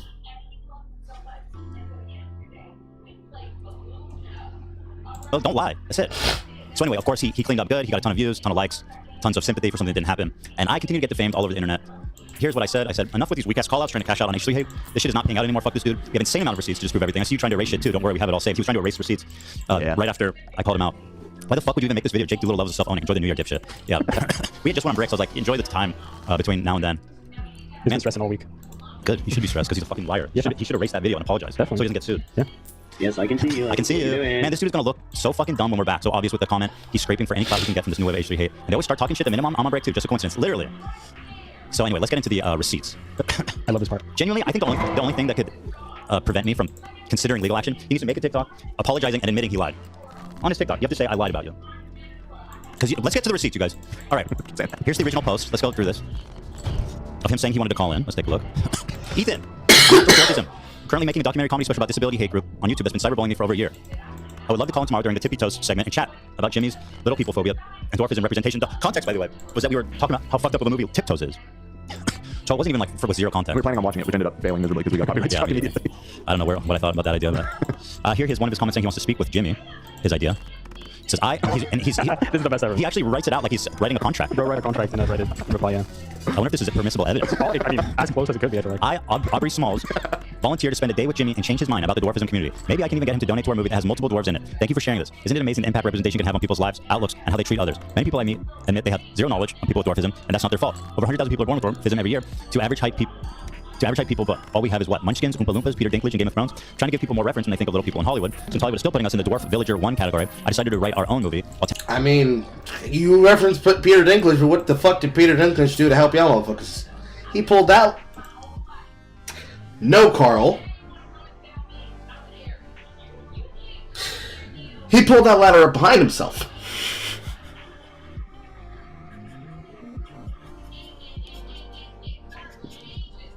Sometimes, this curse of dad jokes, it creeps into me. It's like Norman Osborn being spoken to by the Joker. For reference, the humor that came in my head is that he pulled the step stool up ahead of himself. You cannot say, man, look at how much effort and how much goodwill we're putting out there, and then you turn around and you try to Voldemort your way through not mentioning Ethan Klein. That's crazy work. That's crazy fucking work. Telling a true story about my experience with online harassment due to my dwarfism. I, Aubrey Smalls, volunteer. But okay, fair enough. Fair enough. You know what I mean? Here is an email exchange that we had with him. This is when stuff that is not public, but is now public. Now, this is you talking to him, right, Dan? Mm-hmm. Yeah. So Dan says, hi there. Saw your post about potentially calling into the podcast during the Tiptoes stream to discuss dwarfism representation of Jimmy Lee. Now, unfortunately, the Tiptoes live stream didn't exactly pan out as expected, but we wanted to reach out for another option. Tomorrow, we're filming an episode with Ethan's dad and Jimmy Lee in an old couple sort of situation, and we'll need to confront Jimmy again. Notice the word confront about his problematic jokes to see if we can get through. It's cut off there, but I'm assuming to him. Yeah. The clips we want to ask him about is the dwarfism jokes from the previous appearance of his. We tell him specifically what we're... Super specific about what we were doing. Totally transparent. Like Jimmy had fully aware. I forget what he said, but it was something really super offensive to little people. And we had talked about it, we had acknowledged it. And we had told him specifically what it was. Now, what we wanted to ask, would you be interested in calling in to discuss with him why his joke might be offensive? We'll totally be there to back you up during the conversation because he has to chill out a bit. Haha. If you're not comfortable with this, we totally understand. Another option would be just send in a video message and we can play it for him during the recording. Would you be interested in either of those options? We're taping tomorrow around 12 p.m. Let me know. Thanks so much for reading and looking forward to hearing from you. So again, we gave him not only the option, we told him exactly what was going to happen. Yeah. He was going to come in, he was going to confront Jimmy Lee on this specific joke. That there would be a compilation of his previous jokes and then we could confront him about it, which is exactly what he cited as being like, you know, him not being in absolutely blindsided him. That'd be blindsided him. And then you even gave him the option like, hey, if this sounds like too, you know, yeah, if you don't want to do that, here's an alternative option. And then of course there's also the option of if you're not comfortable doing it, you don't do it at all. Yeah, because our intentions were good. We wanted him to feel comfortable and have a wholesome experience where he came out looking and feeling good about it. Yeah. And that is what happened. We also were thrilled to platform an educational creator who could teach Jimmy. It was a win-win. We were thrilled. So we thought. He responds, hi, hope you're doing well. Thanks for responding. I'll be totally down to call into the chat with them and I'm available tomorrow at 12 p.m. PST. Perfect. Thank you so much. I'll shoot you an email tomorrow around 11 and we can set up a Zoom test and then we'll be looking forward to chatting on the show. Thanks, Aubrey. Talk soon. Sounds great. Continuing on. So you sent him a thank you? Yes, this is afterwards. After the show, Dan sent him a thank you. After recording. Hadn't aired yet, keep in mind. This is just, right, was not live. This was not live. Yep. Hi, Aubrey. Thank you for calling in. That got a little spicy and we appreciate you trying your best to educate and inform using the platform. Not sure how it will resonate with Jimmy's long term, but we're definitely going to debrief with him and talk it out. Hopefully it wasn't too much for you. They're more resistant than expected. We'll keep you posted on when it will come out. Thanks again and let me know if you have any questions. Aubrey said, thanks for having me. Such an honor to chat, even though I know things got awkward for everybody. I would honestly love to chat about calling back in to talk about what the Reddit post was actually about. I was really inspired by the outpouring of support from fellow H3 listeners who are rooting for a positive discussion on dwarfism, the dwarfism representation outside of Jimmy's comments. I'm usually not so serious, and neither is the project I'm making. It's more surrealistic, artistic, educational content than anything, haha. I know we didn't have a chance to do that today, but I've seen the positive impact H3 has had in the YouTube atmosphere, and I would love to chat about the chance to move to move the ball forward. I lost my spot because it's zoomed in. Move the ball forward for the community. I know. Oh, there you go. I know, and plus, I know and love. Let me read that again. To push the ball forward for the community, I know and love. Plus, Ethan the other night said, disabled people are heroes, and I agree. There are so many iconic people with dwarfism out there that your listeners seem to be down to talk more about. So I wanted to see what your thoughts were on this. Let me know what you think. He seems to like me. Yeah. He seems to respect me at this time for these, interesting. Now I'm crashing out. He's getting his revenge on me because I'm crashing out. We continue. Dan responds to him. Yeah. We would love to have you call back in. We are editing the episode together for next week. We have a guest tomorrow, so it'll likely be out next Friday. And then once it's out, we would love to debrief and talk more about your post and project. Once our editor finalizes it and we lock in the date, I'll be sure to let you know ASAP. You're the best. Talk soon. Hi, Aubrey. I know it's a bit last minute, but is there any chance you'd be available to call in today? We're currently live and we'd love to hear from you. I would love to. I'm watching now. Oh, you sound like a big fan. Uh-huh. Thank you guys for making it happen and being so cool. You guys rock. Please let everyone know how thankful I am. He said after the show. Mm-hmm. Dan said, appreciate you, Aubrey. So is our audience. They were so thrilled with your call. That was great. And we're all thankful for the insight you provided. Best wishes and good luck in your project. That sounds like a horrible fucking experience. We completely blindsided. We made and what a joke we made out of him.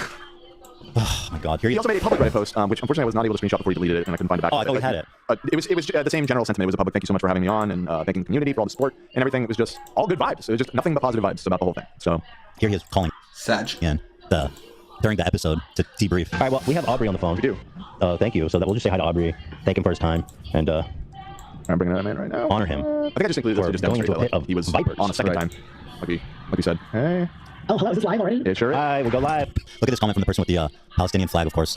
That's enough for them to automatically hate me. I cannot imagine being in that moment. I'm glad you had such grace because I do not. I'm glad you're here now and sharing your story as well. And then Aubrey says, it felt like the wind got knocked out of me, but nevertheless, we continue to thrive. Shut the fuck up, you liar. You liar. Can't you do something like that you don't have to lie about to get clout? Do something that's actually fucking worthy of people liking it without lying about me, you dickhead, you bitch. Anyway. Was it worth it? Hi, Aubrey. Well, first of all, you got the post? Yep, yeah. Oh, I see nice. Oh, nice. So Aubrey, here's the post Aubrey made. It's been deleted, but I have the full post. Yeah, if you want. You have the full post? Yeah, it's a screenshot. I just saying this to show. You want the full post? So, by the way, isn't it funny that he came? He erased his account and the post right as the story was breaking. Wow, it's almost like he's intentionally lying. You're a fucking liar, dude. Oh, I'm so happy. You're so brave. I can't. You missed a perfect opportunity to hit him with a Weasley little liar. Maybe if you had said that, then it would just add on to it. But hey, he's already at your throat, so you might as well just go full force with the insults. You know what I'm saying? Just have absolutely no mercy. Just have absolutely no mercy. Just call him a Weasley little liar. Just make sure to put the effort on Weasley and not little, because then they'll definitely come after you. You sat across from that Nazi fascist. Why the fuck you lying? I'm not surprised he hates little people. You're so brave. Thank you for sharing the story with me. We love you, Aubrey. Why you always lying? By the way, next video, 20,000 views. Nobody gives a fuck. They come for the hate. They tell you how great you are, and then they move the fuck on because they don't care about you or anything you're about. They don't give a shit about dwarf activism. They don't care about any of the fucking shit that you're trying to spread. They just want to come there, hate on me for being like a Nazi, a fascist, and move the fuck on, dude. So that's what you got. You got a little clout for one day, and everybody moved on, dude. Here he said, shout out to the Dwamily. He's making a joke about him being a dwarf. Dwamily, I'm assuming? Yeah, family. Shout out to the Dwamily. It's Aubrey, the person with dwarfism who called in. Thank you, Ethan, the crew, and everyone in the chat for being so welcoming and respectful. What? Wait, hold on. Whoa. He just said thank you for everyone for being so welcoming and respectful. Weird. And shout out to Cam for editing. If anybody wants to donate to our film, you have 16 days left. DearAverageHypeople.com. I don't remember, but I think we did raise a bit of money actually even for his project. I'm sure we got donations from our audience. Oh, yeah. I'm looking for the screenshot. Where is that? You sent it in. Oh, here it is. Yeah, he wrote it was the same thing. It was just the title was the post. And then this is his comment too at the top. Oh, no, this is him here. Shout out, dude. Love seeing your chat. Your kindness and patience is something more people should endeavor to have. Doing my part, one conversation at a time. Thank you for the kind words. Bro, what happened? Literally, I changed. You changed, motherfucker. What happened to you? Yeah. The dick. Oh, we have more, of course. It's not even everything we got.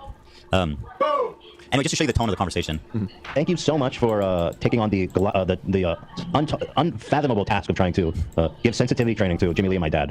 No, of course. It's honestly, anytime that people are going to have a conversation, it's so important to have a conversation. And I'm honestly shocked that you guys, allowed that to happen in the first place because, just dwarfism representation, it's just really, really hard to not be taken as a joke. And I was really excited that me and my fellow Fix soldiers were there. Yeah. Wanting to have that conversation. And me and my producer were just scrolling through the comments, and I think there was almost 200 comments on that thread of me just going back and forth with people asking questions. People were like, oh, I know a person with dwarfism that I really miss that I grew up with. Oh, I, love what you're doing because Keep going, buddy. Keep going, man. Tell us more about how much you loved the experience and how wholesome it was and how great it was and how you were talking with everybody in the community back and forth. It was just so fun, so great. Look at the chat, by the way. Aubrey, we love you. We love you, Aubrey. Aubrey has such good vibes. Such a king. We love you. Bro, who changed again? Fuck you. I don't like tell me more about how great we are. People with dwarfism represented on screen. So what is Jimmy and Barry doing? This is, trust me, in comparison to actual people on the internet who hate me right now and are actively doing everything they can to exploit people with dwarfism, this was the easiest thing. Okay, wow. But what interesting is that it was a really deep-seated drama. Yeah. This guy really thinks that he was gonna get away with this shit. That's what I'm saying. We're not cashing these checks anymore. Fuck you, dude. I'm glad you got 1 million views and 170,000 likes from everybody that is like thinks I'm a fascist. But you actually seem to break through to Jimmy Lee.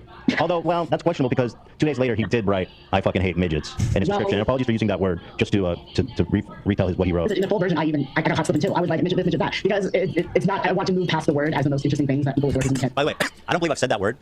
I don't think I've said that word on the show once since that. I mean, I don't think I've said this. That is not my vocabulary. I've completely phased out like anything that might be offensive to little people. You know. Yeah, give it up. Go ahead, Aubrey. You got through to me, buddy. We had such a great, wholesome conversation. I would never use that word. Never. And offer, and that was what I was ultimately trying to get across to Jimmy. I was like, it's a word, buddy. He even made a joke. He was like, oh, I have a few jokes. Because I was like, let's go through some jokes. We can workshop it. And he was like, oh, you're something black and you can't, I bet you won't be playing basketball. And I'm like, there's literally people with dwarfism. They're not playing with LeBron James, but they're traveling around the world, being paid thousands of dollars every week to be global Globetrotters. His name's Manny. He's an incredible person. And Aubrey, you did the impossible. King. We love you, Aubrey. Aubrey's a good man. Okay, I love you, Aubrey, forever. Aubrey's doing impossible things. There it is. Kill me, Smalls. That's the last name. That's a reference to a movie or something? Sandlot. I know it. That's wild. However, that covers that. And then our response to Mika, because they draw the shit the fuck out getting to Mika's rhetoric. So anyway, that was part one of haters. And then this other person is even more ridiculous, I feel like. Like this dummy, Mika, who I had never heard about. I don't know who she is. She's a small commentary creator. Yeah, in small correction, she did not wait for us to go on break. This came out like a week before. Fair enough. Respect. Yeah, respect. Yeah. So her video, by the way, is called, ironically, a nuanced conversation on H3 and public perception. Cool. Sounds like a really thoughtful, analytical video. I'm going to watch that. That sounds interesting. Let's take a look at Mika. Get some nuance up in the bitch. Who's totally not here to farm clout. Oh. Hi, everyone. And, hi, everyone. Let me just show you how not into clout she is. 100,000 views, not bad. 7.6 thousand likes, not bad. For 50,000 subscriber channel. Let's see what her recent other one's doing. 30,000 on the last one. And it's about Trisha Paytas. 40,000 on the one before that. 28 on the one before that. Damn, girl. You picked a good topic. Well, let's have a nuanced conversation. Hi, everyone. It's me again. And today, I'm genuinely the most terrified I've ever been to ever talk about anything. Once again, she's already making herself the victim. How many? She hasn't even said 10 seconds in. We're 10 seconds in. No, but she's already setting this up like, I am so victimized by Ethan, I haven't even started the video. Yeah, I mean, if you're talking shit about somebody who is like, has a reputation to responding to critics, you should be scared. I mean, especially, she does zero research on that. Well, not playing, I'm getting hit. Ever.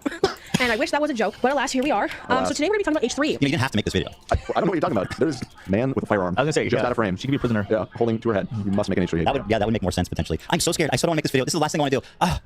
But I have to do it. It's too important. I shouldn't be phobic. I'm phobic. It's too important for me to regurgitate half-baked things and do no research. And I'm just going to talk about my feelings, my thoughts, the complexities, where I've been. Maybe I felt like I've been too complacent in certain things. I felt like I've, maybe run a little bit too much defense, and where my thoughts are now, and kind of my perception on the general audience perception, how things have changed. And yeah, everything's looking good. I look pale as hell. I think my makeup looks like dope. I didn't want to say it. I'm just kidding. Nah, that's pretty eyeshadow. No, her makeup's, I'm just kidding. I'm making a joke about her self-deprecation. She looks great, and that's not my criticism. She's very dumb, and she's not nuanced, and she's horrible at doing these videos. She looks great. She looks great. Love her glasses too. Key.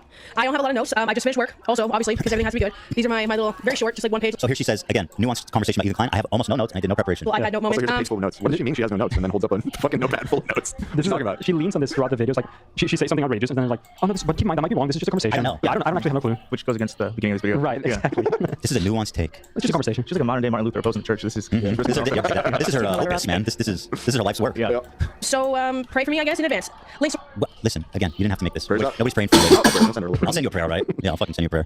Whatever that means. It's almost as if she knows something's wrong about making this video. Yeah, exactly. She's uneasy because she knows she's talking shit about somebody who's probably gonna respond to her, and she's scared. And like that's justifiable fear. Damn. Single player Carl would be great as a member of Ethan Klein's crew. The exact same shit that I called when I watched it live, the exact same thing that he responded to. Because you're doing something wrong. Yeah. And here we are. Risk reward. Channel, all that kind of stuff all down below, including the link. But again, no matter what I say, it doesn't matter because they win no matter what. She probably got a ton of subs. Pull up her social media, but she got a ton of subs. She got a ton of attention for it. And by the way, it's objectively a terrible video. It gets virtually everything wrong. It's not researched. It's not well thought out. Nothing she says is backed up. Everything she says is hedged. It's a terrible video. And somehow, people come, they sub, they support her. And no matter what I say on this episode, those people are still going to be like, yeah, girl, you got him. And now she got her subs, To my wonderful, beautiful patrons and members, names on the screen. Also, while I'm at it, because, this might be the end of my days anyway, I'm about to hit 50,000 subscribers. Okay. So if you could be so kind as to perhaps participate in such I wonder if this video has anything to do with that. She wants a little boost to hit that 50K, huh? A little interesting timing. Check her social blades and she put out the nuanced video about me. That'd be really sick. That'd be really nice of you. Is that, yeah. I never bring that up. Oh my God, that's her biggest Because day. I think it's weird. I think even being called Hey, I got a subscriber. Oh my God, you guys, she had like such a, this has to be it, right? It's from December 15th. Yeah, it was December 10th or something with the video. Let's see, 3 weeks ago, December 11th, yeah. 11. Oh my God, you had your biggest day ever, girl. I'm so proud of you. Who could have ever seen that coming? I'm excited. I haven't watched this yet. This one a few times. It's great, I watched something first, yeah. Most views, most subs. Fuck yeah. Well, let's see if it was worth it. We'll see. The creator's weird, especially because I work for like a people job. Yeah, as I'm not a person, but anyway, you know what I mean. So yeah, participate in the student loan paying trade because that's where we're at. Your video's already fucking boring. Get on with it. Dude, no, not at all. I don't. So like Star once said. Damn, straight with the same call. You can kind of be great at single player Carl. Fuck. Trying to get the doc if you want to I skip, have but sort of like a layout of Okay, my. hold on. I thought we started from a different area. Disclaimers. Oh, yeah, you know, I'm telling you, it goes for a while. 6 minutes of this. Here's disclaimer. Here's conversation. Okay, let's start with conversation. There's some sideline talk going on. There's a moment. Before you skip the disclaimers, I think that there's a there's a moment that we moment want to miss in the disclaimers. Yeah, it's at the 408 if you want. If you don't want to sit through 6 minutes of disclaimers. I feel like to her, the disclaimer is like a TOS. If you're going to watch and react to this video, keep in mind this and this and this and this. So she's like pre-planning her. I didn't say the name of the show. Yeah, exactly. I didn't say the name of the show. I wasn't prepared. I've been working all week. I didn't do any notes. Look, by the way, look at this. Adam McIntyre, this fucking little rat, made a 47-minute video based on my Instagram story. I responded one story. To be fair, he did say that if she made a video, you have a right to say something. He said that in 47 minutes? Ethan, he just watched her video. Ethan, we just talked for like an hour and a half about a guy's like 2-minute TikTok. Dude, I'm just saying. He's juicing. Like I can't hold that against the guy. No. Hold on, Dan. Where's what I said about her? It was almost like, and her too. That's all I said. You called her a dummy. Yeah, well, she is. Yeah. Anyway, whatever. Okay, 47 minutes. You're right. It's warranted for one story. But what do you even glass say? houses? But what do you even say? No, this isn't glass house situation. I watched a ton of TikToks. I watched like 5 minutes of video. What do you say about like one short thing of text? It is pretty amazing, and not just Adam, but a lot of channels, just in general, just how they're able to make such long videos. I'm saying that is yeah, exactly. Like you can make 5 minutes of content out of that. Come on. In fact, that's low. We could turn an Instagram story into like 2 hours. Yeah. Dude, these people see blood in the water and they come like fiending. It's like, oh, an Instagram post, boom, ad revenue, hell yeah. One day for fun, you should just post like a black and pink thing on your story, or something random, and see how many videos come out of that. Black, oh, you mean like friendly shit? Oh god, yeah, there would be a lot. Yeah, there would be a lot. Anyway, these people are so dumb, and they're just so fucking like banded together. Like, girl, I got you against Ethan. He's so cruel. You're so brave. This idiot. Here, I have. Sorry, what was the one you wanted me to watch? She said she's. Oh god, this is good. She's trying very hard to prove to us that she's not anti-Semitic, which from the beginning makes me sus. But here, listen to this. All the different colonialism anti-Semitic, but as such, I'm not going to dive super deep into the politics specifically. I've also vouched for Jewish people in my videos. I've talked about how a lot of you vouch for Jewish people. That's so nice of you. Why is there you stick your neck out for Jewish people on your channel? That is so brave, girl. We know you don't hate Jews. You stood up for that one of them sometime somewhere. There's the sussiest jump cut there too. Right before she said Jewish. What looked like she said something brain dead comment. Into the politics specifically. And once again, remind y'all, people watch this and are like, I'm subbing. This is good shit. I've also vouched for Jewish people. She dropped the Jewish people. She said the K word. Like, yeah. I can't change that. I'm down for Jewish people. I do get anti-Semitic vibes, and I know people laugh when I say that, but I'll show you. There's a lot here. There's another part that it's very uncomfortable. Yeah. My videos, I've talked about how a lot of conspiracies lead to fringe conspiracies lead to anti-Semitism. Yeah, thank you, girl. Thank you so much. You're saying we didn't do 9/11? Yeah. She says we didn't do 9/11. Thank you for sticking your neck out for us, girl. I've stuck my neck out for dumb idiots before, so I'm not going to claim to be your hero. Oh, that's nice. I've stuck my neck out for pathetic loser morons before. You know. She's Oscar Schindler, dude. Yeah, exactly. We got to build her statue in Israel. I vouched for Jewish people when I was in Gilmore, by the way. Oh, nice. That's my boy. I was like the great people. Wow. That's my boy right there. Give it up. You make Mika proud. You said she's holding space for Jewish people. Yeah, thank you. That's crazy that you have that on the fucking board, Ethan. Holy shit. Thank you. Nerd City and discussing how he kind of leaned into the New World Order. I've discussed. He leaned into New World Order? I'm sorry. Are you implying that inherently has something to do with Jews?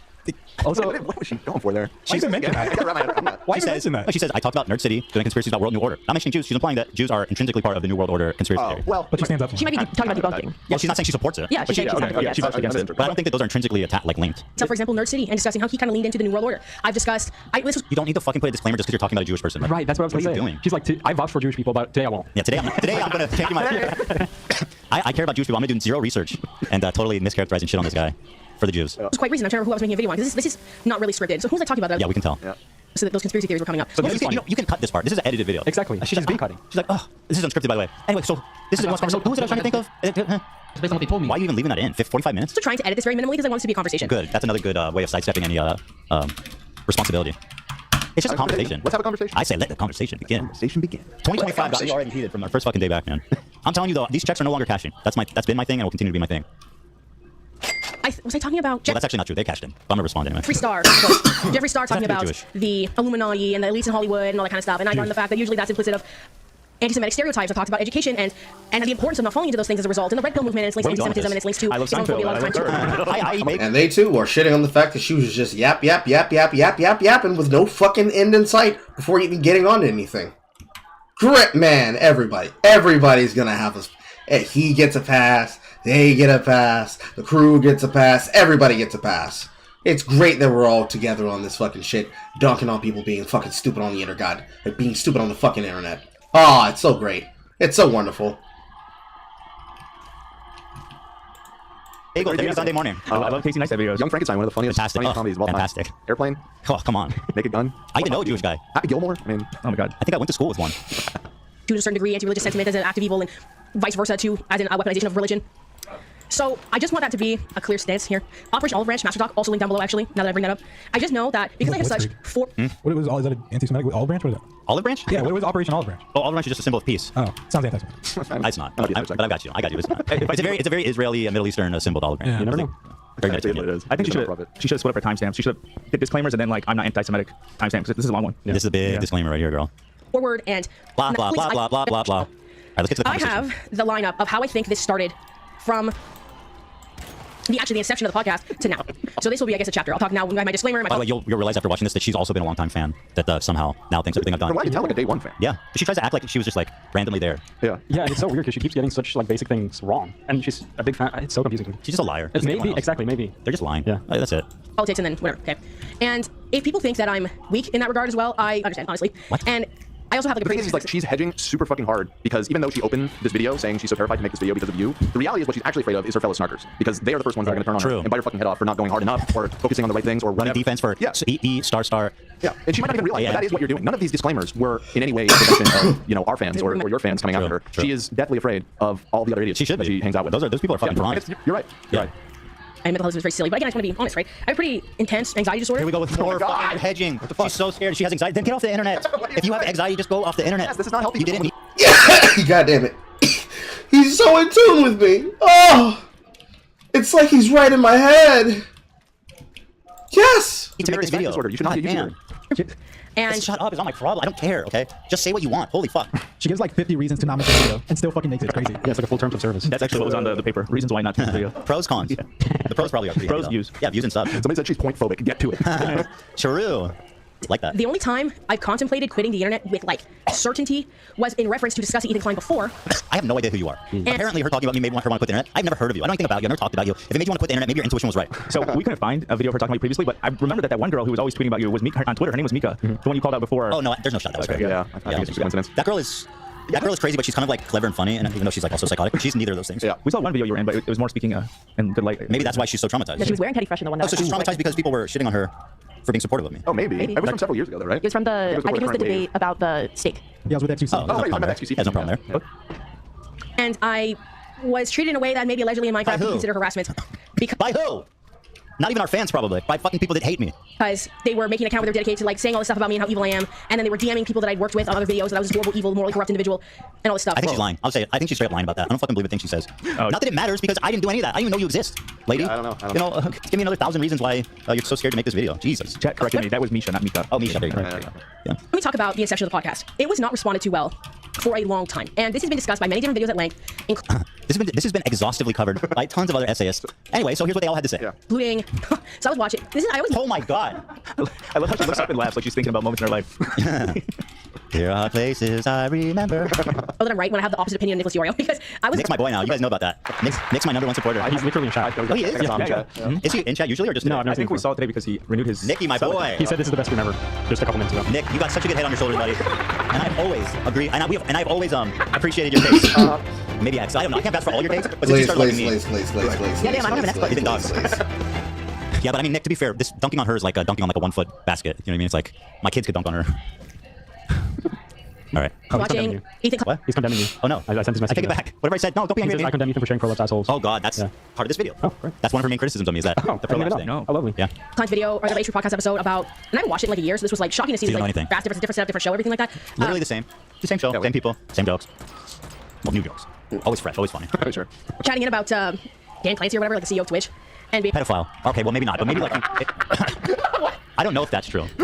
Definitely not. Well, you can't. Hold on, that wasn't even the accusation. You're gonna be the one. No. I'm saying I don't know. But again, you can't say in good conscience that you know for sure he's not a pedophile. I can definitely say that he is. I didn't say he is. Yes, you did. I said pedophile. All I said is pedophile. I don't know for sure. Can we check the phone log for Dan? He is a creep. He's a certified creep. That we publicly Well, that's evidence. know. Right? Yeah. So we could just probably leave it at that. Right? Well, Tall Skeleton actually zoomed in And to provable in a court of law. her photos in the background. You telling me this guy? I'm telling you that guy is a creep based off of what I've seen. You I let don't know him babysit your anything. kids? I don't know any. No, I won't let him do Would you let him watch your anything. newborn? Not because he necessarily do anything to it, but because I don't think that he's a very good person. I got lots to say about Danny Boy in my video. Mm-hmm. Oh, not that. No, I don't. No, not that. No, I'm kidding, guys. It's very obvious. I'm kidding. This is not. Well, I'm trying to make that obvious. It's I'm trying to make that very obvious. I said I don't know. I don't know if he's a pedophile. But Dan, you can't say you don't know. I can say that I wouldn't comment on whether he is a pedophile or not because I have no evidence one way or the other. What I do know is that he creeps on young women. You're agnostic about it. I know that Which means you're open. He creeps on young women that are far too young for him. That is based on his home feed. That might be defamatory too. Dan, you need to clarify. Is that peace and love? I saw his algorithm. That's what I'm saying. On multiple occasions. Yeah, I mean he's the one that wrote the damn thing. Probably not, but also he's the CEO. Yeah, Zach. I sent the image. Tall skeleton zoomed into her background. Oh, yeah. Oh, we got. Let me see. Oh, so hold on, we're enhancing. Oh my God, lady, I've not seen Jewish fetishism like this since Trisha Paytas. Larry David, Seinfeld, Cantor's Deli. Are you freaking kidding me? Schindler's List, girl, you are not Schindler. Ugh, great. I've never met anyone with a Schindler List movie poster. That's insane, dude. Seinfeld had a great episode about Schindler's List. Yeah, it's funny. I watched that one last night. Yeah, making out during Schindler's List. The raincoat. That's a great episode. Casey's Jewish, of course. Here's Trisha in the IDF uniform. That was just cosplay, though. That's ridiculous. Being like, oh, Ethan's gonna get all the tankies. So, but I was like, man, when I'm watching it, I'm having trouble getting through it. What? Get your thoughts together, for God's sake. By nuance. What does she mean by nuance? Well, we have more like a nunce. Oh, that means pedophile in British English, doesn't it? Nunce? I think it's nonce. Nunce, yeah. Nuance, more like nonce. Not her. She's not. Yeah, of course. I just ducked Stealing in on on board, Dan. but yeah, I don't know. Just reach. No, it's not a good joke, but we explore all possibilities here on the show, Dan. And that's what makes it fresh and exciting for everybody to tune in every day. Keeps people like Mika coming back year after year. But I was like, man, when I'm watching it, I'm having trouble getting through it because I'm just cringing so hard. And then my bestie comes in and is like, you're slaying. I'm like, okay, so I'm right. Anyway. What the fuck is she even saying? She's watching the show and she's cringing so hard. You don't have to watch it, dummy. Close your eyes. Turn your head to the side. What the fuck? Why are you wasting your time watching a show that make you cringe? You moron. Jesus Christ, if you wanted to cringe, just look in the bathroom mirror. Got him. Damn. Fucking relax. She will never recover from that. Like, shocking to see these, like, vast different setup, different show. I thought this was good. Chatting in about Dan Clancy or whatever, like the CEO of Twitch, and being like, oh, Ethan's gonna get all the tankies. Dude, does she even know what she's talking about? Ethan's gonna get. I was watching Dan. He's talking about Dan Clancy, and Ethan's gonna get all the tankies. What the fuck are you exactly trying to say right now? I'm really not sure. And just remember, people watch this and we're like, yes, Queen, I'm subscribing for more. That's how low the bar is, my friends. But I was like, man, yes, Queen. When I'm watching it, I'm having trouble getting through it because I'm just cringing so hard. And then my bestie comes in and is like, you're slaying. I'm like, okay, so I'm right. What the fuck is it? What is the situation? She's sitting in a room watching a podcast and she's cringing. And then her friend comes in and says, you're slaying. What does that even mean? I don't know, man. Dude, forget the right-wing grift. The drama channel grift is where it's at. Dude, yeah, that's the only thing lower effort than the right-wing grift. Yeah. And just the irony of I can't watch the show when she's 8 minutes into saying nothing is amazing. Jesus. Anyway. She's like, anyway, where am I? Back to reality. Oh, I left the oven on. The podcast came out. A lot of people criticized Ethan for being really unprofessional. There was also a lot of. She says she's going back to like the beginning of time. Yeah. So in this, what I've gathered is that it seems like she was a long journey ahead. A day one. Yeah, I know. We're like 8 minutes into this fucking video. She seems to be a day one podcast watcher. She says that she remembers how the podcast was at the beginning. So like this is literally like. Did it start off right? I don't think she was a day one podcast watcher. Because if she was, then she would have been able to bring up all the evidence and sources to help herself be able to talk shit about him. Because it would have been just like Adam. Granted, Adam's just as fucking annoying as Mika.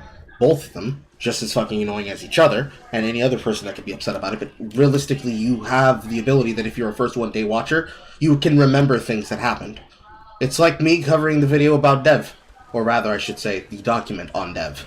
There are things that I actively witnessed and I actively saw with my own eyes that I know are how they happened.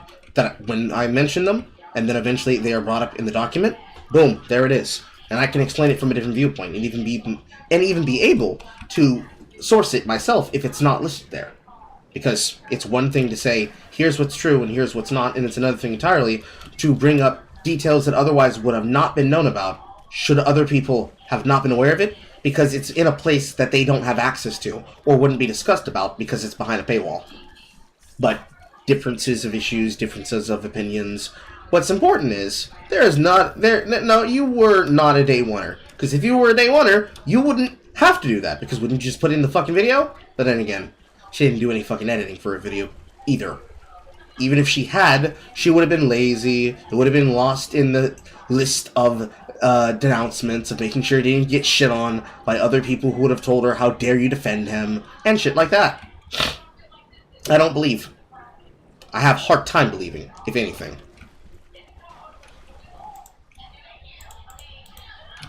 Come on again. They just. Oh, you remember there were episodes, there was energy. It took a while to figure out what the show was. I mean, I think that's valid what she's saying. Maybe this is the nuance. We're nuancing. We're nuancing. Also, I feel she was watching semi recently because she knows who I am. Yes. She says me by name. She reads Snark though. Oh, yeah. This girl admits to reading Snark. If nothing could be more embarrassing than that. Yeah. You know. Go ahead, Mika, girl. You talk. Really famous clips that came out of there, such as Ethan Klein being like, I love you, say the N-word, and then just saying it a bunch of times. Yes, we know. That was like 12 years ago. Literally, how long ago was that? And by the way, just remember, you've been watching the show since that fucking happened. It sounds like you watched it happen and then kept watching. Right. So clearly she didn't have a problem with it until she realized that, you know, I was offended. I just didn't realize until right now. Yeah, we've been over that. It's like 10 years old, man, for real. 7 years old. Yeah, 7 years old. Really, 7? It should be going on 8. Oh, maybe it's. It's probably 8. Probably closer to 8, yeah. It's 2017 April. But it's like, you really got me on that one. Certainly nobody's ever seen that or heard about that. Right. The clip with Joji saying that women were, at the time, was still doing stuff on the internet, I think. Ask Filthy Frank saying that women were made to be submissive to men. That's not what, okay, good. Our apes or whatever, right? Our Neanderthal cousins were probably just like crazy. So there's definitely something like in us to like conquer men more like. Right. So it's, you know, women are in a nature setting like to be conquered. First of all, to be clear, I think it's funny how it went down with Joji. I don't even think there's really a problem with this clip. Really, I mean, we just had drunk having a conversation. I said something without thinking that much, and didn't really say that much, and I really don't even think it's only viral because Joji's. Yeah, it was a good in the back. Yeah, it's not like any. Yeah. It's way worse. Yeah, for sure. It's way worse. Come on. Yeah. And anyway, that was also a long. That was one of the first episodes we ever did. Yeah. Girl, do you have anything before I for the worked last here. like 6 years? Oh, she's got also the clip another 40 minutes to go. I'm sure she'll say something of substance at one point. Where Ethan Klein was talking about Jewish people in Israel. Oh, don't you fucking dare come at me, a Jewish man, for telling jokes about Jewish people. Oscar Schindler, who saved all the fucking Jews. Fuck you. How dare you, dude? I don't get mad when you call other people dumb. You're allowed to make fun of your own people. But have you ever vouched though? You ever vouched? I vouched for dumb people, yeah. For example, well, I said I liked Aubrey at the time. Ooh. God, he's so good. Dude, I've seen this talking point of these like these detractors, and they actually go, Ethan's the anti-Semitic one. Like, that's actually talking what they have. Unfucking believable.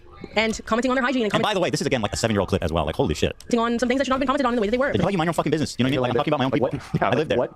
You know, are we pretending like you don't get like more leeway when you're talking about your own group of people? What the fuck? What the hell are we doing? Well, I mean, Ashkenazi Jews were all inbred. That's why we all have all these neurological diseases. Holy shit. Because back in the day, we had our little village and we fucking ran around in our little suits, and nobody wanted us, so we're like, well, brother. And to be honest, there's like stinky suit. We're like, bro, you have to be very generous to fuck Hasidic Jew. I still believe that. I mean, I stand by everything I said in this clip.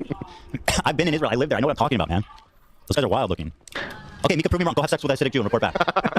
You tell me I'm lying. How would I know? No. I mean, well, I've lived in Israel for 5 years, so they wear the suits, they got the hats, they don't shower nearly enough. When it's a million degrees outside, they rock the black suit. They stink, bro. They stink. And you know they don't shave. You've seen their face. Imagine what their dicks look like. Wait, I always thought those were. That's funny. You seen the beards on those guys? Imagine the mane flowing from their balls. That's funny. Sorry, Mika. That's called a joke. Fake. No. Those are real. I mean, I'm Israeli. I'm half Israeli. I'm an Israeli citizen. Like, imagine watching this and getting offended for Israeli Hasidic Jews. Being a little phobic. What the fuck are we doing here, Mika? if anybody, I mean, those suits, it's like from the 18th century Poland, right? It's much colder. Put on some shorts. That's what I'm saying. It's much colder in Poland than it is in the Middle East. I am not kidding. They walk around in full layered black suits in the dead of Middle Eastern summer. Right. That'll do. Even the ones in New York, you know, it's cold in New York. I get it. Yeah, it's good for But it's hot as fuck out there. They walk fast too. I don't know. You notice that? Yep, They walk super fast. There they go. I've never noticed that. Their They're coats flap behind them like Come they're a on, Jewish guys. superhero. That's kind of cool. That is pretty sick. It smells. Yeah. I was gonna get too sick, not to. So. What? What did I say about You, you said it really quick, and I was like, "That's sick" about the coats, and you're like, "They smell." And I wasn't saying like. Oh, that's You wanted it. it to be You're before right. that part. AB, you're Oscar. I vouch for you guys, man. You are such a champion of the Jewish people. Tika is so proud of you. Thank you. That's really good. Oh wait, hold on. If you actually turn the camera a little bit to the left. Are you serious? Goku Naru, Oh, no. Jake Doolittle, and Aubrey, all in your room. I feel like I'm dogs with Goku now. Me and Goku are dogs. Goku. Yeah, he's my dog, Goki. Goki. I don't got a problem with Goku Naru. Why are you spreading lies? Exactly. That's what I'm asking. We're synced up. They're all. That is commitment. I guess, you know, if you can do it, you can do it. Their faces look so gnarly. So imagine these dudes look good. They're all too fat too, because you know that wife's at home cooking. That's all she does. Not all fat. It's also true. A lot of the ones you see, they're very traditional. They're very conservative. The women do not work. They are pretty chunky. Yeah, let's see this. Yeah, and I know what Israeli home cooking is. I eat that shit, man. It's like 50% like just fat, like grizzle. You asked for it. So those clips were already Imagine showing that as like the pinnacle of Ethan's offensive-ness. What a dumb, what a moron you are. Golly. Fuck me, man. Golly. What are those in the back? Marshmallows? What are those called? Squishmallows. You know, collect my 5-year-old son. Grow up. Whoa. Stop. Easy. That's too far, bro. Easy. You know who They're else pretty collects chill. those? Easy. They're show. You collect Squishmallows? I love Squishmallows. Okay. Girls love Squishmallows. Let me just put My it dog like sleeps on that. it. Every time I see those in the, I love you. Every time I see those in the Kelly, I'm so happy. They're not one of those girls that likes those things. But that's Okay, just, I just fine. Because I know like majority of girls do. I just want to hold it. It feels They nice. are so expensive too. That's part of it. telling me. Medium $50. They just take Whoa, so much no, space. that's not true. Actually, yeah, That's not true. They're like 15 bucks for the small ones, 25 for the middle ones. On Costco, you can get the big ones for 35. 35. bang, bang, bang, I've bang, never- For the big bang, ones. boom. That's for the big guys. Like this is fucking big. Boom. Okay, fine. You can like Squishmallows, but Yeah. I was just, I do think she needs to grow up regardless. Thank you. That's all my boys wanted for Hanukkah this year. Just Squishmallow. Really? They've got a freaking King Ghidorah Squishmallow. Godzilla yeah. Squishmallow. Oh, They have like that's it's crazy the breadth of the collection. His boys have Squishmallows, despite that usually being for women. And I'm not judging. I'm just taking note. So are they like, do they have like personality, or is it like a Pokemon situation? They have little cards that says, Yeah. it's not very good. It says their name and occupation. The lore isn't very good. Hot Sundays on hot summer days, like it's dumb shit. Real Like, surface level shit, huh? Yeah, that's- not much world building in the Squishmallow universe. All right, Mika, go ahead. Sorry, I forgot you were here. coming out. That's probably not a normal reaction to you. Whenever you're anywhere. Oh, I'm sorry, I forgot Mika's here. She's so fucking boring and dumb. And then also there was criticism that the podcast was boring. Oh my god! How is that criticism? If you think it's boring, just don't watch it. How is that fucking? I smashed my thumb on the table. Hold on. Was that some nuance? She's saying that criticism early on in the podcast existed. Who cares? I don't know. That's a good point. Let me. That's like the dumbest criticism ever. Some people thought it was boring. It's like, okay, well, yeah. She for some reason is recounting the entire history of the podcast, and I guess that's part of the nuance. That's part of the nuance. Is that I don't think she knows what nuance means. I think she thinks nuance means like exhaustive or something. I think she's dumb enough to not know what nuance means. Well, she's an educator, so. Oh shit! I just got called out. Yep, you got called out, bro. I just got called out for being squish phobic. Oh no! You're done. You're done. You're done. Being quite boring back then, especially that the guests were kind of all that it was. So, and people were really upset that they were no longer making the H3H3 Productions videos, which were their most popular and most liked content to this. Coming back, bro. She might have a cameo. She might. She's gonna look for it. She might have a Schindler moment where she starts crying and saying she was wrong about you. I'm thinking. So I was saying. I think the part 2 is gonna be really fun. It's gonna be about all the orbiters and all these people. They're all gonna get their time in the sun, the limelight. It's coming for everybody. Interesting. Progressively, as Ethan Klein started hiring more people, you start getting kind of like a co-host dynamic almost. So it's like Nice cut. One more time for all the film enthusiasts. Fucking boring must have this part been for her to have to cut. Everything that she You know what did she so did? She did like this. She just zoned out and started drooling. So of course she has to cut that. She ran out of battery. Yeah. She ran out of brain. Yeah, fucking hell. co-host dynamic almost. So it's Why the fuck did we include so? Oh my god, you are bad at this. Holy shit, you are so bad at this. It's like you have now Dan, the host. Oh, you That's unacceptable. That's weird. That's mean. Sir, you have Ian, you have Zach. I was with the crew for a long time. Circuit 2020, whatever. You hired, they hired AB and Lena. We're both Lebanese, and it's gonna become relevant soon. Why does it matter that they're Lebanese? Exactly. No one else got that introduction. Do you usually point out the ethnicity of everyone you're talking about? I just hope she vouches for us. That's all I'm hoping. Yeah. Don't worry. She's a champion of all people. Although she seems very pro-Jew, so I'd be careful. Then you also have the hiring, who were also fans of Ethan's. He hired AB because AB ran defense for him when another creator named Gokunaru made a really long. That's my boy. Okay, actually, like I remember. Even though we're cool, that video was dog shit. Yeah, this gives away the game a lot. And I've completely debunked it. Fucking responsible. Okay, girl, you got this. Gokunaru is awesome. And Leafy's here. Remember him? He was fucking sick. He was super funny and awesome. How dare she disrespect Gokunaru? He created this lane for her. You know what? Yeah. Say what you will about that video itself. I obviously have a lot of criticism for it. But very innovative. Okay. He created a whole genre that's still giving today. Ethan Klein has done a lot for the YouTube community. Thank you, man. Thank you for saying that. Why are you spreading lies? I don't know, Ethan. Video vigilantes just following in the means of Content Cop, saying that he made an entire section that was based off of that kind of content. I don't know. That's like another person taking video vigilante and making a hit piece styled in it, despite it still being Content Cop. A little bit bleh. At the same time, it's good that he's calling out the fact that he notices that she's labeling the people. I want to see what he says when he gets to the section about how he wasn't doing enough for his employees. I don't know how long it's going to take him meandering through the reactions and comments from his own chat before he gets there.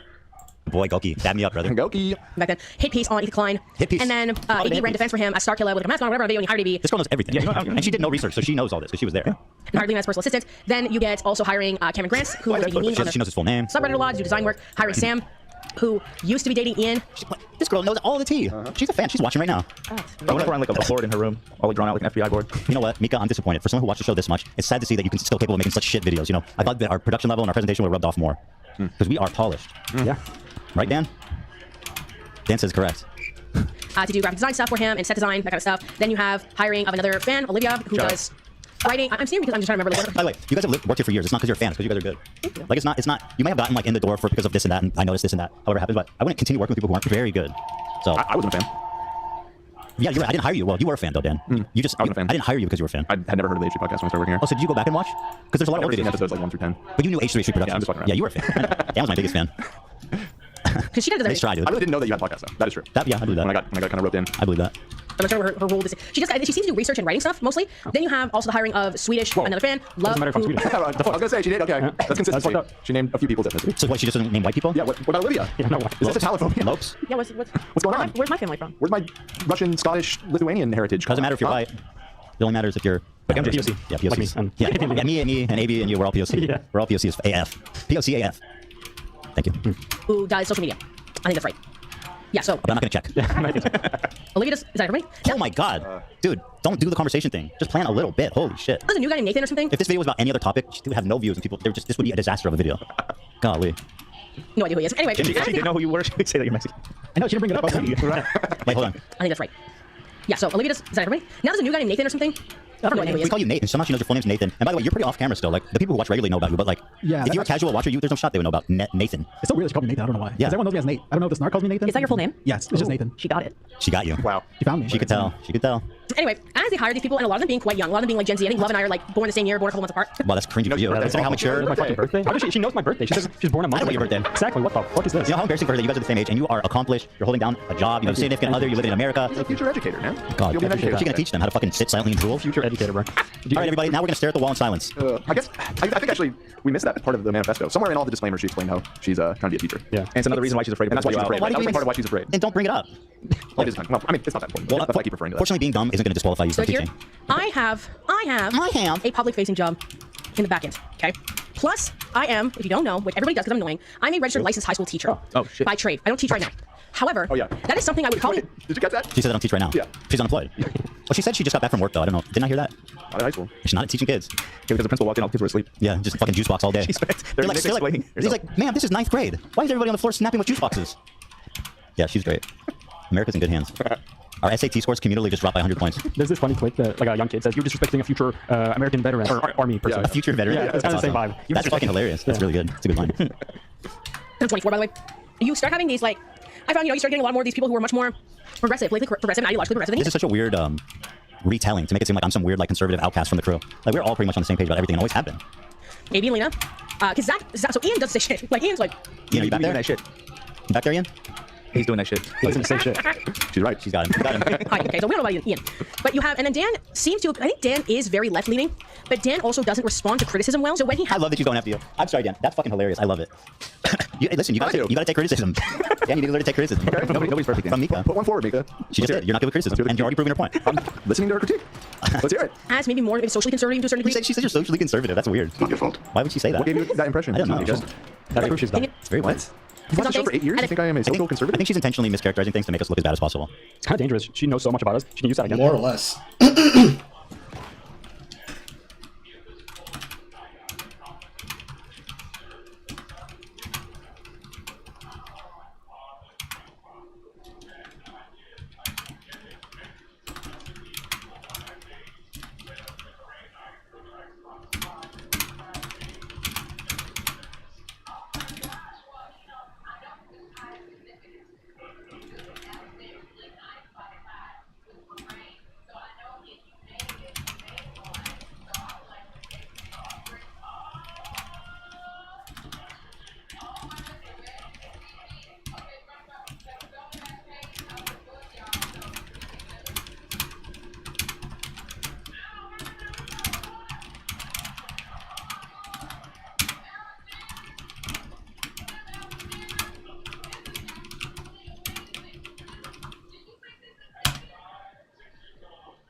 Against us. Yeah, it's like a. She can control us good. Yep. Clips out of context. Okay. Luckily, her videos fucking suck, so that'll let her break I don't know. Did my ADHD just make me miss it? Did you ever explain what the shit is that Ian's doing? No, she said he doesn't say shit. Oh, he doesn't say. Okay, sorry. I thought he's always up to some shit. I know. And people push back. He, like Ethan, will kind of view it as the entire left's opinion on this entire subject and then just be pushed away. What the fuck is she? She must have saw some weird TikTok or something. Don't get mad, Dan. I'm trying to think what she could be talking about here. Yeah, really no idea. It's just, I'm sure she saw a weird TikTok that was just trying to shit on us. That has to be it. She hasn't watched in a year, and she's saying that you are going against the left, which is like a new thing. That's a recent development. Not from you, for me. Right. Leftists. I'm on the left, guys. I just don't like fucking hankies. You just don't want to move to North Korea. I do not think North Korea is a better place to live. No, I don't. You know what? People actually say that North Korea is better than South Korea because they have freedom and stuff. Look at this. There are a handful out there. Look at this. Tell me that. Say again. Tell me again which place is better to live. Yeah. You see that border? That's South Korea. This is North Korea at night. No fucking electricity. They care about the environment. True. That's true. That is true. And then Zach, I would say, is somewhat on the more socially conservative side. You know why? You know why, Zach? Because I'm a fucking dirty Jew. Absolutely. 100%. There's no other reason to say that. You have not expressed your political opinions. Wait, at all. And I'm half Jewish, and she said I was left-leaning, but socially conservative. There's no reason for her to say dog those whistle? things. Did she get dog whistle? But then she goes, AB and Lena, they're Lebanese, so, and she doesn't explain. She's like, obviously they're what? They're the, Don't tell him half.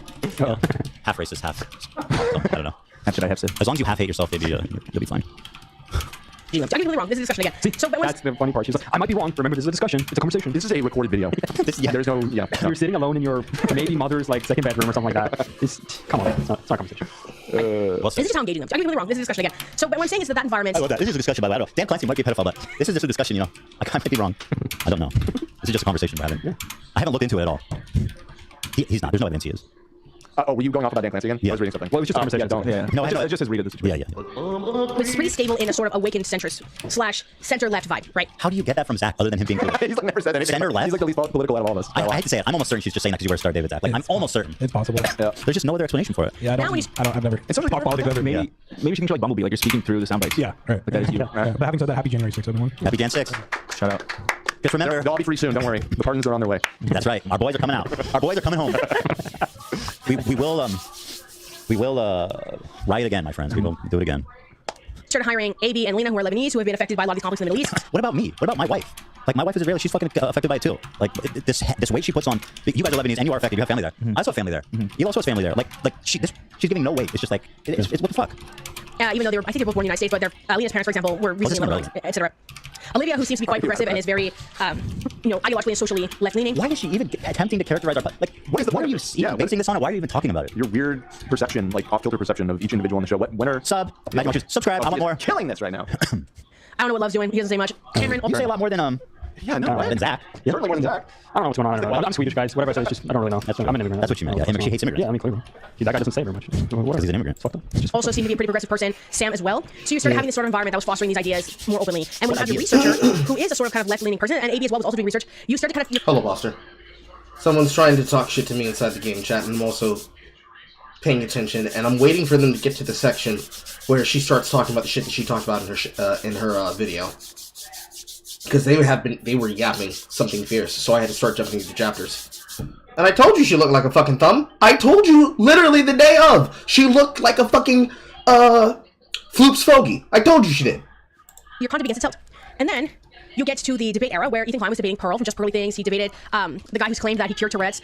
There was also the debate that he debated Fresh and Fit. I believe at some point there was, which I watched. I think I already checked out at that point. There was also, there was like a bunch what of the fuck are you doing? Hold on. What was that cut? So there was why? What? Why? What was that cut? Why? Fresh and Fit. I believe at some point there was, which I watched. I think I already checked out at that point. There was also, You know why I think she cut it? there was why? I think she listed off other debates that happened after Fresh and Fit, maybe.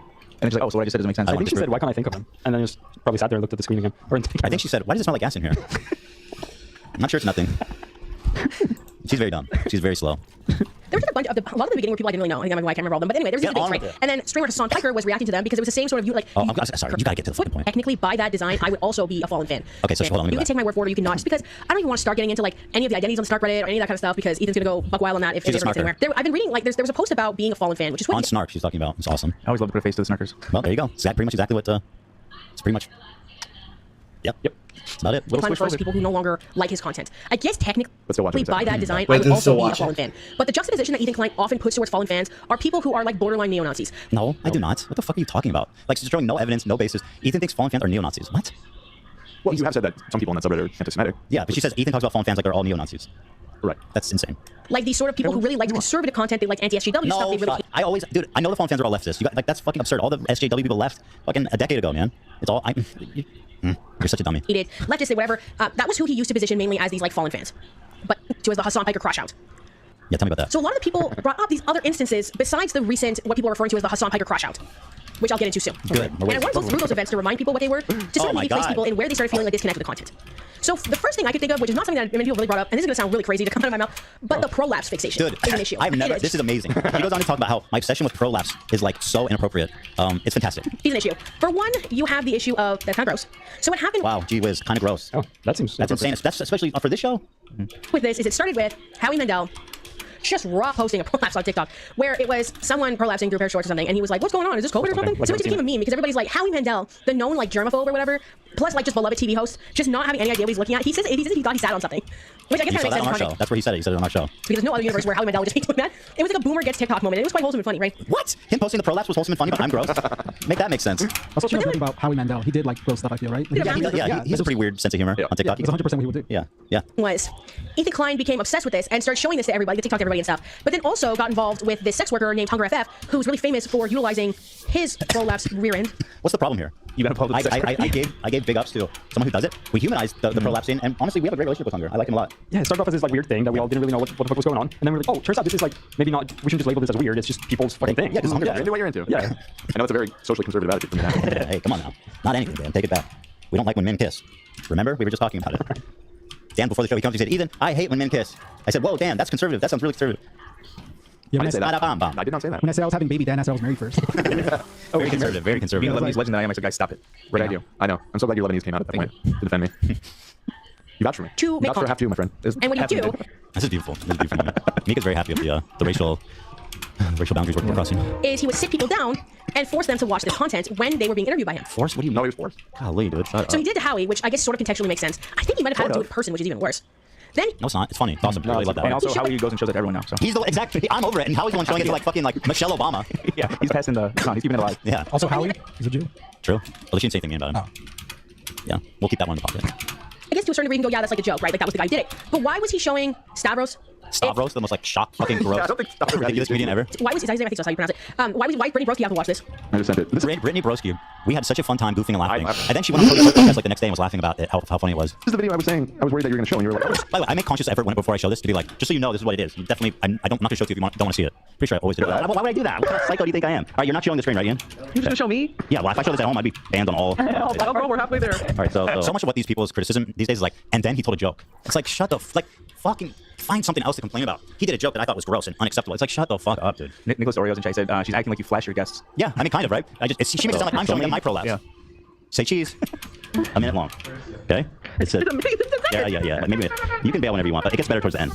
So it says, this is COVID related. Yeah. Oh, no, you didn't. Wait, did you not see this either? No, I didn't. You did? I think Mika needs to watch the video. It is really experience. It really is. It's a unique experience. What? Wait, look. Why don't me look at this by myself? That's like, actually... No, stop. You're Terry. Oh, that's making me sad, bitch. That's actually a friend of the show, Hunger FF. I love Hunger. Why are we making Anthony Pantano see this? I don't know. Did you happen to see everybody laughing on a fucking comedy podcast, you moron? Probably not. somebody said Brittany posted motherfucking horse porn. Don't act like she's above this. Wait, what? What porn? I didn't know that. Hold on. If I'm posting like gross out stuff, what is your content? ASMR? Because we're all falling asleep here, lady. Oh, got her. Except ASMR, except really annoying sounds. Right? Why is this being forced? This is not comfortable content. This is not. They're not really consenting to this a lot of the time. There's definitely like an element of feeling like coercion because of the interview space. Oh my god. And the crew Seriously, you need to fucking grow up. Life. Yeah, grow up. Stop. That's what I feel like watching this video. Holy shit. Dude, what the hell? often push back on this as well. There's also the event, and this leans into the next thing too, which some people refer to as Bottomgate, where linking to this prolapse thing too, people really felt that Ethan Klein was... Bottomgate was before the prolapse, wasn't it? Long before. Yeah, we dealt with that. We've been over that. We learned from it. We've grown. We're an ally. Rich is our dog now. Was it not Rich? Well, he was like one of the people that called out, and now Rich just posted a H3 defense video a couple weeks ago. Look at how far we've come. I was very grateful. Rich, I saw that video. I was very grateful. I thought it was very nice. And actually, I want to show it. After this, it's the next section. Dan's the queen. Tired of Dan. I can't stand Dan. All right, relax, you lame host. My life's a reality. People want to just focus on like he did this one thing 7 years ago that was super offensive, and then not talk about like he's done this and he's come a long way, and we've he's an ally now, and this and that. And I talked nice about a gay person once, like she did with the Jews. I talked nice about a gay person once. That's crazy. Me too, bro. Me too. For a gay person one time in like 2019. It's giving church lady. It's giving Reverend Lovejoy's wife. You know what I mean? And that's actually is interesting. The claim that I'm socially conservative because these people like it really is starting to feel like the people. In the 90s it was conservative. It was Tipper Gores and like conservative moms that were like policing jokes and everything. And you're doing the exact same thing, man. It's crazy, right? It's happening now from the far left, policing jokes. It's just, but the weird thing is like people listen. They believe it. Like they don't think about how stupid it is. They believe it. It's very weird. Well, it's retroactive too because again, it's like all of these things that she's naming, she watched and was a fan of throughout all of it, and now she's rewriting history. She's intentionally being unclear about it because that's such an obvious refutation of her moral high ground. So she's like, I guess I know about all the characters, and I guess I remember all the lore, but I don't remember. Yeah, you remember. You're watching right now. How do I say this? Inappropriately pushing the homosexual men as inappropriate, maybe not inappropriate that he doesn't believe in it, but it was like a joke, kind of, Wow, sounds terrible. Listen, I agree it was offensive, but the way she described it doesn't even sound bad. What? She just described it so stupidly. He was offensive to gay guys, I think, one time. And then there was this whole conversation, and I never got to watch this episode because they started it, and I got so cringed out that I just stopped watching. And this was something that I noticed was common with Again, that's part of like I've never liked him. I've always cringed at his show. H3. A lot of people go, yeah, I couldn't finish the episode, it was like too cringe. I'm like, well, why are you watching it, Queen? Because good question. Go somewhere else. I don't care. You know what I mean? Like, girl, let's look at the stats. I mean, we have 37,000 people watching right now. I don't fucking care if you think it's cringe and you go watch a different show. It's fine. We'll be fine. It reminds me of that one post on the Snark after our live show with the girl wearing our merch and saying that she became a Snarker during the show, midway through the show. She was and she was so proud. Like, this is fucking insane. It is insane. Yeah. But thanks for supporting. Appreciate the financial support. A lot of other people, I don't cringe out of their content. Then watch theirs. If I do, I kind of. This is a self-own. If you like other content, watch that. Why the fuck are you sitting and watching content you don't like? Jesus Christ. Reviews. Reviews. Shit.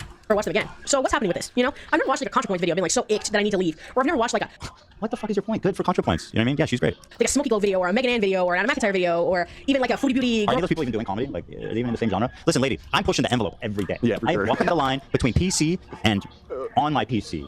I don't know. But I'm pushing the envelope. I'm grossing you out. Yeah, and I'm tickling your fancy and I'm making you laugh. That's part of what makes a great comedian. And I will tell you this: I'm the last line of defense against people like my you. understanding. That's why she's so mad. Or well, reaction channel video, or where I've just been so icked that I need to like bounce. Okay. You know.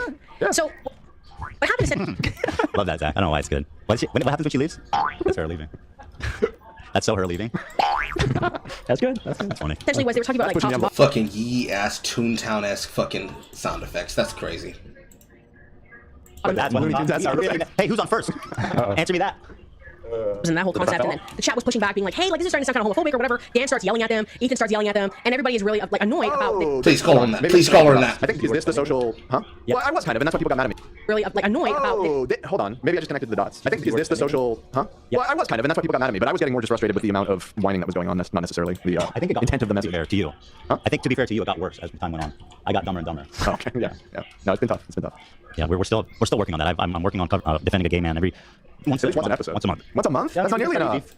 You're phobic, dude. Gotta start somewhere. You're hella phobic. This combativeness where people were just trying to kind of push you in a right direction. So that icked out a lot of people. And I saw that on the Snark Reddit too, when there was the post of like, why did you stop watching the show? A lot of people brought up that. Good. There was Leave. Oh my god, that was so long ago. Like, move on. Holy shit. also, That was this is like 3 or 4 years ago. All this stuff is like ancient history. Okay. Yeah. huge one. I'll get to what my end was this segment where they were talking about Cutie Cinderella, who is a streamer on Don't Twitch, hit me with the fucking chestnut. No. Go play it, Zach, while she's talking. I can't do this. Hit her with it. where someone made AI pornography of her, essentially a fake video. And It's acting like I made the AI porn. she's crying. I also never saw this episode, thank God. I feel Then like why are you talking about it? I lost it back then, but I mean, I guess not thank God, because I ended up watching for quite a while longer. Why? No. Keep it going. Oh, no? The button? No. Oh, come on. No, you don't have to button anything. We should watch the clip unedited. Okay. All right, that's true. Yeah, because it has the chestnuts in it. That's the whole point. Oh, good point. That is a good point. Yeah. That's a good point. Why?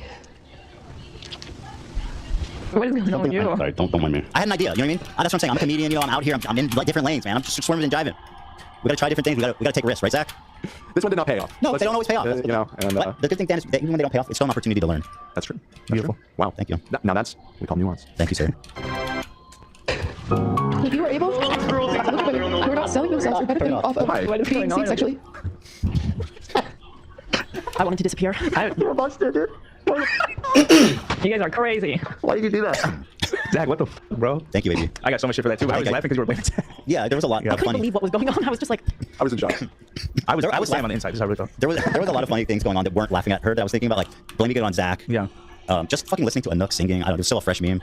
Right, we had just discovered the chestnuts thing. Yeah. We were still experimenting with the boundaries, and like I said, it was. I have a history of laughing in situations like this. So I'm thinking about all this. Whatever, it's fine. Everyone's fine. Also, well, hold on. Just not being aware of like the severity of this like event, I guess, and cognitive dissonance as well that I'm not proud of. I think. I don't think she knows what that means. I think it was just a lot of it for me too. She said cognitive dissonance of that thing. What was the cognitive? I think she kept watching the show, so she's saying that she was utilizing cognitive dissonance because she was separating from that moment. Yes. But she didn't watch that. Right, but she knew it happened.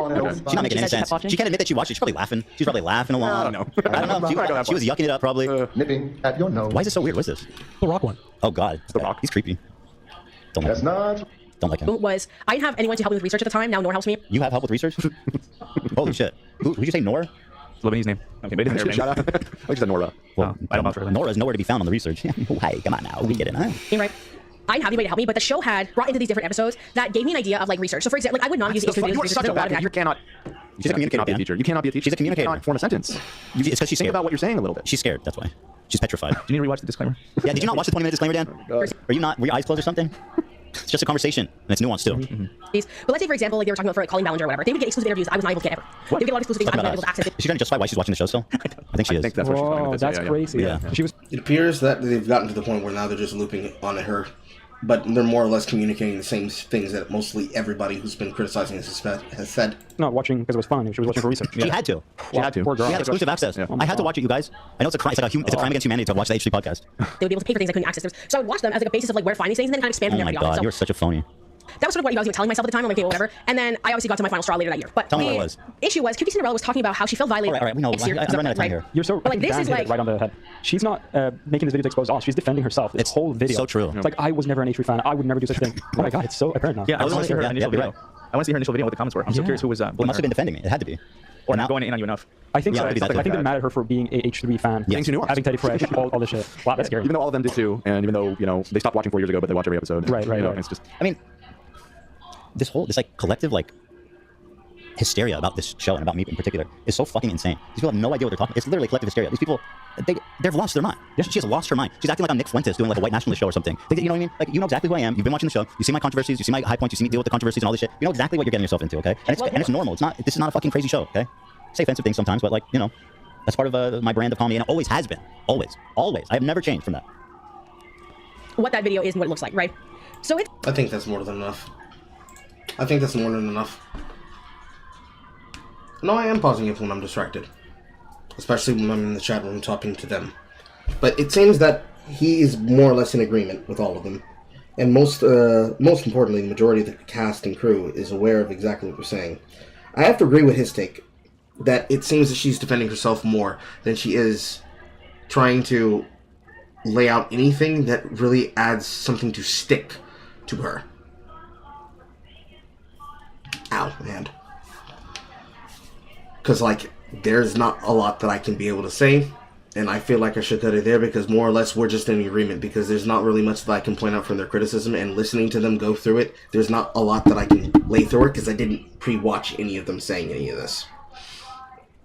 So yeah, that's all there really is to that. The thumb, packed like a tack. Now where is that thread that I was looking at the other day?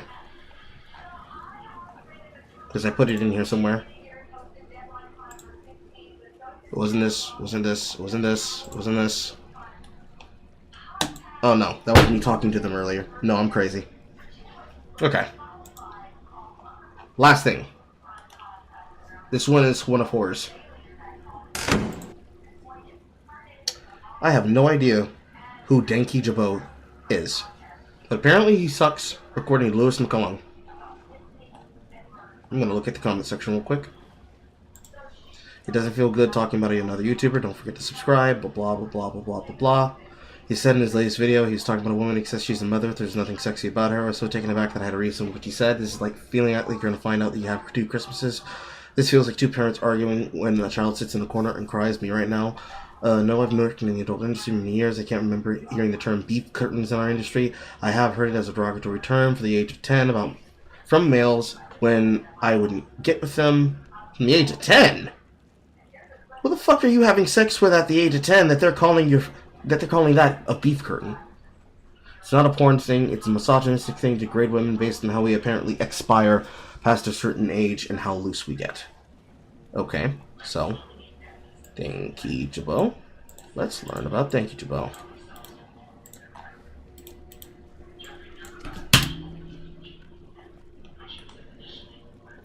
Ashley Trevino and Santos just hitting low. Denki Jabot. TikTok's worst mom, Ashley Trevino, keeps getting worse. Denki Jabot is a hypocrite. Cataclysms with a Y. TikTok's worst mom, Ashley Trevino, is unhinged. 50-minute video, 23-minute video, 1 hour 16. Are these lives? No, these are videos. 51 minutes, 1 hour and 16 minutes and 45 seconds. Popular comfort. What does your channel look like? About page literally just says yo. He looks like if a Muslim man looks maxed about his viewpoints and tried to become a supermodel. This is what this guy looks like to me. About page says yo. And then he just links his socials, links his Instagram.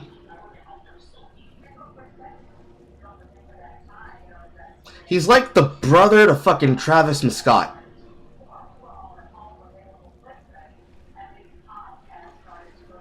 Interesting. And that's all there is. And then he brags about getting his channel to 100 subscribers. Or 100,000 subscribers. And this must have been a while ago, because now he's at 140. 99 videos. What does your oldest video look like? The Othello homework. Great Gatsby homework. Egg. Do it now. When did you start picking up on your channel? Egg. Do it now. England needs to stop acting better than America. Horny spiders are invading UK homes. Why are animated movies terrible now? Okay, so you started off as a review channel. Why are animated movies terrible? Shang-Chi was underwhelming. Weird fetishes in kids shows. Spider-Man No Way Home review. Why is Pixar terrible? Awful commentary channels. Shrek, the rise of Internet Titan. Writing female characters in film. My issues with Spider-Man to the Spider-Verse. Is Fleabag the best show ever? No. That show is fucking overrated and horrible.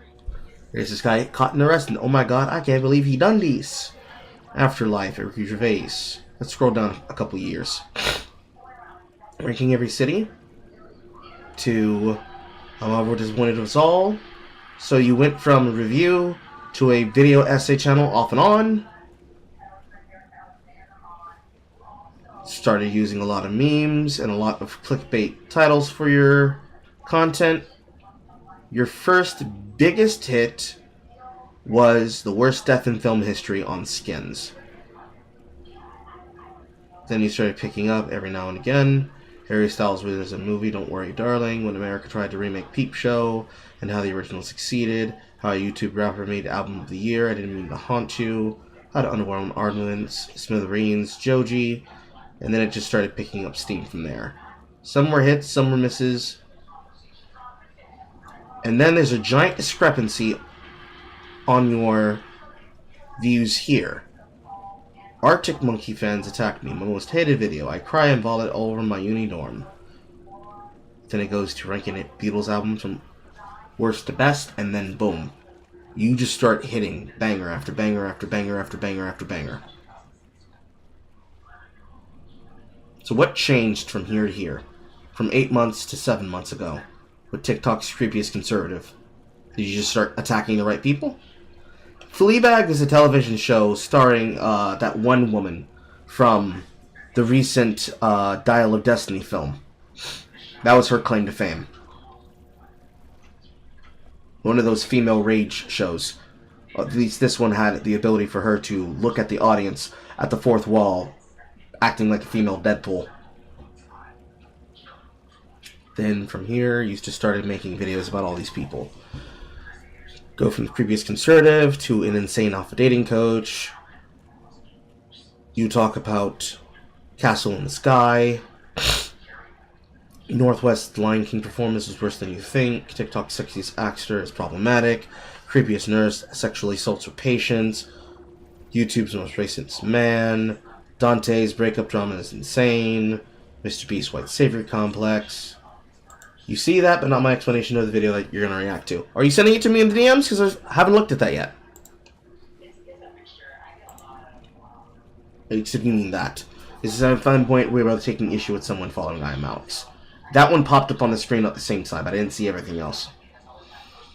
So he is a flamboyant weirdo that takes issue with someone following I Am Alex. I'm just trying to get a feel of his backstory without having seen the video yet. Don't know if I'm going to make predictions. So it seems that he just hit the algorithm and just started making what works. Okay? His most recent video happens to deal with this person. And almost all of your content is no less than 20 minutes? 20 here, 21 here, 20 here, 19 here. So the shortest you go is about 20 minutes. The longest you seem to go is hour plus. Okay?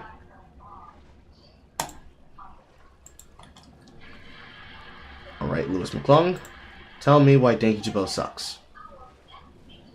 The dude who made the video is the weirdo. The guy you were looking at is the I'm Alex friend. Okay, so Lewis McClung is the one that's saying the cringy thing. Okay. So then let's look into Lewis McClung.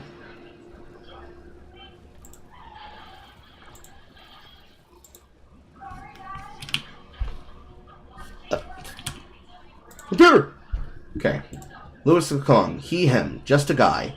With attitude. I dress pretty nice most of the time. I post twice a week minimum. Subscribe if you wanna. Here's my Instagram. For business inquiries. ... I edit my own videos. It must be known that I do this. Why don't you just link them in your fucking channel, dude? Fucking, that's so obnoxious. I hate when people do that.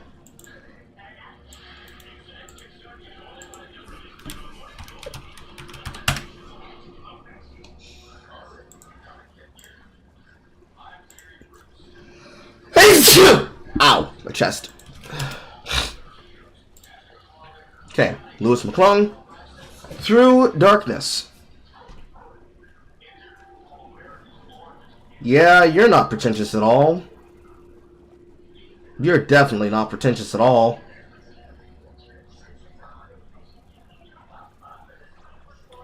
Okay. Fit maxing. I can respect that.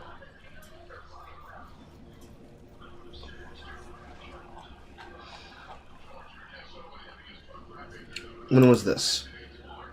This was 66 weeks ago, so September 25th, 2023. You started out as a commentary, philosophy, and something funny channel. Then you were still a commentary and philosophy channel.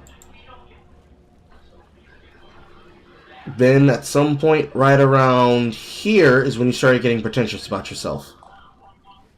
Because then you start posing.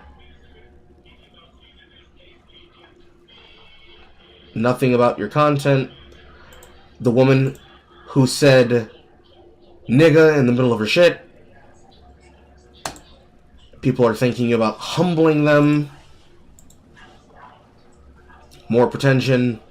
More posing. More pretension. More posing. Okay. And you have a verified check mark. Okay.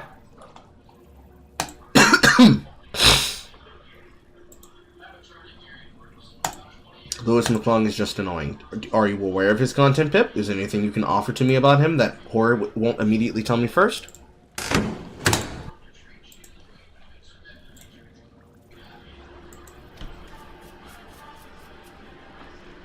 You know what?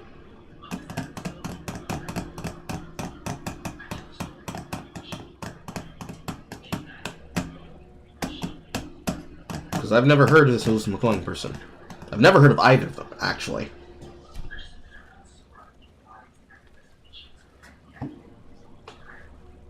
Also, as I was looking through that,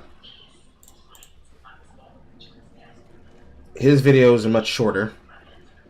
He's just a flamboyant weirdo. What else do you need to know? I mean, I suppose. I was figuring if there's some interesting lore and backstory about him, you'd have the deets. He makes content about pretty much anything that goes viral in a week. Seems to focus on anything that happens to be a hot topic. A lot of focus on Kick Talk, a lot of focus on Kick, a lot of focus on celebrities. Definitely made content about Ava Chris Tyson. Jump on to Mr. Beast. Jumping on to the Diddy shit. Jumping on to KSI scams.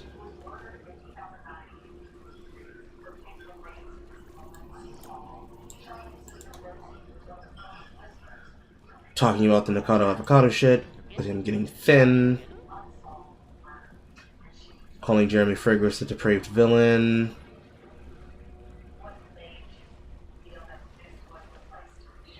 Talks about the art community.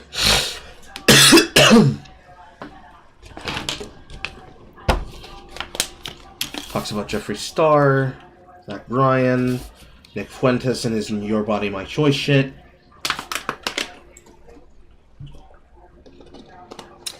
A video in general on Luigi Mangione and the TikTok ban. Think Nick is not green.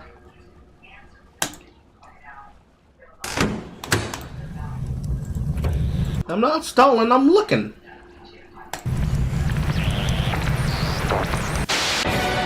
The editing is definitely pretentious.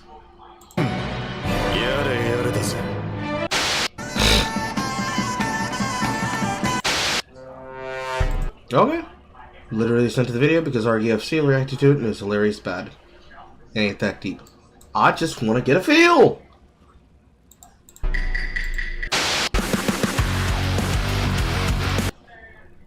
Why is it loud? And why do you have that many cuts of that many memes of yourself?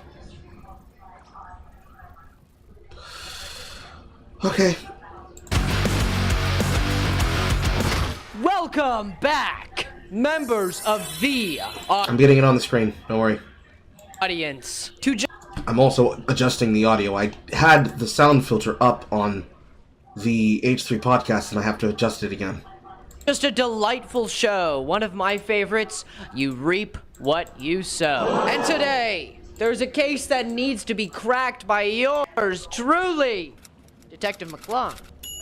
On the case. There are 3 types of people who have clicked on this video today. 1, the hell's going on?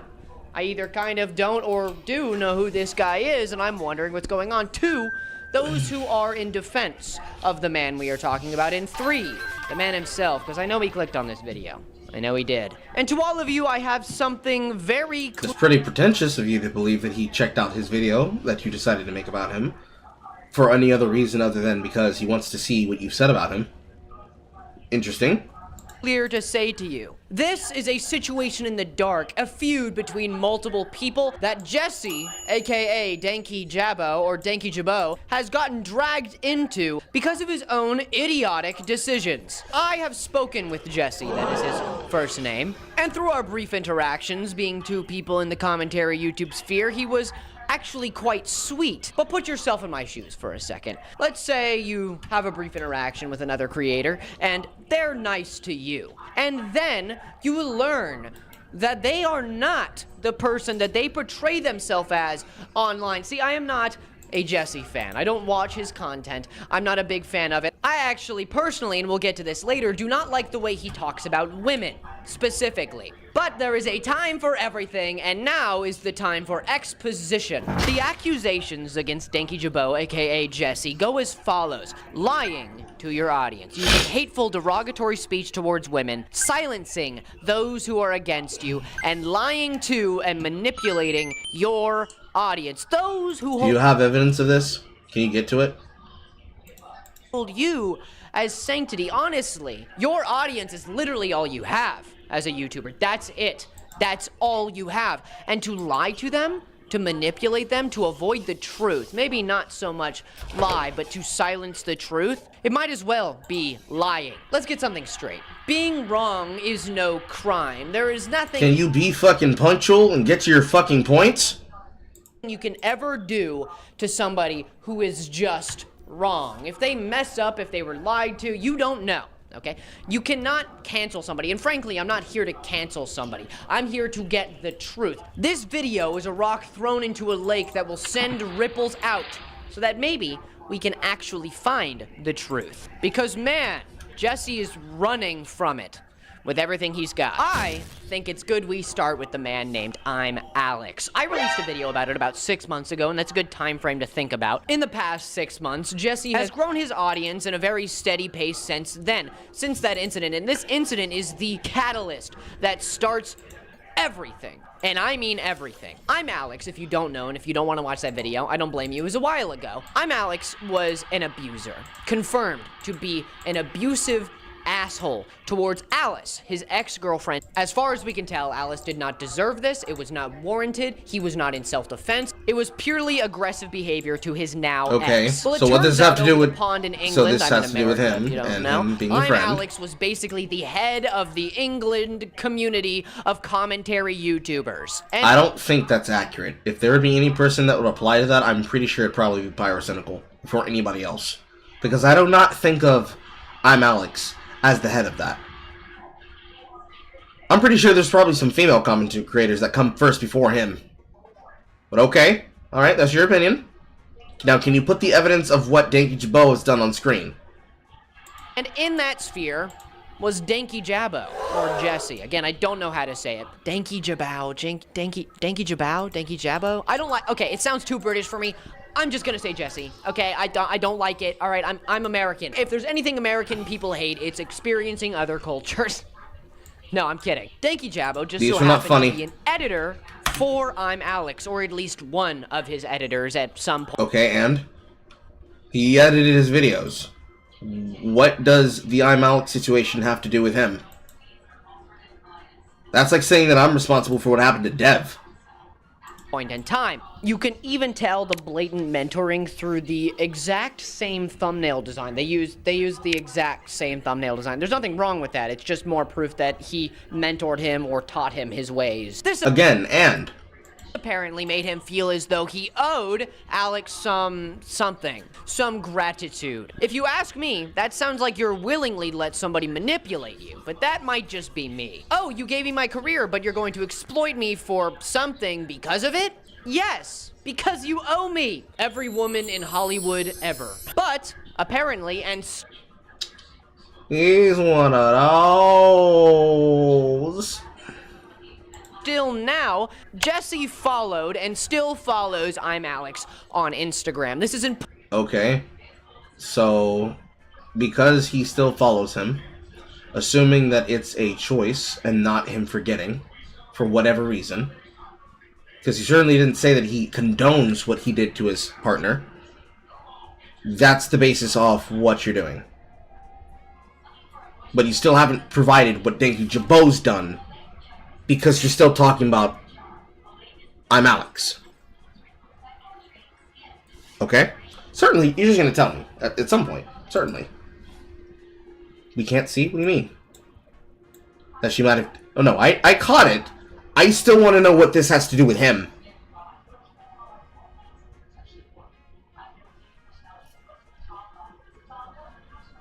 important because one of Alice's friends decided to reach out to him and ask why, if it was an accident, if he meant to unfollow him, or if he just didn't know what was going on, which was unlikely and is still unlikely and is very impossible now. Instead of many options, handling this in stride, ignoring it, confirming that it was just a mistake, no, he responded like so. Is there any reason you still follow and work for an abusive piece of shit? They're talking about Alex, and there's nobody else they could be talking about. I'm so sorry, mate. I'm not doing an accent. I'm not, you can't, no. I'm sorry, mate.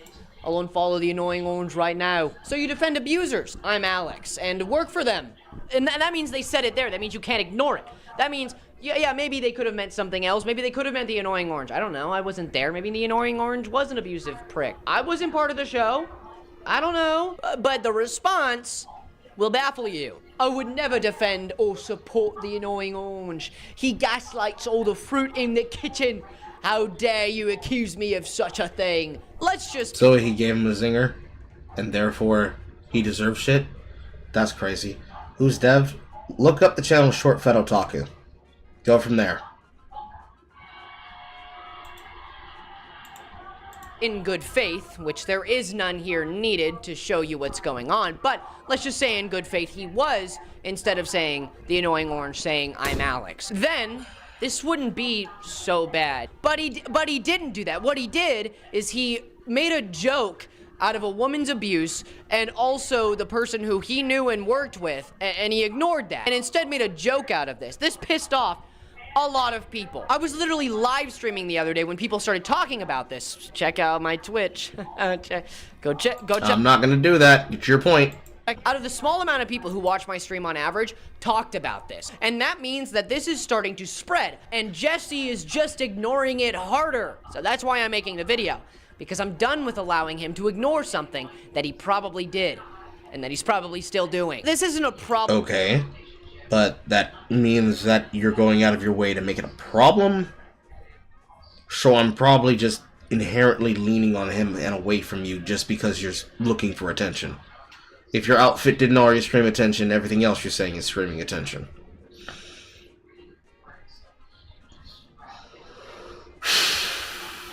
If he believes that she deserved to be abused by Alex, and that's why you're going after him about it. Okay. So why couldn't you lead into all of that and all the other shit? You're just playing up the whole, he's his mentor, therefore he's doing it to defend him shit. If you got the evidence for it, put it on the screen. Otherwise, you've spent 6 minutes out of 57-second video just yapping. problem on the surface, okay? He's being a dickhead, a doofus, even kind of a, you know, intolerable cringe bastard, but that's fine, you're right. The problem is that he makes almost only content, almost entirely, almost exclusively on content about either women being abused or abusive women. Like that. I'm gonna fact check that live.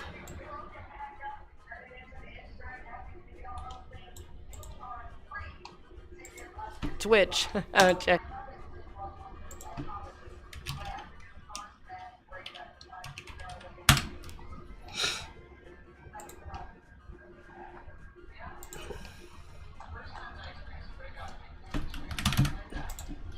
The claim.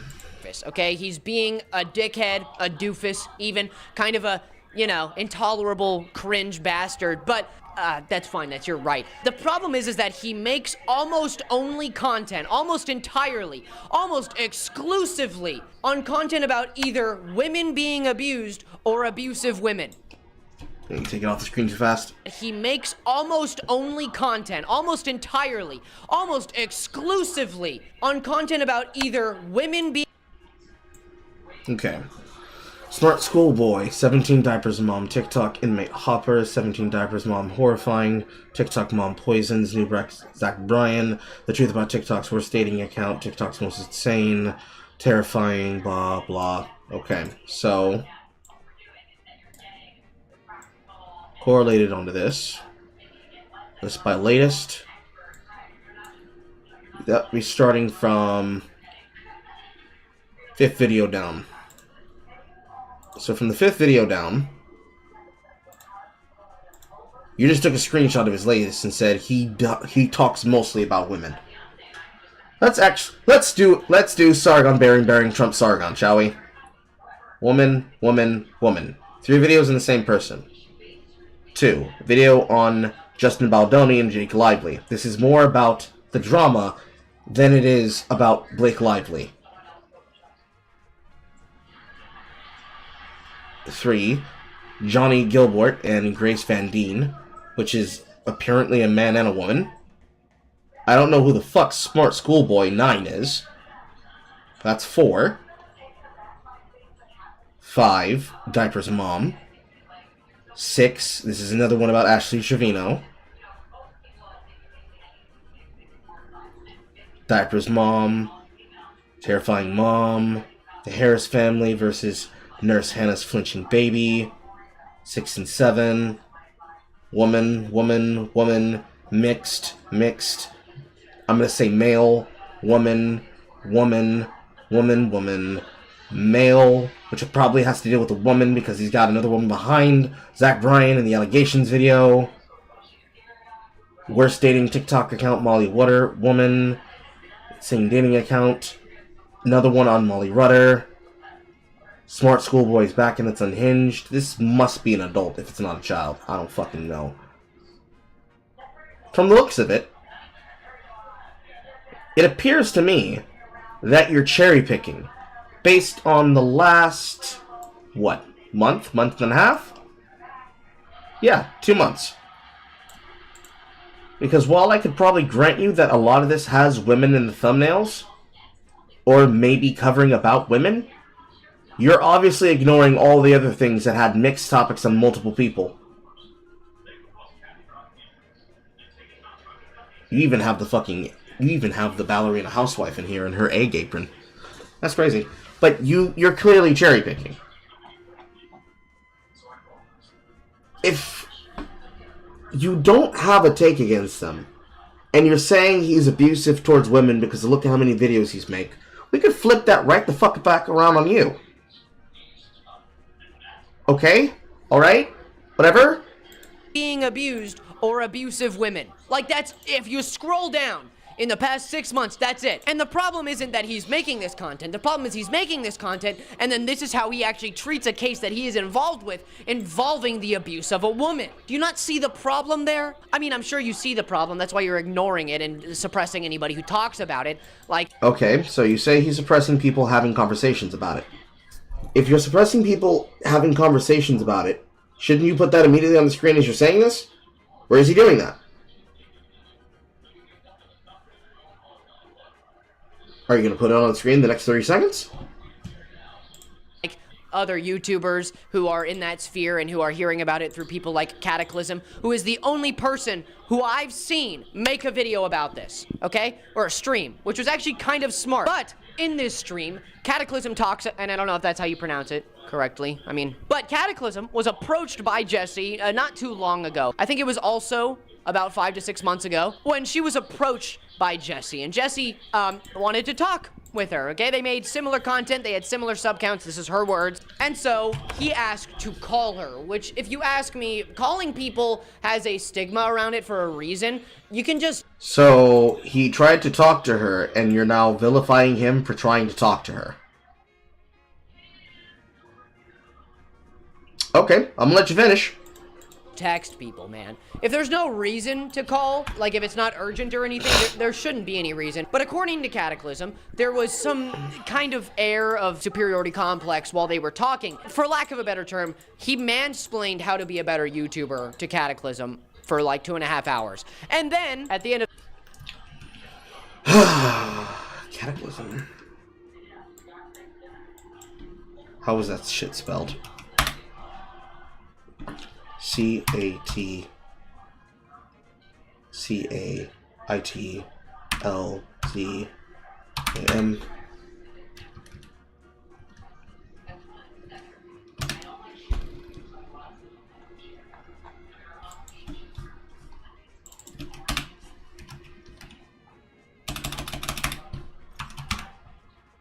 Nope, I cannot spell that freebase. Certainly if I just type in Danny Jabo, she's going to pop up again.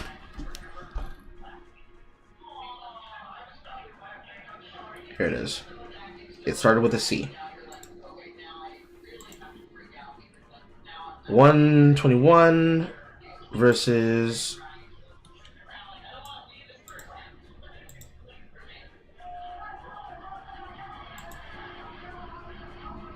140. Dang Jabo is a hypocrite. I want to start off by saying TLDR. I want to start off by saying people don't get to tell me what this video should have been or how it should have been. I did a stream because it did, because that's my prerogative. Thank you, Jabo. DM'd me asking to call a while back. I didn't respond until later down the line when I used this opportunity after I found out he joked about Alex abusing Alex in a response to being asked why he was still following Alex.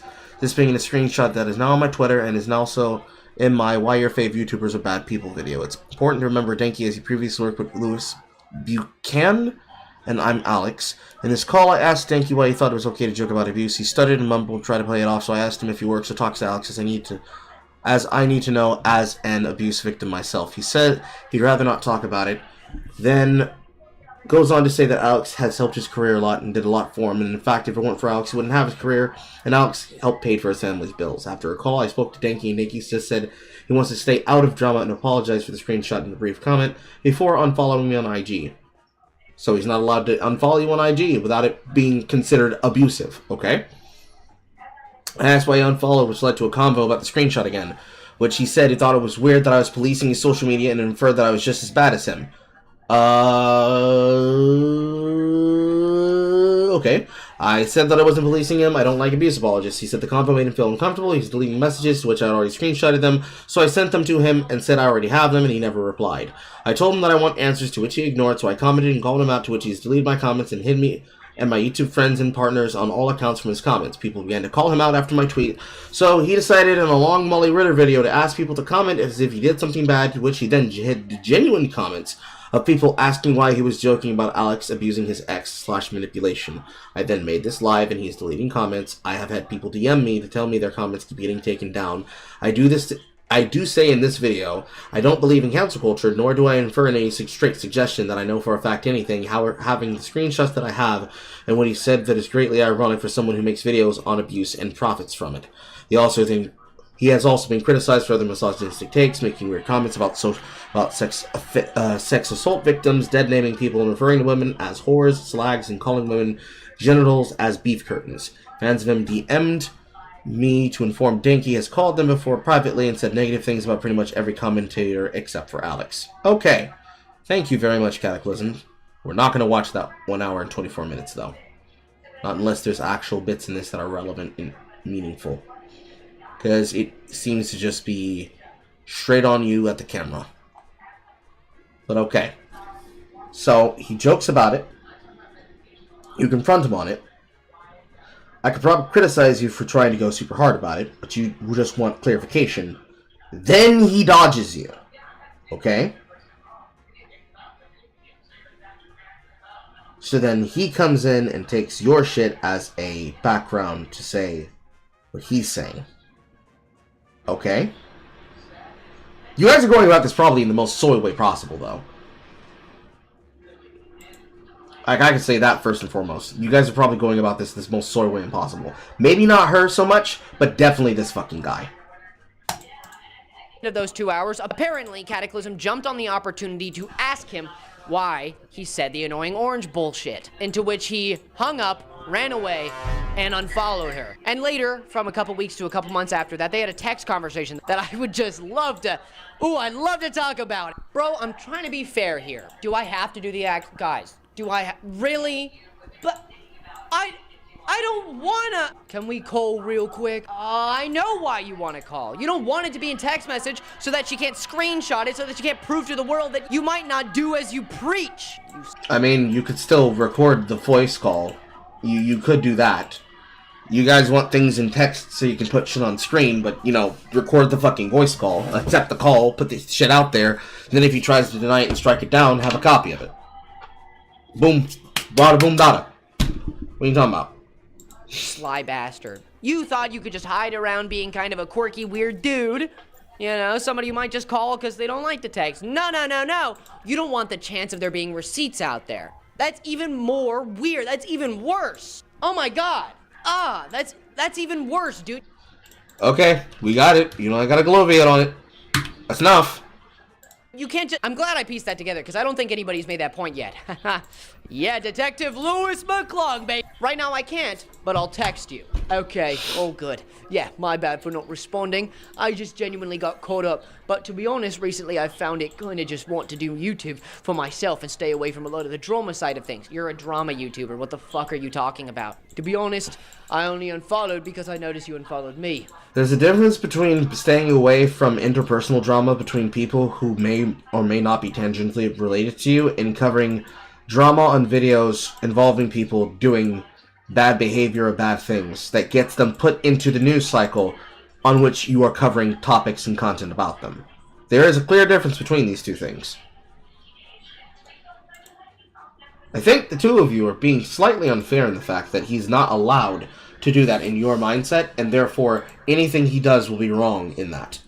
There's space to criticize him for saying that she deserves something that happened to her, well, without having him in front of me, but based on what I do know about the subject matter since I covered it, and both I covered it and Horror covered it on the podcast before we went on to hiatus, that if there's something that he knows that nobody else knows that he hasn't communicated because he doesn't feel safe communicating it to you because you're looking for a dunk, you're clearly looking for a dunk and you're looking for a scalp from him, that's probably half the reason he wanted to have a call with you, because the gauge of emotion in a call is easier over the call than it is over text.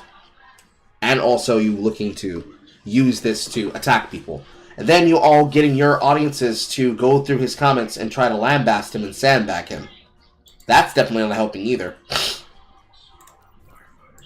I thought that was fair enough from you. According to Cataclysm, she hadn't unfollowed him. I don't know if she has now, but apparently back then she hadn't. Hold on. If you're a drama YouTuber, or commentary YouTuber, which is basically just a better drama YouTuber, no shade, but a better drama YouTuber, that means that you want to not be part of the drama, you just want to talk about it and make money.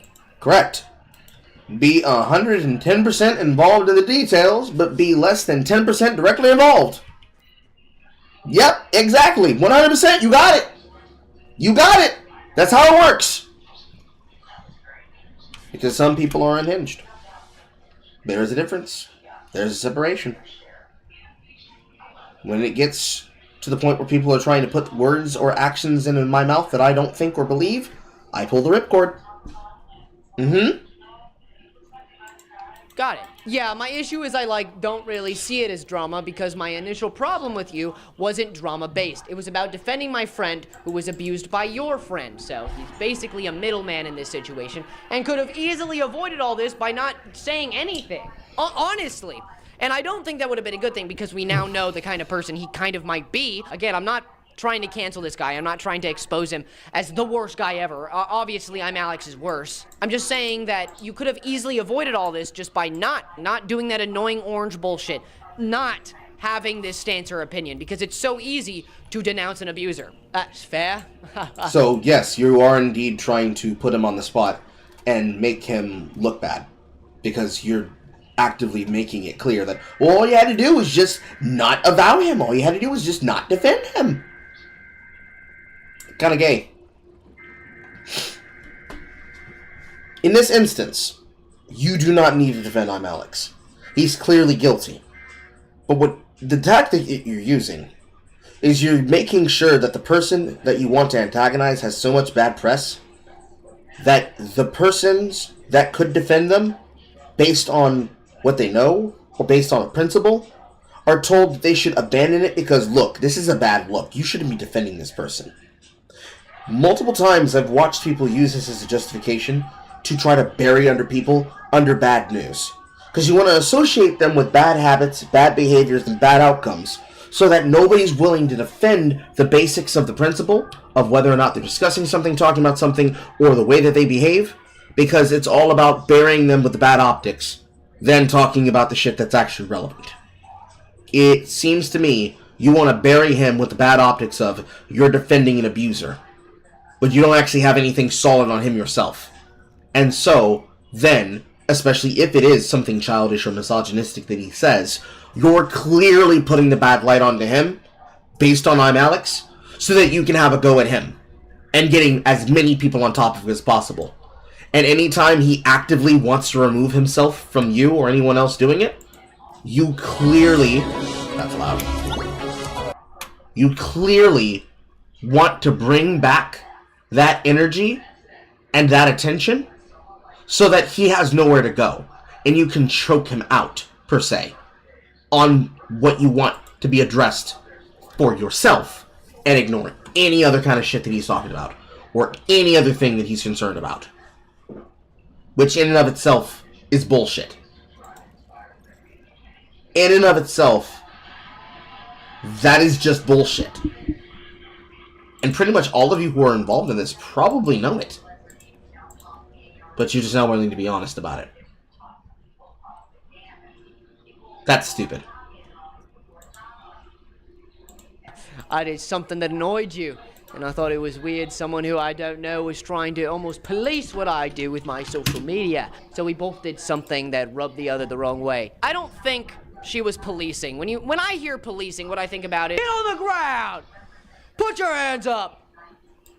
I don't think she was doing, sorry, she wasn't doing that. What she was doing was asking you questions. She literally hadn't told you to do anything. She just wanted to know why you were being the kind of person you were. And for you to be so defensive means you know you did something wrong. Police, bro, I was trying to tell you that the screenshot of the annoying orange stuff, is you blatantly mocking abuse. And you came to me, out of all people who have you, which you clearly had, been on my channel, you'd realize I've been abused too. I'm sorry you've been through that, Katie. I'm not going to talk about it anymore. It's not my place, okay? As somebody who hasn't been abused in a relationship, I will not comment on that. But what I will comment on is that, yeah, that's a little stupid of you. You know, to come to somebody and be like, I know how to YouTube better than you. You should ask me questions and we should like call and stuff. Honestly, it sounds like he was trying to like flirt. I don't know. I don't want to assume or presume. So, well, no, you've already done it now. Now you're saying that he was trying to flirt with her. Okay. All right.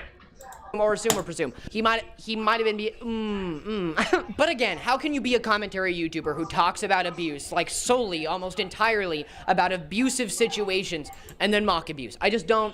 Just make different content. Honestly, that might be what my main point is. Just make different content, dude. I know they might not get as much attention, okay?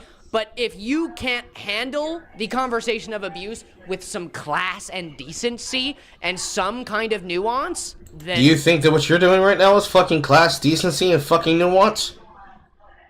Remove your attire from the function. The way that you're gloviating over this is probably the most ingratiating and annoying part about this. I don't intend to watch her live stream, but if I get a sample of it real fucking quick... You think I just had an alarm go off? No, I'm pretty sure that was in this video. Unless you're talking about something that went off in this house.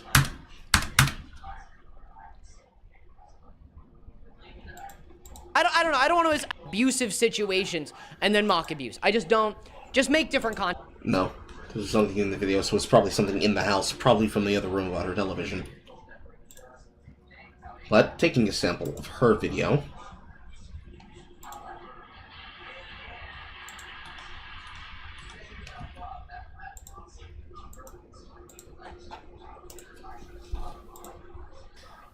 I've lost my train of thought.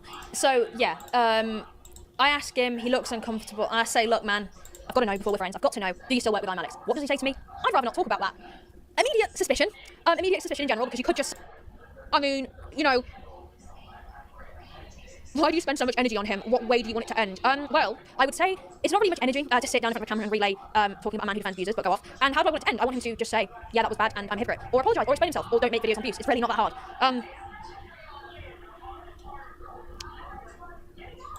Particularly see this as little. If you do, I guess that's an opinion, but it is a thing that needs to be called out. And that I'm not changing my opinion on that, I'm afraid.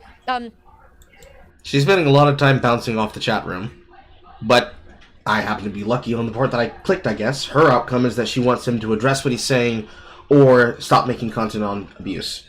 Seems pretty simple, seems pretty straightforward. She's definitely playing on the idea of, why is it so hard? Angles. And yes, Addy, you hate an industry that hate the workers that are exploited in it. That is my final comment on the porn industry. Thank you, Addy. Because I will be... Why do you stand to work at E12? Maybe because I would like to be monetized.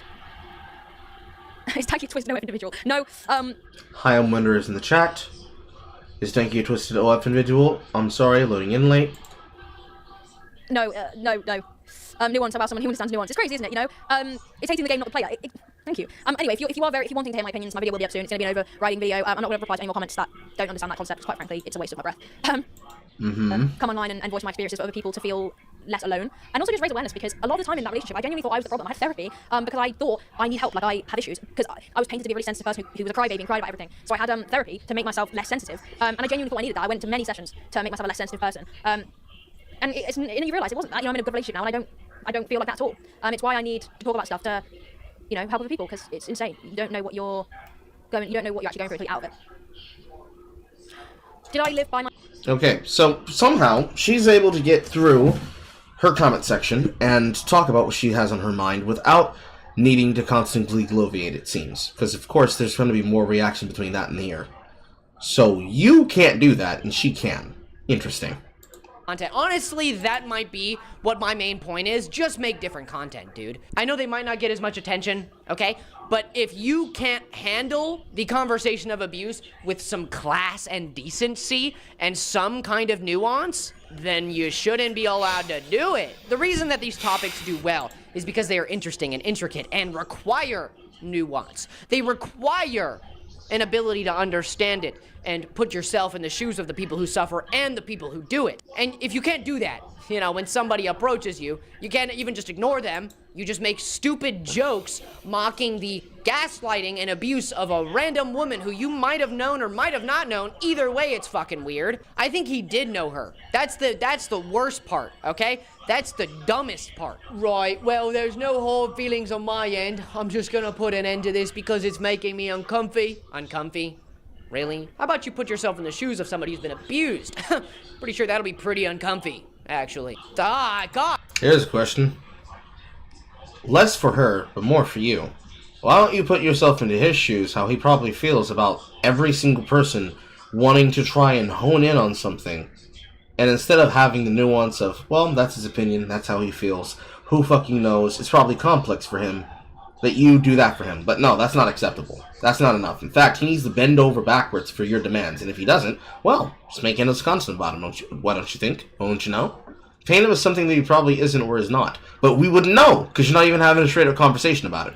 Because when he felt uncomfortable talking about it, you decided to push past the boundaries. There's probably a justified reasoning for it. What it feels like, when you say nuance, what you mean is pretense to act and feign ignorance, politeness, and ego. Because she's capable of getting through her comment section with some level of sensibility and decorum.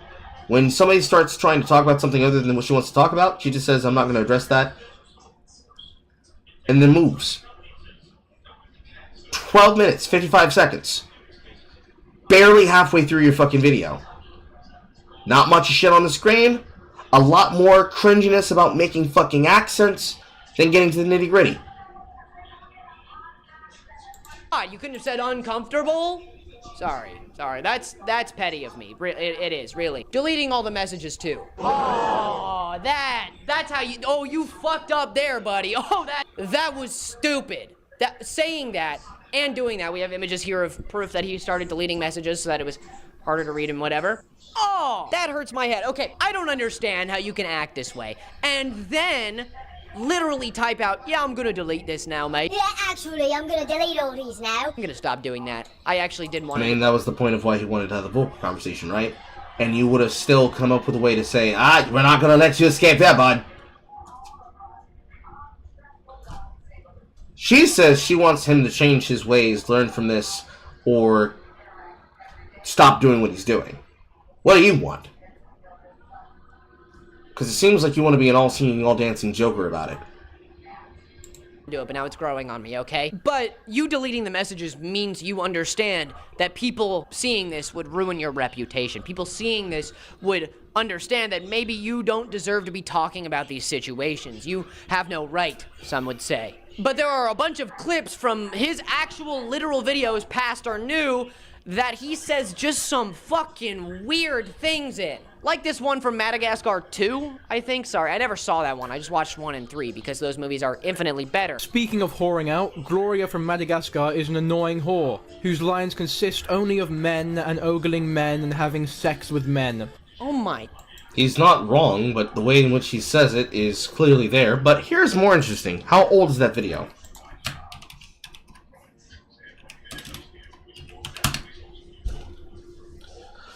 These are from videos that... This is probably from specifically this video that's 2 years ago.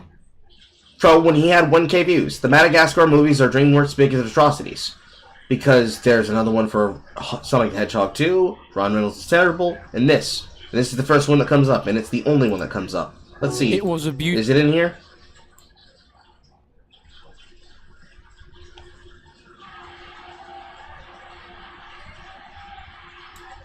Characters we're introduced to is this guy who looks and acts like a really badly animated Scar. So they use I like to move it again to start the film, and we're immediately... Oh yes. Look at me, I'm a... It is nice movie, baby. Thank you, movie. So sexy. Then the bar is set even lower by King the film, and we're immediately reminded that the next hour and a half is going to be sickening when we get to see Hippo's bum in all its glory. Only now it's animated slightly better. So we can really see the jiggles. Oh yes. Let's cover on the first act. Marvel 6 I don't want to talk about. They're all and it sort of becomes a competition of which one is the least likable. I would say my least favorite is the Hippo one with Moto. It's really stupid and boring, I don't want to talk about it at all. Gloria's the worst, by the way. The one female character in your roster, and her motivation is like... I might join the breeding program. You know, I was thinking, when we get back, I might just sign up for the breeding program. She's just such a terribly written woman. Then there's Zebra, who meets like 300 Zebra who are all...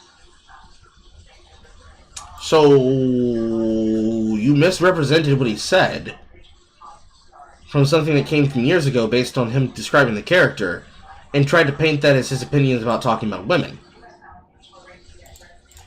Because there it's right there. This is halfway into his video 2 years ago. Okay. Alright. That certainly puts you in a good light. God, you can't just suppress your hate for women for 1 second? You can't do that. Hold on. So let me get this straight. Being a woman, and then thinking about only men, let's say there is somebody who does that, makes you a whore?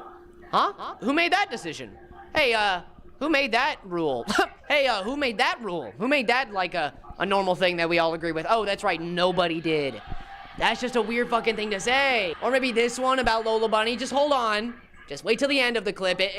Just wait. Just give it a second. Her design is interesting to look at, and it's animated very impressively in the original Space Jam, especially for the time. And whilst her character at its core is a simple love interest, at least she had a character. In the god-awful sequel, she looks like shit. And I'm not talking about her tits being smaller. I mean her design as a whole is horrendously ugly and boring to look at. Her what?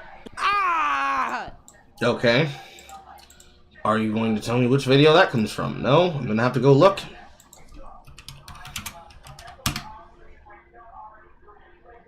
Nope. No name. He gives a comment about the character design. You focus in on his comment that he says about her tits. Yeah, he probably shouldn't bring focus to that since it's an animated fucking character. But generally, all that he was saying is that the character looks like dog shit. Okay? Oh, God. Sorry, I had to, you know, get that out. You understand. Why must you feel as though you have to make these remarks, okay? I don't understand why you feel you need to say this, okay? And these are all, I think, pre him becoming a drama commentary YouTuber, and I think these videos have been deleted. So why are you then bringing them up? Deleted because, ooh, now Not a lot of them, not most of them.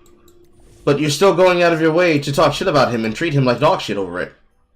So clearly you feel some type of way about it and you want him to get antagonism over it. So either you're about the shit or you're not about the shit. What are we talking about? Either we're about it or we're not about it. What are you talking about? 100,000 plus people are gonna see you say this stuff? Can't have that. That's not good. But more recently, do you know what he said? Mannerisms, he's so sassy. To all the girls watching this who like sassy men, if this doesn't get your beef curtains in a twist, then I don't know what will. So I've been... He's laughing as he says it, so he clearly doesn't mean it. That doesn't matter. He said the words. He incantated it. You know what to do, Internet. Twitter, do your thing. Cancer. Pure cancer. Informed that that phrase is a derogatory one rooted in racism and misogyny. I don't know if he knows that, but the only way you would hear this phrase is apparently through pornography or adult media or anything. There is nowhere that I am aware of inside of adult media where that phrase gets used in that particular way. Even fucking then, how exactly do you get off with bloviating about it and not accepting that he probably didn't mean it, since he's laughing in the clip, which means he's aware what he's saying is something that he probably doesn't fully mean. It seems like you just want to have an out against him to harass him as much as you possibly could want to and can, which I find interesting. Things sexualizing women, because I personally haven't actually heard that terminology ever, okay? I have never heard those words used to describe female genitalia, and apparently that... Okay. You've never heard those words before. That doesn't mean that you're allowed to then try to make him sound like he is a criminal that is going to commit multiple actions for which he needs to be taken out back. Because that's what you guys are making it sound like. He's got to be taken out back the shed. How could you have ever done such a thing? Evil, evil, cringe, cringe, evil, evil, cringe. But you're kind of vindicating the fact that you're on a witch hunt. Since, you know, you're going through his old content to say this is clear of his current character today. Because he didn't take it down. Or he didn't delete them. But if he did take them down and delete them, and then you had used it as an example, you would have still said, see, he says these things! Nah, fuck you. That's deceitful, in and of itself. Fuck you. That was the point. What? Dude, you can't... You are indirectly and directly showing us the kind of person you are, okay? So now you know everything. I mean, you trying to use things out of context and not telling people that these are things that exist from years ago, and not even giving the source of the video in question that it supposedly comes from, so that they can be aware, is itself endemic of who you are. Maybe not so endemic of Cataclysm, but definitely of you. You want people to be not well informed enough to be able to make enough information based on their own opinion of him, the antics, and the story. To the point that you then gloriate over it and waste people's time with inefficient fucking storytelling. I'm gonna sneeze. It's inherently fucking bullshit. Thing there really is to know about this situation. It is not so black and white, but there is so much censorship going on. There is an unbelievable amount of it going on. People like Cataclysm talked about it in their videos, specifically because she was somebody who was censored by him. But if you want to hear about that, definitely go watch the live stream that she still has posted to this day, because, you know, she still very much stands by this information, as do I. But it's important to know that he also censors in different ways. Like, for instance, apparently at the start of one of his videos, he said to his audience to comment down below as if he had done something terrible. because Cataclysm had just released in stories on her Instagram about what he was saying and what he was doing. So to cover it up, he would censor those like Cataclysm who were actually talking about what he was actually doing, and then he would just ignore anything else that seemed like it would actually call him out because everybody else was just following what he asked them to do, which is borderline manipulative and honestly insane. To the point that that is my main issue. If you proudly wore this on your chest, okay? If you were like, yeah, I'm still friends with Alex, yeah, you know what? And that's my choice, you guys can hate me for that. If you did that, I would actually still have a little bit of respect for you. But the fact that you're running... But you would still antagonize him because the entire point is you want him to get on bended knee and change his behavior for you. Change his behavior, optically take an L, be manipulated by optic opinion in public, and do what you want, which is for him to cut ties with him. Because you're effectively trying to bully him through his personal connections. And you wouldn't stop there either. It's clear that you wouldn't have stopped there, because here, after he then removed himself from the situation, because he just wants them to have a normal chat, he doesn't want it to be content, doesn't want it to be a thing, not trying to remove from anybody, but just simply having a conversation, you decided to make this front and center. Away from all of it, acting like you get to do this stuff and hide from it, even though you did it. You made all these decisions. You don't have to be friends with an abuser, but you chose to do so, and you want to hide it from your fans so that they don't know the kind of person you are? Dude, just be truthful. Like, for instance, he made an Onision video, okay, that got taken down, flagged, or whatever, and it basically almost took down his channel in his own words. Not to flex, but could never be me. Mine's still up. It's one of my biggest videos ever, you know? I don't mean to flex too hard, man. But in the wake of this, he, one, reposted the video, and two, to support him for working on reposting this video and whatnot, he made a Patreon, okay, so that people who wanted to support him in the wake of this minor devastation could. And this would also grant you access to a members-only Discord channel where you could talk with him and all of his other fans and whatnot about him and nothing but him. Whatever, right? But then Cataclysm released her video, and people started talking, and a lot of them started asking him questions about the situation. And you know what he did? He fucking deleted it all. Oh, dude, I gotta get out of I gotta get the fuck out of here. Honestly, if I made a Patreon, I'd probably be like, what's the minimum you can do? Like a cent? Is that something you can do? When people start asking you questions and your first response is to be like, get rid of it all. I can't handle this. I can't handle this policing and drama. Dude, if your audience, the only thing that makes you who you are on the internet, says, hey man, I don't mean to be a jackass, but why are you being a jackass? And your first response is, shut up, you can't ask me questions, I'm deleting it all. You're gonna ruin my career. You don't deserve to have that career if you can't handle the stuff you cover in real life with some amount of class and nuance. See, because what you... Okay, here's my counterpost to that. When individuals choose to corrupt, bankrupt, and then sabotage what it is that you're talking about, and the space in which you're talking about it in, and decide to make it about things other than what are important in the situation, and what should be the focus for people to talk about, I think you're allowed to have the ability to say, that's fucked up, and that's not what I'm here for. Clearly, you want that to be the case. You want him to feel uncomfortable. You want him to feel unsettled. You want him to feel abused. You want these things to happen. That is your goal. You want that to be the case. Everything that happens from there, because that's the focus that you want to take, then poisons the entire discussion. Because since he wanted to remove himself from the conversation, but you decided you were going to broadcast it to everyone, now you're telling him that he's not allowed to set his boundaries. Deleting the Discord is a giant fucking overstep and an overreaction. Sure. You're still going to push past his boundary, though. And your response to that is, the people need to know!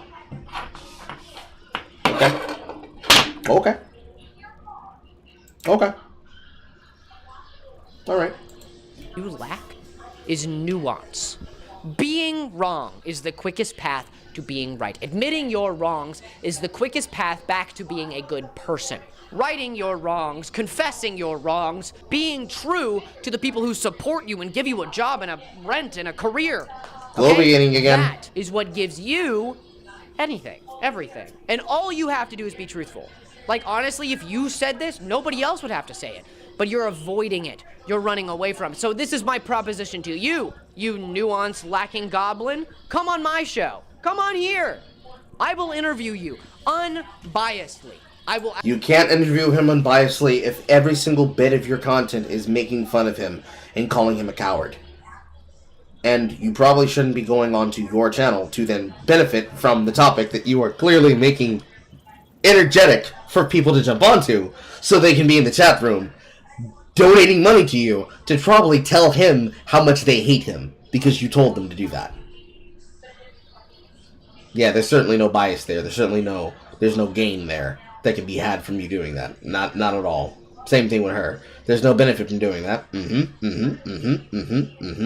Completely copacetic. There's no way that you benefit from this interaction more than he does. There's no way that you could just go to a mutual third party that could be capable of hosting the conversation so that there's an actual conversation and not just railroading onto topics that you want there to be. Ask you questions. That is what I will do, okay? I'm offering you this proposition. I will interview you. If you feel as though you have no avenue for clearing your name, if there is really a way to clear your name, because you really need to clear this up. Your audience, above all, deserves the truth from you. Until you clarify whether or not... What truth? Certainly he's going to say in the next one, Carl. You support an abuser while also covering almost entirely abusive content. I am sending you directly straight into the fiery, burning layers of loser hell. You will stay there until you confess to what you have done. Your audience deserves an apology, dear. Suffer. Okay, let me break the theatrics for a second. Let me be Lewis McClung here for a second, okay? Not Detective Lewis. Do you know what it feels like to see all of these commentary YouTubers dropping like flies? It worries me. Because, personally, I don't have any skeletons in my closet. I've had a very boring life, okay? Yeah, you got a couple other things in the closet, though. Okay, I've been a... Almost looks like the closet's made of glass. Straight edge kid. I've been a, I... Could have fooled me! I was in one musical. I didn't have many friends. I kind of just watched shows, stayed inside, and didn't shower enough as a child. I was a very cloistered individual. Like, I didn't do anything, okay? But that kind of makes me the perfect YouTuber in a way, even though my life kind of sucked and I suffered with a lot of depression because of it. But somehow I still worry that I'm going to be involved with some person and they're going to turn out to be terrible. I only wish what he has thought of himself, okay? His own decisions. I don't want him to be canceled. I don't want him to lose a job. You don't want him to be canceled and you don't want him to lose a job, but you clearly want him to have more attention brought into an issue that could have been handled in a different venture, that could have had the content broached in a different way, and you definitely have no problem with the theatrics that adjust you to seem like, oh bro, I'm just asking questions, I just want to know the truth, while clearly not understanding the part that your method of telling the news on this story will have on the public opinion. Yep, you definitely have his best interest at heart, I swear. Don't want him to be thrown off the face of the earth or sent into a pit or whatever. What I want is for him to tell his audience the truth and stop lying to them. That's simply what I want. Audience member, my beautiful audience members, those who I cherish more than any earthly possession I have, because without you, I would have nothing. But I worry for you that you will become hateful, weary, because of all of these creators who are being terrible. Jesse, he's bad, but he's not the biggest villain, okay? He's kind of just a kid who's being really dumb and lying and knowingly lying and silencing people, and that's the biggest issue, okay? I worry for you because I want you to know that it's not your fault, okay? Even though that's a crazy thing to say. It's not your fault. It's not you who latches onto creators and then... Okay, why are you trying to tell your audience that they don't have to be sorry about being fans of creators? It wouldn't be that deep then. It'll happen at some point. It's not that deep. Why are you lecturing the audience? those creators turn into terrible people. It's not your fault. And I'm not saying you should see it happen and feel nothing, okay? It's only human to grow attached to the content you watch and then feeling terribly when you entrust it into somebody and then they fuck it. Yeah. That's called a parasocial relationship, and maybe you shouldn't have parasocial relationships with how other content creators conduct themselves. And feeling personally betrayed, just be like, damn, that's crazy, and then watch something else. I think that's easier to do. Don't develop parasocial relationships, PogChamp? They fucked it. Oh, yeah. Just know that it's not you, okay? It's all on them. It's all on them. But thank you so much for watching. Oh my god, I really appreciate your time. And if you out there are a fan of Jesse, just know that I do feel for you, okay? And I understand if you're mad at me. And I understand if you're feeling terrible about this situation. You want to take anger out on people. I don't mind, okay? If you want to be mad at somebody, it's fine. It doesn't bother me, all right? If you feel terrible about the situation, if you're angry at me, if you're angry at the situation, I understand. I won't take it personally, okay? And whatever you were doing, whether it was art, crocheting, drawing, painting, doing something with your hands or your mind beautifully, whatever it was, it looks amazing. I don't care if it's not finished yet. It will be. You will finish it, and it looks great. And don't forget to take care of yourself, shower, make your bed, clean your room, whatever you got to do to make yourself feel better, okay? You deserve it. This video is brought to you by this stellar member. You are amazing. You're beautiful. You really make the wheels turn around here, okay? All of you do.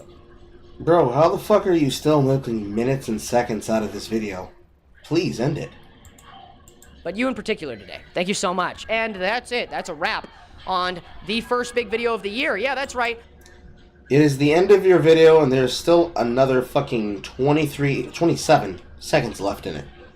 Probably because it's got the ad scroll.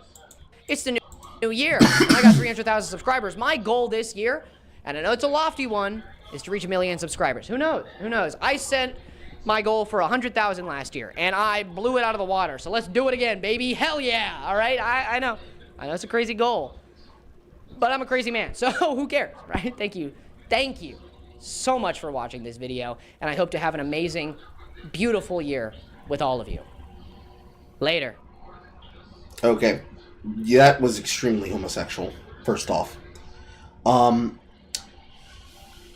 Using bully tactics, actively misleading the audience about his viewpoints, misleading them about the internal composition of his videos, misleading them about him seriously believing and using his choice of terminology as a metronome, meter, radar, and spectrum of how you should feel about him and his content. And doing so explicitly without putting on the screen how old it was or what it was from that you took these views from. That is bad in and of itself. Who is this person? A content creator who is involved in what seems to be a multi-way call-out against another content creator. And in this video, Bolster, the individual's name is Lewis McClung. Instead of being honest and direct about what he wants to communicate, he's flamboyant and he wears clothes that are flamboyant. Lord knows I don't understand why this man is wearing a male corset while also just making it look horrible. But generally, down to brass tacks, he wants a content creator to basically platform themselves on his channel so that he can rake in money and views. When he debates him, talks to him, has a chat with him, interviews him on his channel concerning how he and every other content creator are attacking another individual about comments that he's made, jokes actually, that he's made about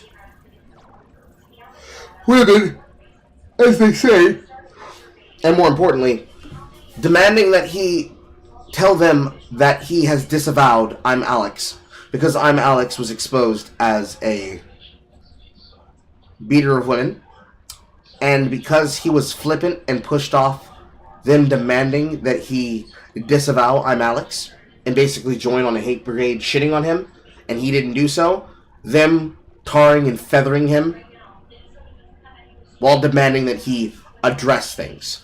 And the harder that they push, they in this situation, being two examples. The first one is this woman, Cataclysms, and the second that I've seen, of which there are multiple people doing it, is Lewis McClung. For this person, the Iranian supermodel slash bomber, they want him to disavow I'm Alex and disassociate from him. He didn't do it on the time schedule that they wanted, or to the degree that they wanted. So now they're saying he's an abuser of women and he doesn't take the topic seriously. Look at how many videos he's made about women. How dare you? How dare you? You need to do what we say and acquiesce to our demands within 5 to 7 business days, or you'll be cancelled! And then making non-stop cringe jokes while doing it. The cringe jokes and the fact that he's demanding you to have nuance and take shit seriously while constantly making horrible shitpost level humor about it is very big fucking penis music. It's very big pee pee poo poo. And on that, I have to say I disagree with them doing this approach. If you're gonna criticize him about, hey, did you think that it was acceptable that his girlfriend was being beaten on? That's one thing. Then saying, look, look how he thinks about women. But he's talking about the character of a female character in a movie. And then you take a one-off joke about women, and granted a horrible use of the word beef flaps to refer to sexual genitalia of a woman. But you're tying this, I'm Alex, and do you defend I'm Alex, with, here's your opinion about, well, the word was beef curtains, actually, but same thing. Alleging and comparing a woman's genitalia to roast beef, basically. You're tying this criticism about him possibly and possibly not disavowing I'm Alex to, here's a take that came from a 2-year-old video with 1K views. This 1K view video 2 years ago clearly drops everything and tells you all you need to know about him. I wash my hands. That's fucking good. It's fucking it's beyond fucking horrendous. Because they know what they're doing. Primink drops a new video. Is it about the same series that he's currently getting into? Yes, he is. It's the one that he's reading from the stalker that he said he was going to put out. I suppose we can give it a look. There's something very intoxicating. Ultimately, I don't like the fact that these two people, and whoever else is doing it, is going that angle. There's lots of ways to criticize Thank You Jabot if that's what he's done, or has failed to do. But the fact that you wanted to try and monetize him for content on this, you guys are trying to make a content form out of him. You're trying to make a lolcow out of him. I can't fuck with that. If he's a lolcow, he's a lolcow, but you don't need to make him a lolcow. Either he's embarrassing or he's not.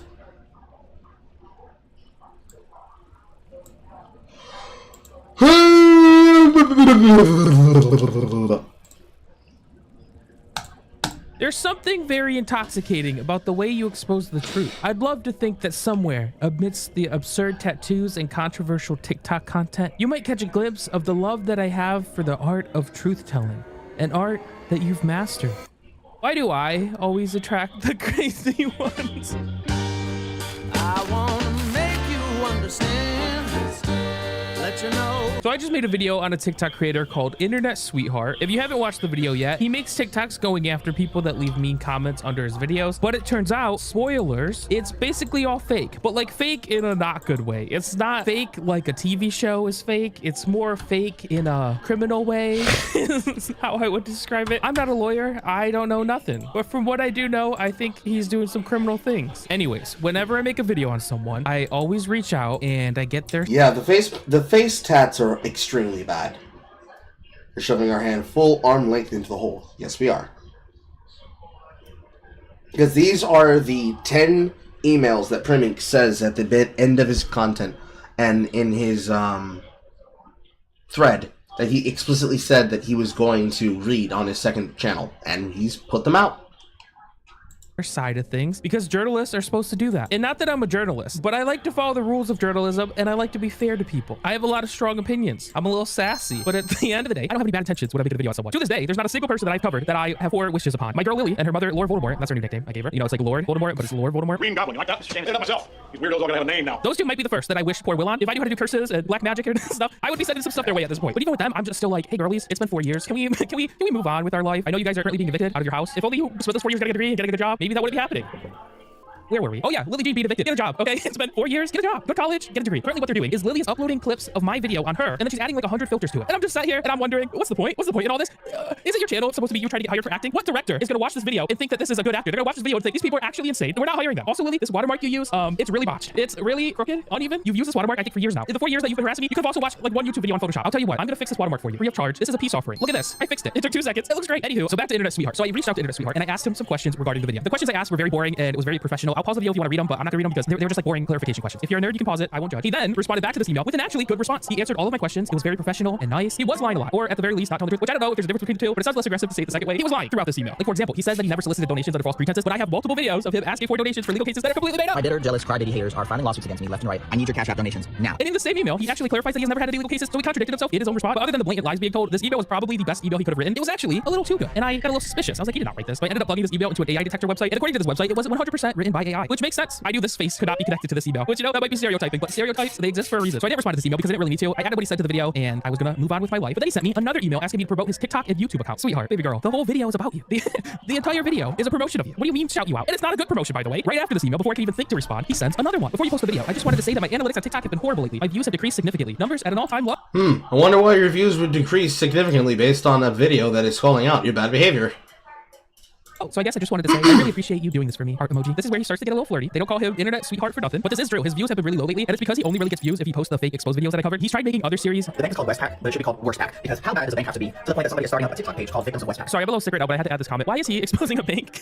What is this? The bank isn't even American. It's in Australia. And all of this other stuff gets like 1% the views of his exposed videos. I also didn't respond to this email because he's clearly trolling here, and I know how trolls work. I grew up on Trisha Paytas. I was born on the kitchen floor. I was molded by it. I know the troll game like the back of my hand, and I also know how to deal with them. You gotta treat trolls like a child in timeout. They might be crying and throwing a fit, but if you ignore them long enough, they'll just give up and take a little nap. 15 minutes later, he then sends me another email. Prim, I think you should also advertise my Cash App username in your documentary. Funny thing about your Cash App, Internet Sweetheart, I think it was banned because after my video, if you search for the Cash App, nothing comes up. So unfortunately, there's not much to promote anymore, Ethan. I apologize. Now this was the point where I decided that I was gonna start trolling him back because at this point he sent me like 7 emails in the span of a day, and if he gets to have fun, I also wanted to have a little fun. So I finally replied, and I tried to scare him a little bit, and I said, hey Ethan, I know what you're thinking to make jokes out of everything and dismiss stuff, but you've done some very serious things here. I would probably rethink your response. And I think the scare tactic worked because his response to this was to resend his original email, and then I also noticed that he added satire in big bold letters to his TikTok bio, so I think I had him shaking in his boots a little. I think my scare tactic worked, but this is where it goes off the deep end. He sends me another email, the same day by the way. We're still in the same day. In this email, he writes me what I can only describe as a love letter. The title of the email was Late Night Thoughts, and it says, from one Internet Sweetheart to another, you are covering the raw truths of online personas. I wanted to take a moment to address you, not as a fellow creator, but as someone who admires the way you stitch the digital world with a compelling narrative. I imagine you, headphones on, editing late into the night, pouring over footage in the meticulous way that you do. There's something very intoxicating about the way you expose the truth. I'd like to think that somewhere, amidst the absurd tattoos and controversial TikTok content, you might catch a glimpse of the love I have for the art of truth-telling, an art that you've mastered. Ethan, if you're gonna write a love letter, I want it to come from the heart, not from ChatGPT AI. This email was 100% written by AI, and it disgusts me.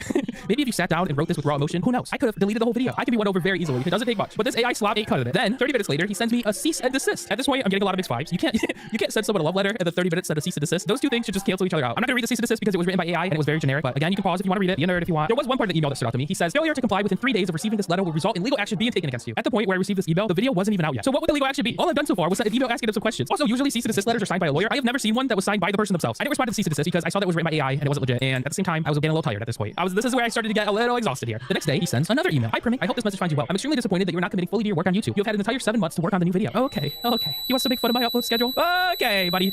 Sir, you make TikToks. And I'm not talking down to TikTok creators, but you gotta fill 10 seconds of content. I gotta fill 30 minutes. What's the math on that? 30 times 60 divided by 10. Every one of my videos is like 180 TikToks. And I'm not making fake stuff over here, buddy pal. This stuff is a lot of work. You see all these documents? You see all this typing? This is madness. I wish I could make TikToks where I just lie and have dumb kids believe it. I would love that job. And if I recall, you had a YouTube channel that you posted videos on, but then deleted because no one watched you. You tried to do YouTube and no one watched. Damn. That's crazy. Your success rests in the hands of ADHD kids that only have 10 seconds of attention spans, and they only watch your videos because you're ADHD kids and adults that really get off on watching other people do misery porn shit. face is like real life clickbait. They see your face and they get mesmerized. I'm like, I can't swipe. I gotta know why this man tattooed his whole face. There must be a reason. So don't talk to me about my upload schedule until you can break 1,000 views on your YouTube podcast. Sorry, got a little heat there. So this was the point where I decided that I was gonna make a video out of all these emails because he triggered me. But I knew I needed some more emails to fill a video, and since I know how the mind of the troll functions. And Sally, I couldn't be a Teletubby, but you know what? I became one. I also know how to farm them. I know how to grow the troll crop. I know what they want. I know what feeds them. The secret method of dealing with a troll is you gotta act unbothered. Their only objective is to get a reaction. Dogs are mammals, right? Yeah, dogs are mammals. They're humans. Or no, they're not human. They're part of the animal kingdom that God created. I love Jesus. But at the same time, you also need to give them some kind of reaction. Because if you act unbothered for too long, they'll just eventually give up. It's a fickle balance, girl, with these crops. They take a mighty fine tend to do. So I responded, hey Ethan, please stop emailing me unless it's important. I don't want to have to block you. And then his response was, Grim, we are collaborating to produce a documentary together, which is now 2 days past due. What could be more important than that? See what I mean? This is exactly what I'm talking about. Me saying I was gonna block him fed him. It's like a shark that just smelled a drop of blood. He's become activated. But at this point, this is when you need to reel it back in. So I responded gleefully, and I said, just waiting on the sponsor's approval. Should be up soon. He then responds hours later with a poem written by AI again, and it says, Dear Primmick, the YouTube sleuth. Oh Primmick, seeker of digital truth, with a mic in hand and a mind uncouth. See, this is how I know it's AI because I have no idea what uncouth means. Person lacking good manners, refinement, or grace. Excuse me? Excuse me? When I originally skimmed over this poem, I thought he was being nice. This is actually rude. What the heck? You're diving deep where shadows play to craft an expose that slays. TikTok's sweetheart, or so they claim, but whispers trail that gilded name. A laugh, a roast, a prank, a jest, yet secrets lurk beneath the crest. Your editing sharp, your tone so dry. Who are you calling dry? Do you know what's dry? Your views on TikTok. Your TikTok views are dried up, buddy. Do you see these numbers? They look pretty low to me. Don't call me dry. I'm wet. And not in a good way. I'm wet from sweat because I don't know. I don't know where that was going. Will you unmask the sweethearts, guys? Okay, I'm done. I just can't. This is, I'm done. We're moving on. The next email came 2 hours later, and it reads, I've been in touch with Lily Jean. She let me know that you've been stalking and defaming her for quite some time now. Now you're turning your attention to me, SMH. I would be interested to know if he actually got in touch with her, but I don't think he did. Interviewing Lily on my page so we can get the whole story behind what's going on here. I messed a lot of those words up. Before the video goes live, do you want to formally make a comment regarding the allegations? When I first read this email, my mouth was completely dropped to the floor. This is truly unhinged behavior, and this let me know that he was researching me, or at the very least watching my videos, because I think their plan was, when I say they, I mean Sweetheart and Aaron. We'll get to Aaron. Wench. Okay, maybe if I want to say wench, I'm sorry. I think when they found out I was making a video, they wanted to research me to find dirt on me, and their plan was to make a reaction like clap back, but the only thing they found was Lily Jean, who's also a crazy stalker. You sounded like 3 cats being dragged up the motorway. So I was a little stunned by this email, but then I thought, if Ethan and Lily went on a live stream together on TikTok, that would be the most iconic thing in the world. Because you have Ethan, who's faking all of his content, and then you have Lily, who fakes nearly everything else. It's like a match made in heaven. And then I also thought, if they do a live stream, I can make another video reacting to it on this channel. You know, I'm thinking about the long term. I'm like, I need videos once a week. If they did this would have secured next week's video. So when I went to respond to him, I was trying to give him a little reaction. So I said, hey Ethan, I think teaming up with a well-documented serial stalker is a great career move. I wish you all the best on that collaboration. Best. I think in hindsight, I needed to act a little more scared because I think my response scared him from doing it if they were actually planning. The next email Ethan sent was another weird poem thing, and I'm gonna read this one because I don't think it's written by AI. He says, Primothy, oh Primothy, this expose will not be earning you an Academy Award. You are not the first to come along, poking around, asking questions. No, this ridiculous claims and wild goose chase has all been done before. The articles have a way of disappearing. Statements somehow get retracted. It is a strange phenomenon indeed. See, I think he wrote this one because it kind of doesn't make sense. It reads like a mob boss telling a reporter they better stop poking around or they're gonna get caught. It's a little ominous. Okay, how many emails do we have left? Oh my god. Okay, we're gonna speed run the last few. So a couple days later, I was now 3 days late to posting the video from the original due date that I gave Ethan. So he sent me an email thanking me for canceling the video. I see that you have had a change of heart about posting the video. Praise be, you have earned my gratitude and respect. This choice will ultimately be most favorable to us both. May the Lord open. Does anyone here know what may the Lord open means? Does that mean something to anyone? Because I'm lost. Next email is titled Christmas Gift from Incubus. That's a cute nickname. I would like to send a Christmas gift to you as a token of my appreciation for you scrapping your video project centered on need. You have a PO box? Okay, fine. He then sends another poem, probably written by AI. That's fun. Then the video goes live, and I was expecting him to send me an email, but he never did. So I decided I wanted to pull a Uno reverse. So I sent him an email, and I asked him if he liked the video. And his response was a little mean. He tried to debunk some of the claims in my videos. He says he's never done meth, but I never said he did meth. The only thing I said was that he had drug charges, and they're actually for heroin, not meth. He then lists a bunch of people that he has gotten tattoos of who are actually real people. But again, I don't see how this debunks anything because I never said that the tattoos were fake. I said he was getting tattoos of random people. Like for example, Lily from the Do We Know the podcast. She did an episode on Internet Sweetheart with her co-host named Jessie. And Internet Sweetheart ended up getting a tattoo of Jessie's newborn baby. So arguing that he does have tattoos of real people only makes him look That's fucking bizarre. worse. You had 7 months to research and prepare for this moment, and this is what you came up with. LOL. Rude. He was no longer being flirty here. I think at this point he was actually angry, but he was trying to hide that he was angry. So I decided to reply, and I say, I thought you would have been more nice. Not gonna lie. I regret asking. Who's being trolled now, sweetheart? You thought you could troll me? You can't troll the troll, buddy. I know all these games. Trisha, she raised me well. You guys don't know I had a vampire earlier this year in my house. It was stealing my tampons. You guys, I did a period and mukbang eating show. Okay, there's a bit more emails, but they aren't really anything good. I did end up sending him an email a few days after the upload, and I wrote a paragraph with genuine advice. Like I told him exactly what I think he should do and how he should respond and what he should do in the future if he wants to succeed. The message I wrote came from the heart. I actually meant everything I said, but then he just instantly dismissed the message. So, you know, I tried to help him, and he didn't want any of it. So I'll pause the rest of the emails that I've received if you want to read them, but we're gonna move on. Now we need to move on to the updates. So after the video came out, Internet Sweetheart changed his profile picture to fraud, and then he and Aaron added my full legal name to their TikTok pages. I don't understand why they instantly jumped. Oh, okay. Interesting. To doxing. There was a time on YouTube where feuds were fun. Back in like 2016 when creators hated each other, they just made diss tracks. Now we have these freaks that instantly jump to doing all these weird behind the scenes shenanigans. A viewer also sent me DMs where they had messaged Aaron, and Aaron was telling them the names of my family members. Aaron, you cretin, I did not forget about you. You're gonna get the finale, darling. But what I'm trying to say is there's no fun in this. The viewers don't care. I no longer care. You're not making views. Whenever someone doxes me, the only thing that happens is I screenshot it and then I send it to my lawyer who puts it in a file storage vault. And eventually, if there's enough evidence, we file a restraining order. Like that's all that happens. We could have had diss tracks. Diss tracks would have been so fun. They also began spreading this rumor that me and Sweetheart were ex-lovers that had a falling out. Sweetheart added that I'm his ex-lover to his bio, which I actually thought was funny. But what's weird is that they were also doing it behind the scenes. So in those DMs I mentioned, Aaron was firmly pushing the idea that me and Ethan are lovers. Like, she was like consistently repeating that me and Ethan were sexual lovers, and that's why I made the video. I'd like to take a second and clarify, we aren't lovers. I don't really mind tattoos, but when they cover 90% of someone's face, I'm really not into it. I actually have a theory as to why they're saying me and Sweetheart are lovers. I think they watched the video where I yelled at Turkey Tom for calling me gay, and I think they believe that I was actually mad at that, so they concocted this master plan to convince everyone I'm gay lovers with Ethan, because they think that I get really upset if people call me gay. The thing is, I don't care that Tom called me gay. It was just fun banter. You can call me whatever you want. I don't care. I have made tweets on my Twitter where I call myself gay. I have also made tweets on my Twitter where I call myself straight. The entire joke is that I like confusing people. I like when I see comments of people where they're like, is Primick gay? Primick said he's a twink. Is he gay? Primick, you're gay fishing. I think Primick's straight. Primick said he's straight, but he acts gay. And when I read those comments, I smile. I made Turkey Tom call me gay in 4 different videos. It's funny. Now we're on to Aaron. Aaron, you I'm trying to think of another word other than wench. I don't even know what wench means. Wench. Oh, I spelled wrench. I spelled wench. A dirty pirate fucker. You know, that's fitting. I agree. I was actually planning on apologizing to you, Aaron, because in my video, I called Aaron a cult member, and afterwards, I thought maybe that was a little too harsh. But then, Aaron decided to add my full name to her bio, and she's DMing people names of my family members. So, let's read that real quick. Aaron, a cult member, and afterwards, I thought maybe that was a little too harsh. But then, Aaron decided to add my full name to her bio, and she's DMing people names of my family members. 2237, 2257, 2257. Sorry, sweetheart. Sweetheart is committing crimes, and you support this. You support him in this, so it's you, Kinky Minky. Only you talk about sexual stuff, not me. The only crimes you support are the ones where you vanish. I don't block. Also, Ethan isn't my boyfriend. He's gay, and so is blank Primink. Honestly, I don't care about lawsuits because I'm guessing his name is Kyle. Because that's a really bad blur of Kyle. Because Kyle's NDA isn't valid once he put me in a video, all because Ethan dumped him. It's childish, but I always got along better with... I'm not reading that last name, even if I make that out. And not make the twink as he called himself while bawling. Anyways, Merry Christmas. What NDA? You don't even know what an NDA is. Sure, post whatever you want. Facts won't change that you support a fraudster. I'm talking about Primink and Ethan's relationship, which was sexual. Still no legal ground to stand on. I don't care about his revenge. No revenge here. Pure facts. Receipts public. Sorry, but sweetheart isn't committing crimes and you support him in this. So it's you. So this is from the top here. And then this is the part where they post the only crimes to support are the ones where you vanish. You don't know what an NDA is. Stop lying. Non-disclosure agreement, which was signed because he does stay anon, not lying and unbothered. He never said so in the video. There is no reason to sign an NDA. They did no business between them. Neither will you. Excuse me, sex is my business. You can die whatever you want, but I also post photos of last Christmas with whoever the hell that is. Also, lawsuits will come for people who donated class action lawsuits. They didn't sign anything. So Aaron, I retract my apology. You are a cult member, and your cult isn't even a good one. Some cults have benefits. You know Tom Cruise? He's treated like a king at Scientology. That guy, he's got like personal assistants that follow him around all day, giving him everything he could ever want. Your cult leader is being arrested once a year, and he's gay. So he won't even sleep with you. In terms of how cults go, I think you could do that. After Aaron did this, I also started looking over her TikTok page, and she had other TikToks on her page where she was trying to find other people's addresses. 24 people replied to me with your address. All the same one. Like, these people were just sitting on it. Just sitting, waiting for somebody to come through and finally shut you up. And personally, Aaron, I think you're a little too old to be doing these silly games. I was told never to ask a woman her age, but I wasn't told not to guess. And I'm guessing you were like 33 years old doing this childish stuff. It reminds me of when I was like 10 years old playing Call of Duty, and someone would get on the mic and they'd be like, wait, you are 33, maybe, I don't know. I'm guessing your age, but you look 33 and you need to grow up. You don't scare me. I've dealt with Lord Voldemort for 4 years. I'm numb to all of this. When you're too busy fighting Voldemort, Bellatrix just seems like a crazy ant with too many cats. It's all about perspective here. And I know this all might sound a little harsh, but just trust me. I've watched her TikToks. She is not a good person. How can you be ugly inside and out? You are just disgusting. You better keep my name out of your mouth. And this is my final warning. She's the embodiment of someone that was bullied in high school for being emo, and now that they're 30 years old, they are taking it out on everyone they see. Aaron, just go to therapy like the rest of us, and you can come out a better person. We could have had a good time.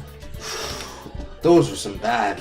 That's some bad physiognomy right there. And now that they're 30 years old, they are taking it out on everyone they see. Aaron, just go to therapy like the rest of us, and you can come out a That's some bad physiognomy right there. Believe they call that hawk nose. I'm not one to say anything about that, but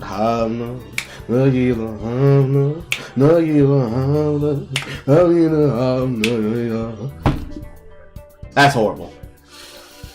Put the sunglasses back on. Put the sunglasses back on. It'll look better.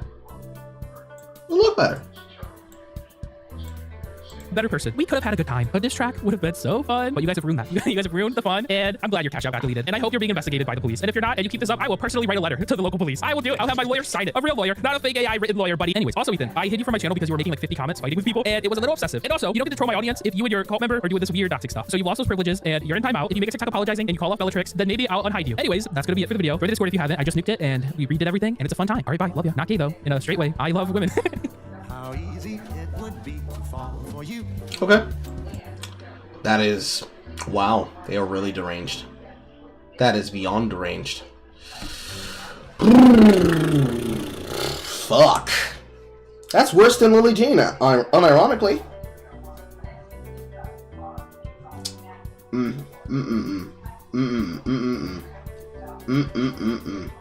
Certainly they won't continue doing what they're doing, and they won't keep trying to struggle against them, despite knowing that they don't control things. Certainly that's not going to be a tactic they go for. Again. We've learned so much today. But also now, because you've made me look at a fucking horrible fashion twink, his corset's going to be living in the back of my head all day today. So thanks for that, horror. That's great. That's just wonderful for me. Regardless. That is, I believe, everything that we put together for the New Year stream. And we've finally gotten to the end of that. Hooray. Perhaps nobody will do anything extremely fucking stupid so I can be able to work on videos and get them out. I believe I said this on the last stream, but I'm going to start trying to make myself put out 2 edited videos a month. Going through the backlog of shit that I'm going through, I'll probably be focusing on the ones that happen to have been covered on Versus Chats that I got inspiration to work on, rather than video content reviews. But if I do content reviews, more than likely, if it's over something that can be watched with others, especially if I'm doing so for reapplied context, when I start getting to a deeper editing phase on them, that'll be content to put inside the server. That'll be stuff that we do with members, though. Members and long-time pledgers. I believe the $20 and up would be acceptable for that. More than likely, that'll be just first come, first serve. If I'm doing it, I'm doing it. And then we see from there. Preferably the first of the many that I would like to get out, especially since we started with the incel topic before we got into wrapping up on H3H3 was incel.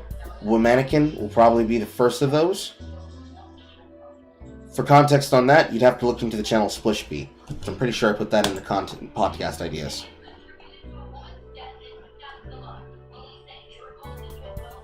I see Horror DMing me, so she probably has something else she wants me to look at. Or did I post her? Did I post her into Tism Containment? Yes, I did. Inside of Tism Containment, there is a link to a woman's channel called Splishbee. And this woman is an INFJ that is all over the place with her mental. Who I'm pretty sure, unironically, actually is a true femcel. Based on her particular struggles holding her back from relationships. That'll be fun to look in for, so those that want to look into that video, that's your early morning dig. What are you sending me? Yeah. React to Nocturne.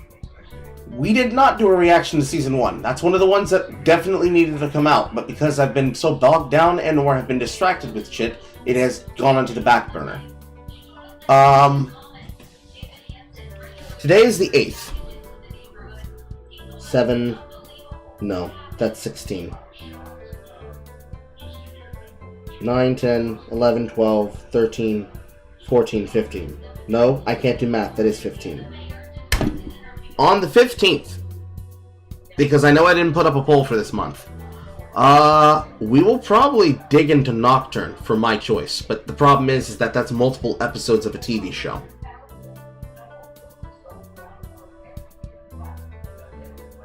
I'm feeling like that's probably something that should be done multiple times leading up to, but at the same time, there's no way for me to be able to set time across from that, so it would have to start earlier in the day if I wanted to do the entirety of Castlevania Nocturne from beginning to end. Because of the things that I've had to dig into for, like, the beginning preliminary notes on what I wanted to write about with that, more or less the rest of the content of the show, with the exception of female athlete Black Star Icon getting fucking her shit rocked at the end of the series, and more or less still fresh and unfucked on that particular content. Meanwhile, Redis' video is still living in the back of my head ever since his comment, she's such an icon. Gotta remember to put that into the video. But we'll probably dig into that on the 15th, if nothing else comes up. Simply because I haven't put up the poll.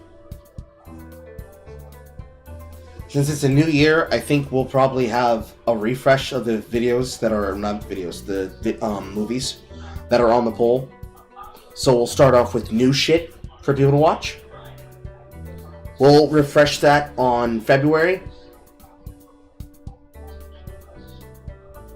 What else is on my mind? Oh! I have made contact and I've been in talks and associations with a content creator by the name of Colt Cassie Cage.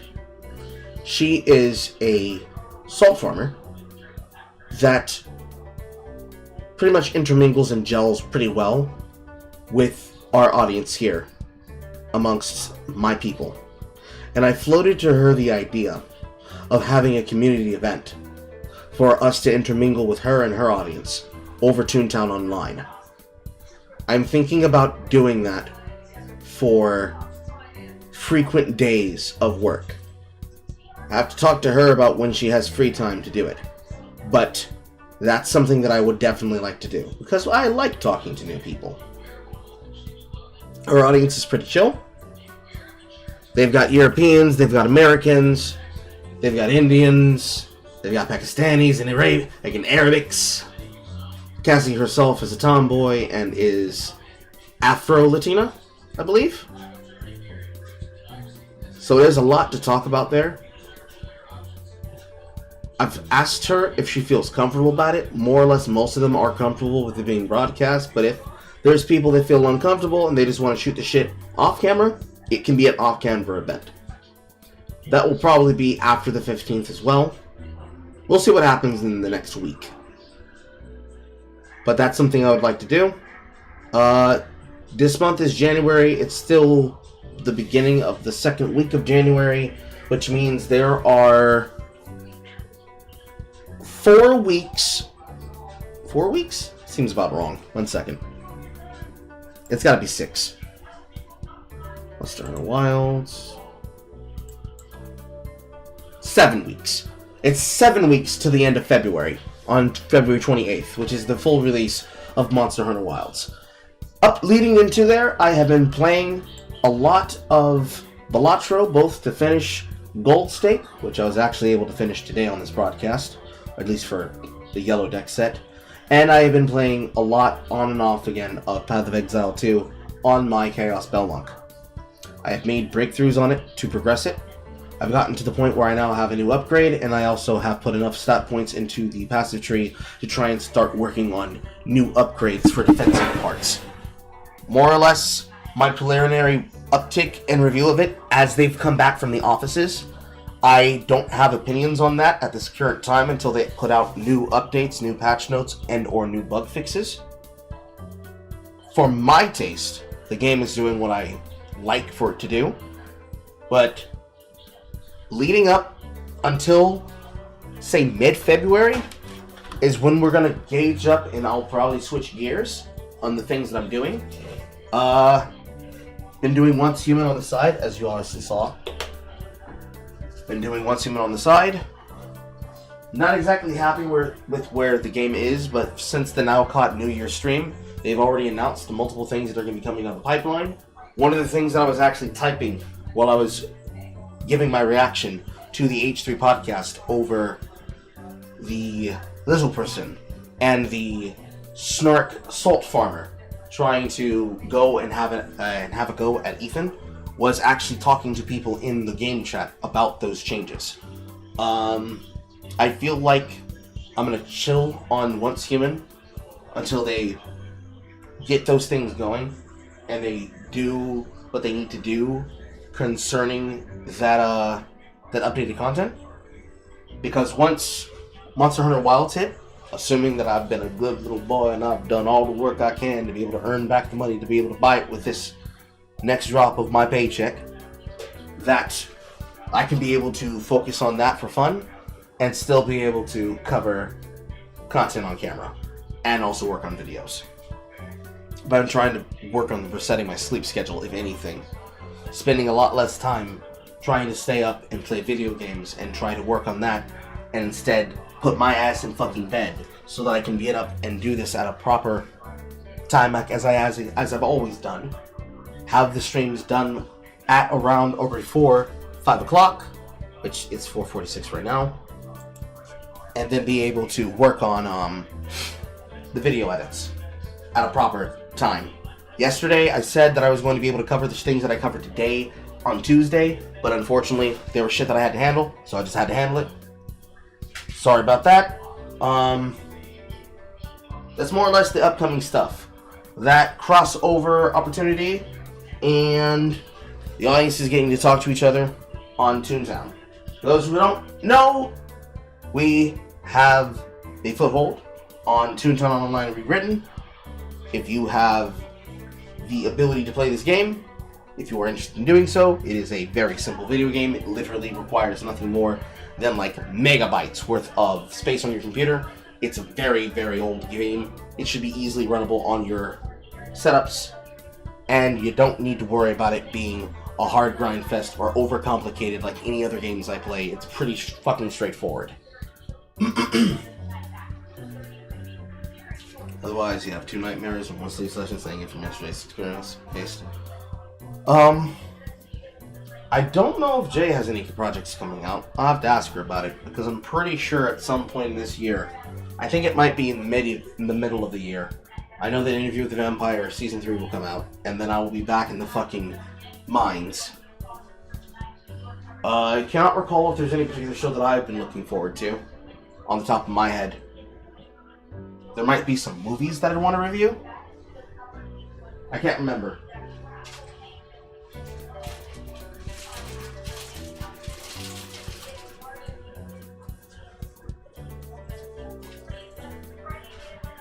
Yes, it has Season 3. Season 3 is going to be adapting the Vampire Lestat. So the pop star era Lestat. I dropped my cracker. I know that our reactions to Season 2 are up on her Rumble, but she hasn't fully edited them yet. So,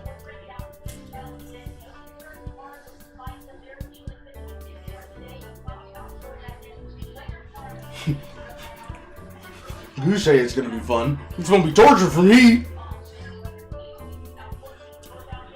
I don't think I talked about it, but I was recently able to take part of a Nielsen's rating survey. I think I've talked about it like on Twitter, but I was sent Nielsen rating letters for the purposes of potentially gaining money from survey for having completed and done them within their entirety. Hopefully, I get those back within a meaningful amount of time. I sent those back when they asked for them back on December 5th.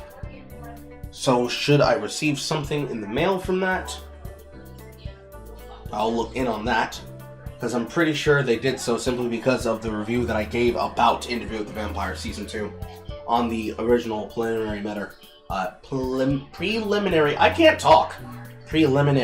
letter that was asking about what we watch on television. There's that. Off and on again, I've been watching the television show from the CW era, like early CW era, Grimm. Nowhere ready to write a review about that because I have so many other shows before it to do. And as I work backwards, with Mannequin, Castlevania Nocturne,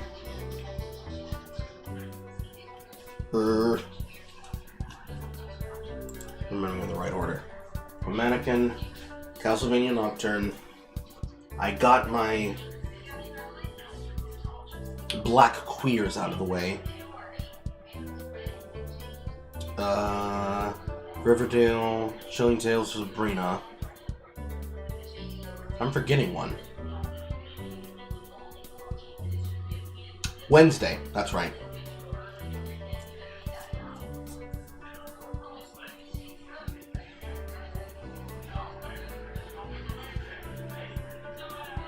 Yes, I believe that. Well, I don't know. That's the order in which I wrote them down, but that's probably not going to be the release order when I do them. And then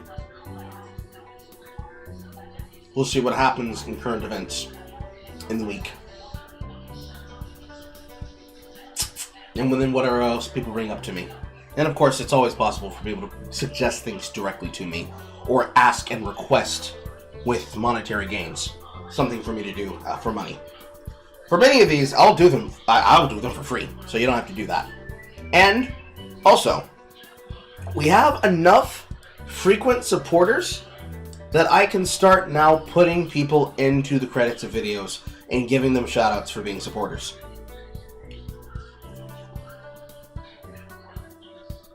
Especially those that have been supporters for multiple years. I feel like I'm going to start doing comment shoutouts, as well as paid member shoutouts. Especially based on reactions from things that are coming from shorts that I'm posting, and from videos that I'm posting.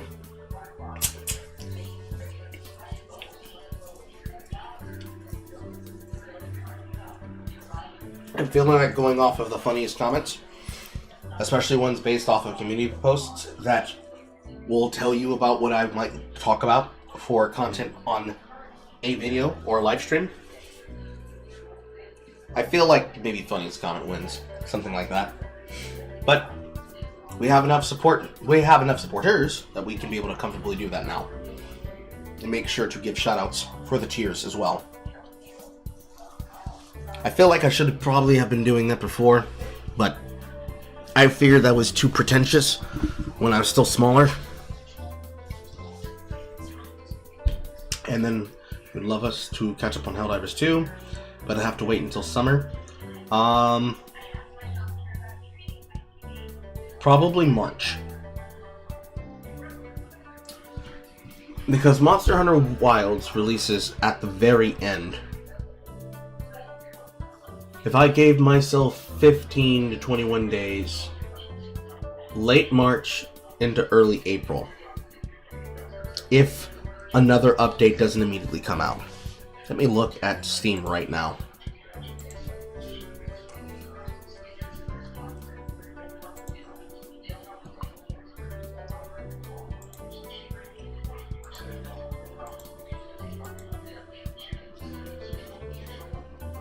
There was a Helldivers 2 Killzone update. That was December 19th.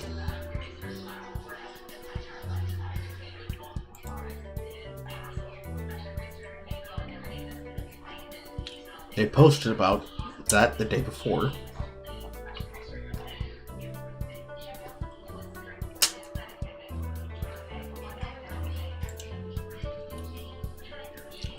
Maybe mid-March, late March, early April. Because I'm pretty sure Omens of Liberty is already live.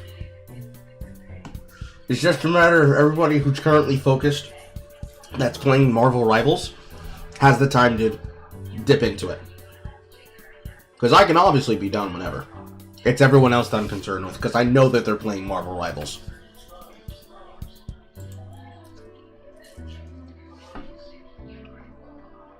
Newest Assassin's Creed Samurai Afro LP. I don't know if I'm gonna buy Shadows. I don't think they deserve my money. But then I don't want you guys to give your money to them for me to watch it on, like, to play it on camera.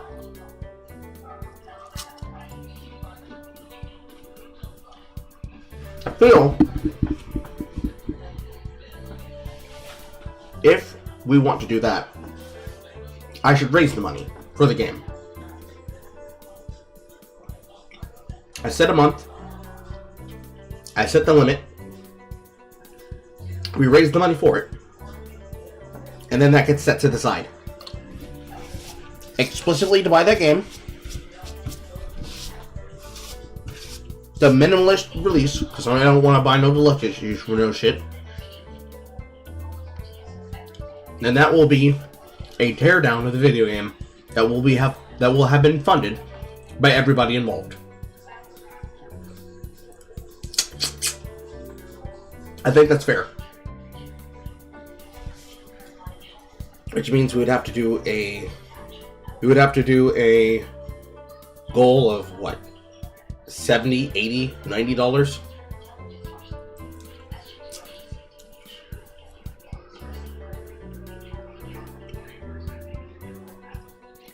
And then that would probably be content in and of itself for a full week. Depends on how quickly I beat the game.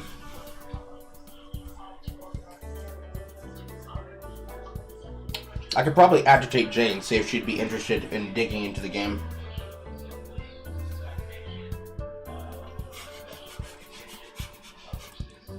Will Assassin's Creed Shadows beat Dustborn?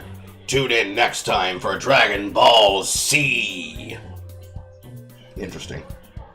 However, that's everything I got. I'm gonna see y'all either tomorrow or on Friday. Because I think I have something for Friday. I don't want to spoil it yet,